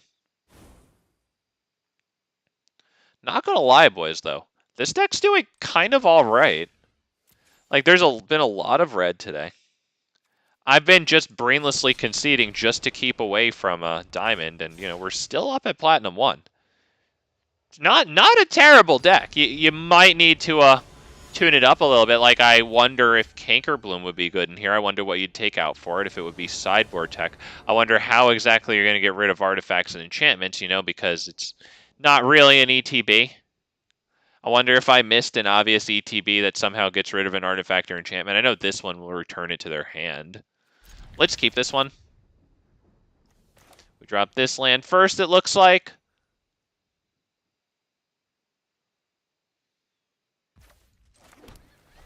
Not even going to lie, we should be grateful about that last game because it ended in a reasonable amount of time. He didn't make us wait like forever and ever and ever and ever for each individual thing on the stack. Really do have to counter blessings. Pray for that Dusk Legion Duelist. Yeah, it looks like it needed our prayers.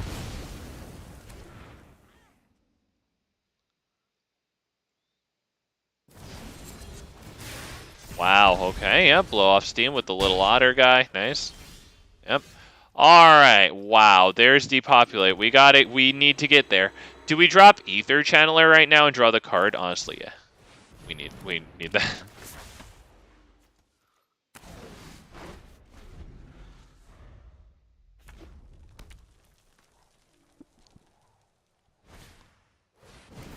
Alright, so they get the nice value out of that thing. They actually get to pick off a creature with the 1 damage. That's a solid play.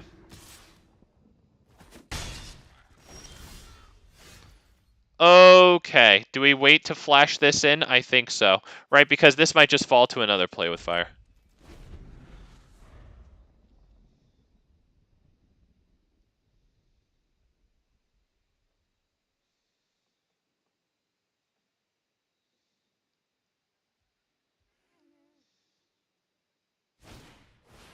Song of freaking Totentons. Alright, man.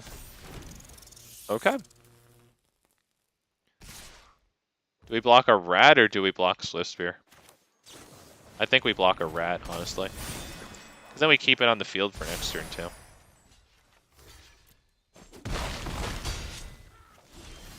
Oh, beautiful! Do we do Dusk Legion into this, or do we just hold this and then maybe hit Depopulate next turn? We really could just hit Depopulate this turn, honestly. Might not be the worst thing in the world. Ah, Loran! Oh, shit, that's perfect. That is freaking perfect.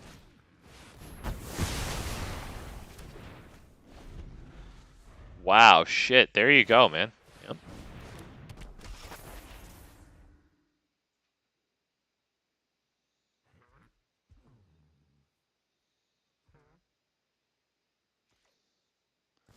So we're going to drop Dusk Legion Duelist, and then we're going to pass the turn. We're going to try to use it to bait a play with fire away from our face.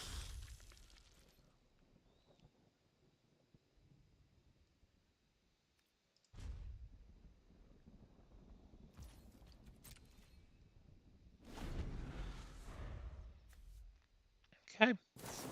Oh, yes! Nailed it, boys. Fucking nailed it. If they attack, we're blocking with the shitty creature. Let's do this.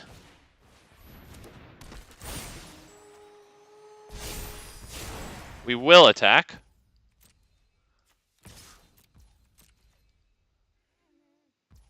I will drop Boseiju, but we're not hitting Tribute to the World Tree. Pass turn.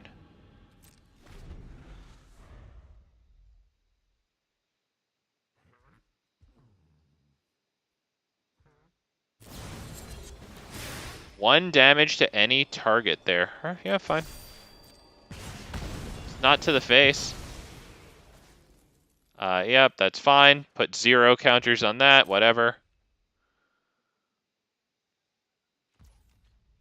Okay, do we flash this in right now? I think so. Draws us a card.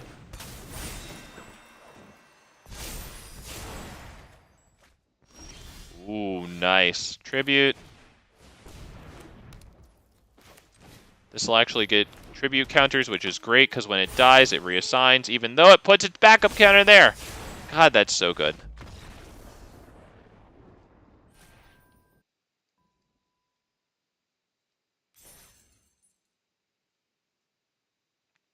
Holy shit.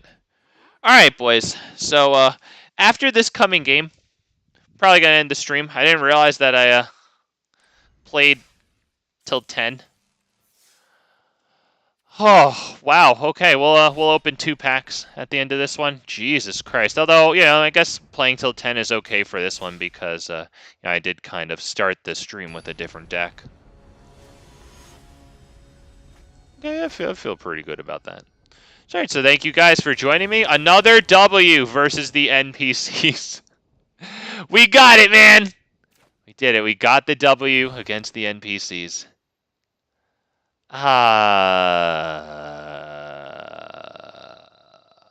This is a bad hand. Oh, I do with this hand. Can't take this hand, right? Like, we don't even have 1 white, so we can hope and pray to draw at only 1 white to get into depopulate. Fuck you. What do I get rid of? 1 tribute and Elesh Norn and just freaking pray to get a creature? What the hell do I do here? Do I get rid of Invasion and tribute and just pray? I think we might want Invasion since we're going second. I think this game's just fucking over.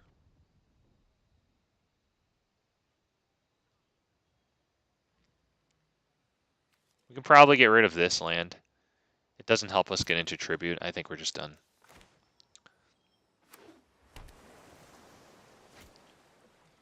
Against blue land pass? Yeah, goodbye. I'm not even going to attempt this shit. Because the thing is, it's all card advantage, and we started by mulliganing down to 5. So let's just play a different one. We don't need to end the stream by pulling teeth. I didn't think looking at the list that this would be that. Yeah, honestly. Yeah. When I was putting it together, I took a final look at the list that I'd put together, and I was like, you know, what's my finisher here, really? You know? Like, how am I really going to close this out? I got some tricks up my sleeve. You know, I got that Werefox Bodyguard getting doubled with Elesh Norn. I guess the real closer maybe is like the Boonbringer Valkyrie if we can get lucky enough to give our creatures flying and our opponent doesn't have Atraxa. By the way, where the hell have the Atraxas been? Let's start with this one, honestly.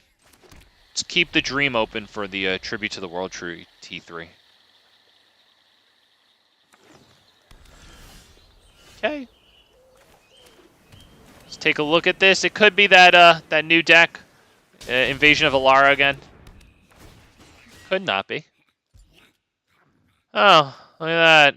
Oh, look. Nice! Let's go ahead and get rid of this miserable idiot shit NPC. Cool. All right.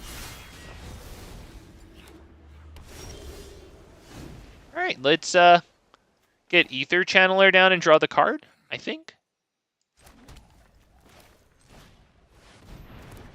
Really want to happen upon that source of green here. That guy's not bad, because we can have Aether Channeler attack in at this. Oh, okay. Let's attack. Honestly, I'd rather just drop Tribute, though, than hit this. Do we hit this, though? Because it does allow us to flip this over. Yeah, fuck it. Let's do it.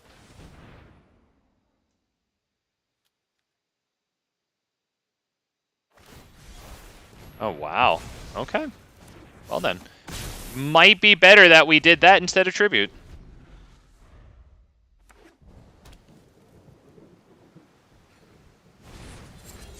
Hey, Virtue there. Looking kind of tasty that we don't have to deal with Sunfall next turn. They tap out for that. All right, let's drop Otawara here, I think.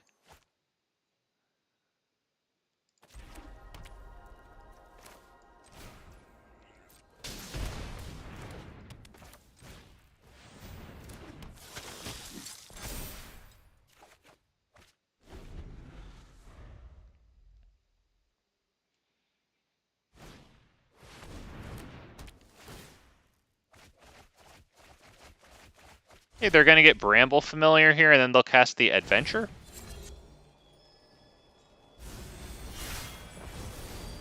Yeah, we got to hope that they didn't get a Cemetery Desecrator that they can use to immediately... 1, 2, 3, 4, 5, 6, 7. They could get Virtue of Pestilence down. Put a creature, enchantment, or land card from among the milled cards onto the battlefield.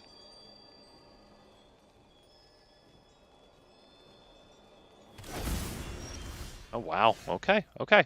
Well, we probably need to send that back to their hand. Right? I can't really see anything else happening here. Right? So, do we drop this? Yes, I think so. Let's drop this guy, right? Do we attack first? Doesn't matter, right? Yeah, okay, let's do this. Okay. Yes. Thank you. Return another target permanent. Boom. To its owner's hand. Alright, you attack there. And then he'll get counter at the end of the turn, drawing us a card.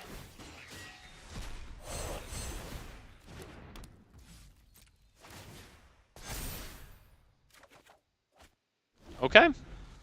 Take it. It'd be amazing if we could keep this. Leyline Binding. Alright, this gives hexproof and indestructible. Yeah, we should probably do this. Hope it works. Hope they don't have another Leyline. Yes, they only have one card in hand that we don't know, but it's not another Leyline. It looks like. Okay.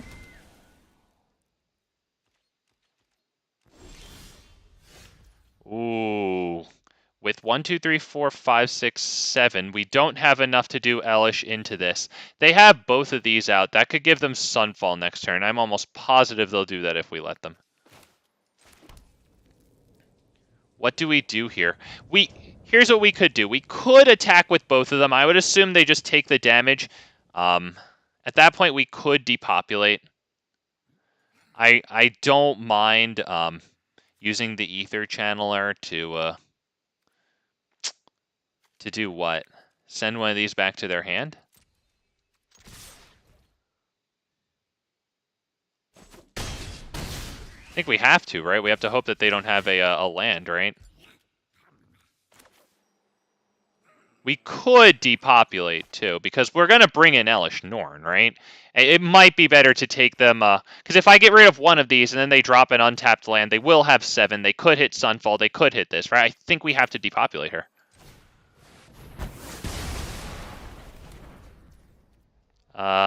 Do we drop this guy and draw the card, or do we wait till after Elesh Norn? 1, 2, 3, 4, 5, 6, 7. I think we might want to... We could present some pretty good damage to them by dropping this guy right now and putting the bird into play, honestly. It might be best to do that.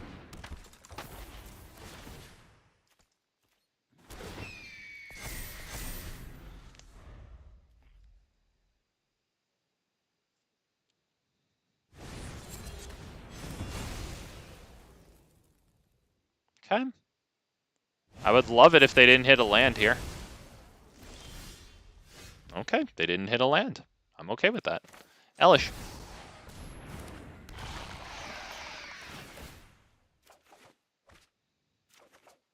Wow.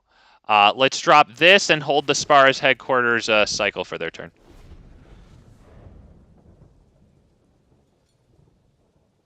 That Sunfall tax doing big work here, huh?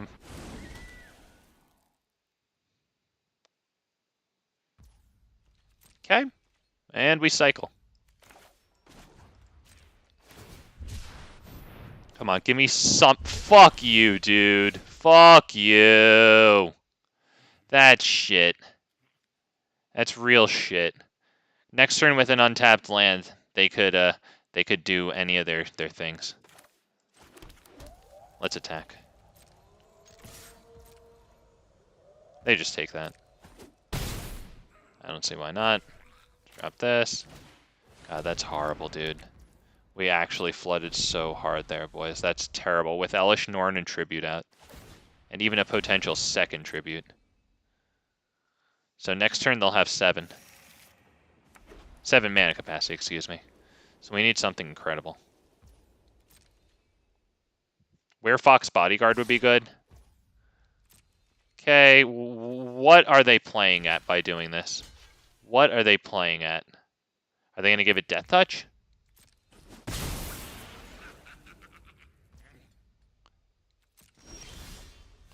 You know what? Honestly, yeah, let's do that one. Is there any way that I can win here? Like by making this into a creature, right? And then we'd have 9 damage coming in at them. With this, it would be 11 in total. We're not going to win there. Let's use this to draw cards. Yeah, we need to put its back up on itself. 1 on itself and 1 on Elesh. So, boom. 1 on Elesh. Okay, good. Good, good, good, good, good. I think we're doing all right here, boys. Do we start with this one, or do we want this one? Let's start with this one. It'll draw us a bunch of cards here.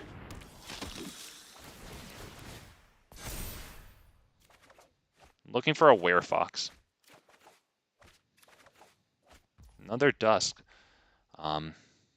This isn't the worst thing in the world. But it just falls into Sunfall as well, to be perfectly honest. Do we take a look at this one and see what happens here? Or is it this one and then we draw the card? It might be this one, because when they Sunfall, Dusk Legion Duelist is a good recovery from Sunfall. Right, so we can get double draw a card off of this guy here.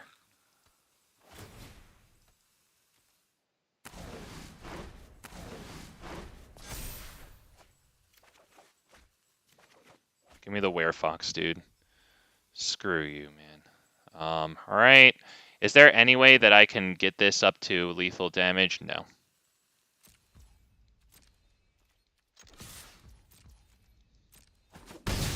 So if they Sunfall, then after they Sunfall, I guess we can hit these guys, which isn't terrible. So let's pass the turn, I think. We have to discard 3 cards. 1, is that 1? How about 1, 2, and who's going to be the 3rd? Maybe the land there. All right. All right, I'm hoping that they just Sunfall here. Okay. All right, we're going to get some good creatures on the field here. That's going to be a 4/5. Actually, no, it's going to be a little more, right? Oh, less, and it's going to draw us the card. Oopsie daisy. This one's going to be a little bigger, because we're going to put its backup counter here. There you go. Let's go ahead and do Elesh Norn into this thing. Is that going to be lethal? Is that going to be lethal here? Oh, no. Wait. We animate this thing, right?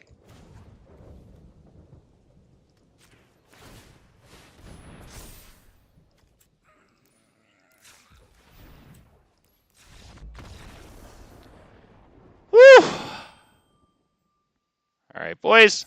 For the record, what we were going to do there is with what did we have there? 8? Oh, we had 13. Oh, never mind. I already had lethal. Yeah, but we were just going to drop this too. Sorry, it didn't compute to me that I already had above lethal. We were just going to drop this, back up it on somebody, swing in. They were tapped out. There you go, boys. There you go. All right, we're going to end it on that one. I feel pretty good. I took out a bandwagon rider there. Knocked him off of his bandwagon there. Woo! Thank you, Gray. I appreciate that, man. I appreciate that. Let's get in. Yeah, my bad. It really doesn't compute to me sometimes.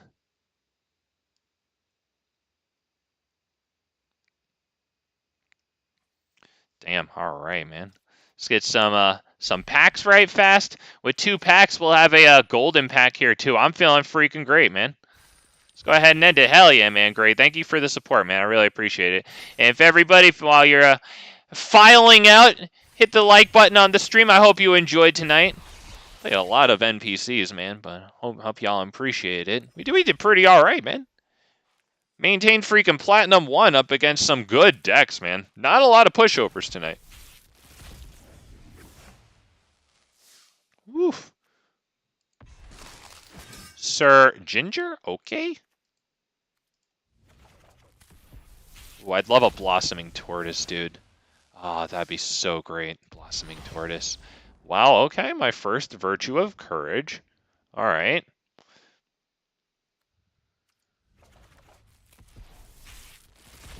Wouldn't mind an Agatha's Soul Cauldron. That's a card. Ooh, boy, is that a card. Ooh, a first. Whenever a creature you control attacks, it gets +1/+0 until end of turn for each other attacking creature that shares a creature type with it. Oh my god. The Goblin Commanders. Oh god. Wow, a first? Okay, a first mythic. Wow. Spells you cast this turn that are black and or red cost X less to cast, where X is the amount of life you lost this turn. Activate only as a sorcery. Alright, man, let's get that golden pack here. Wow. I'd love a 4th Cityscape Leveler. Just saying. Nice Rotisserie Elemental there. Invasion of Alara. I'm almost complete with that set there. Alright, man. Invasion of Alara, that would be my 4th 3-blind mice, I believe. Okay. Hey, that's my 3rd Virtue of Loyalty. I feel like 3 of them is a pretty good amount to have. I mean, it has an adventure. I wonder if 4 of them is okay, honestly. Wow, okay, a 4th Samet. That might be too many of them, but that is interesting, because if I wanted to, I could have Samet on the field as often as possible, I guess. And a 4th Elesh Norn. Wow. Wow. Okay, I could just go full freaking Elesh Norn if I want, I guess. Okay. Yeah, Gray said, imagine that. Oh, God. Oh, God, that's incredible. And those are legal in Historic, too, right? I mean, some of them got pre-banned, but I believe that if they're not pre-banned in Historic, you can use them there. Oh, brother. That Samet's pretty... I mean, I do like the red and green. I just got my 3rd one of these from an ICR, feeling super fortunate and blessed, and I got a 4th one now.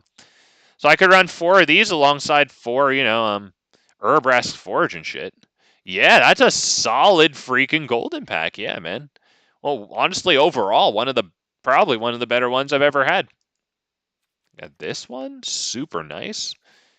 Wow. Okay. Okay, man. Shit. All right, boys and girls.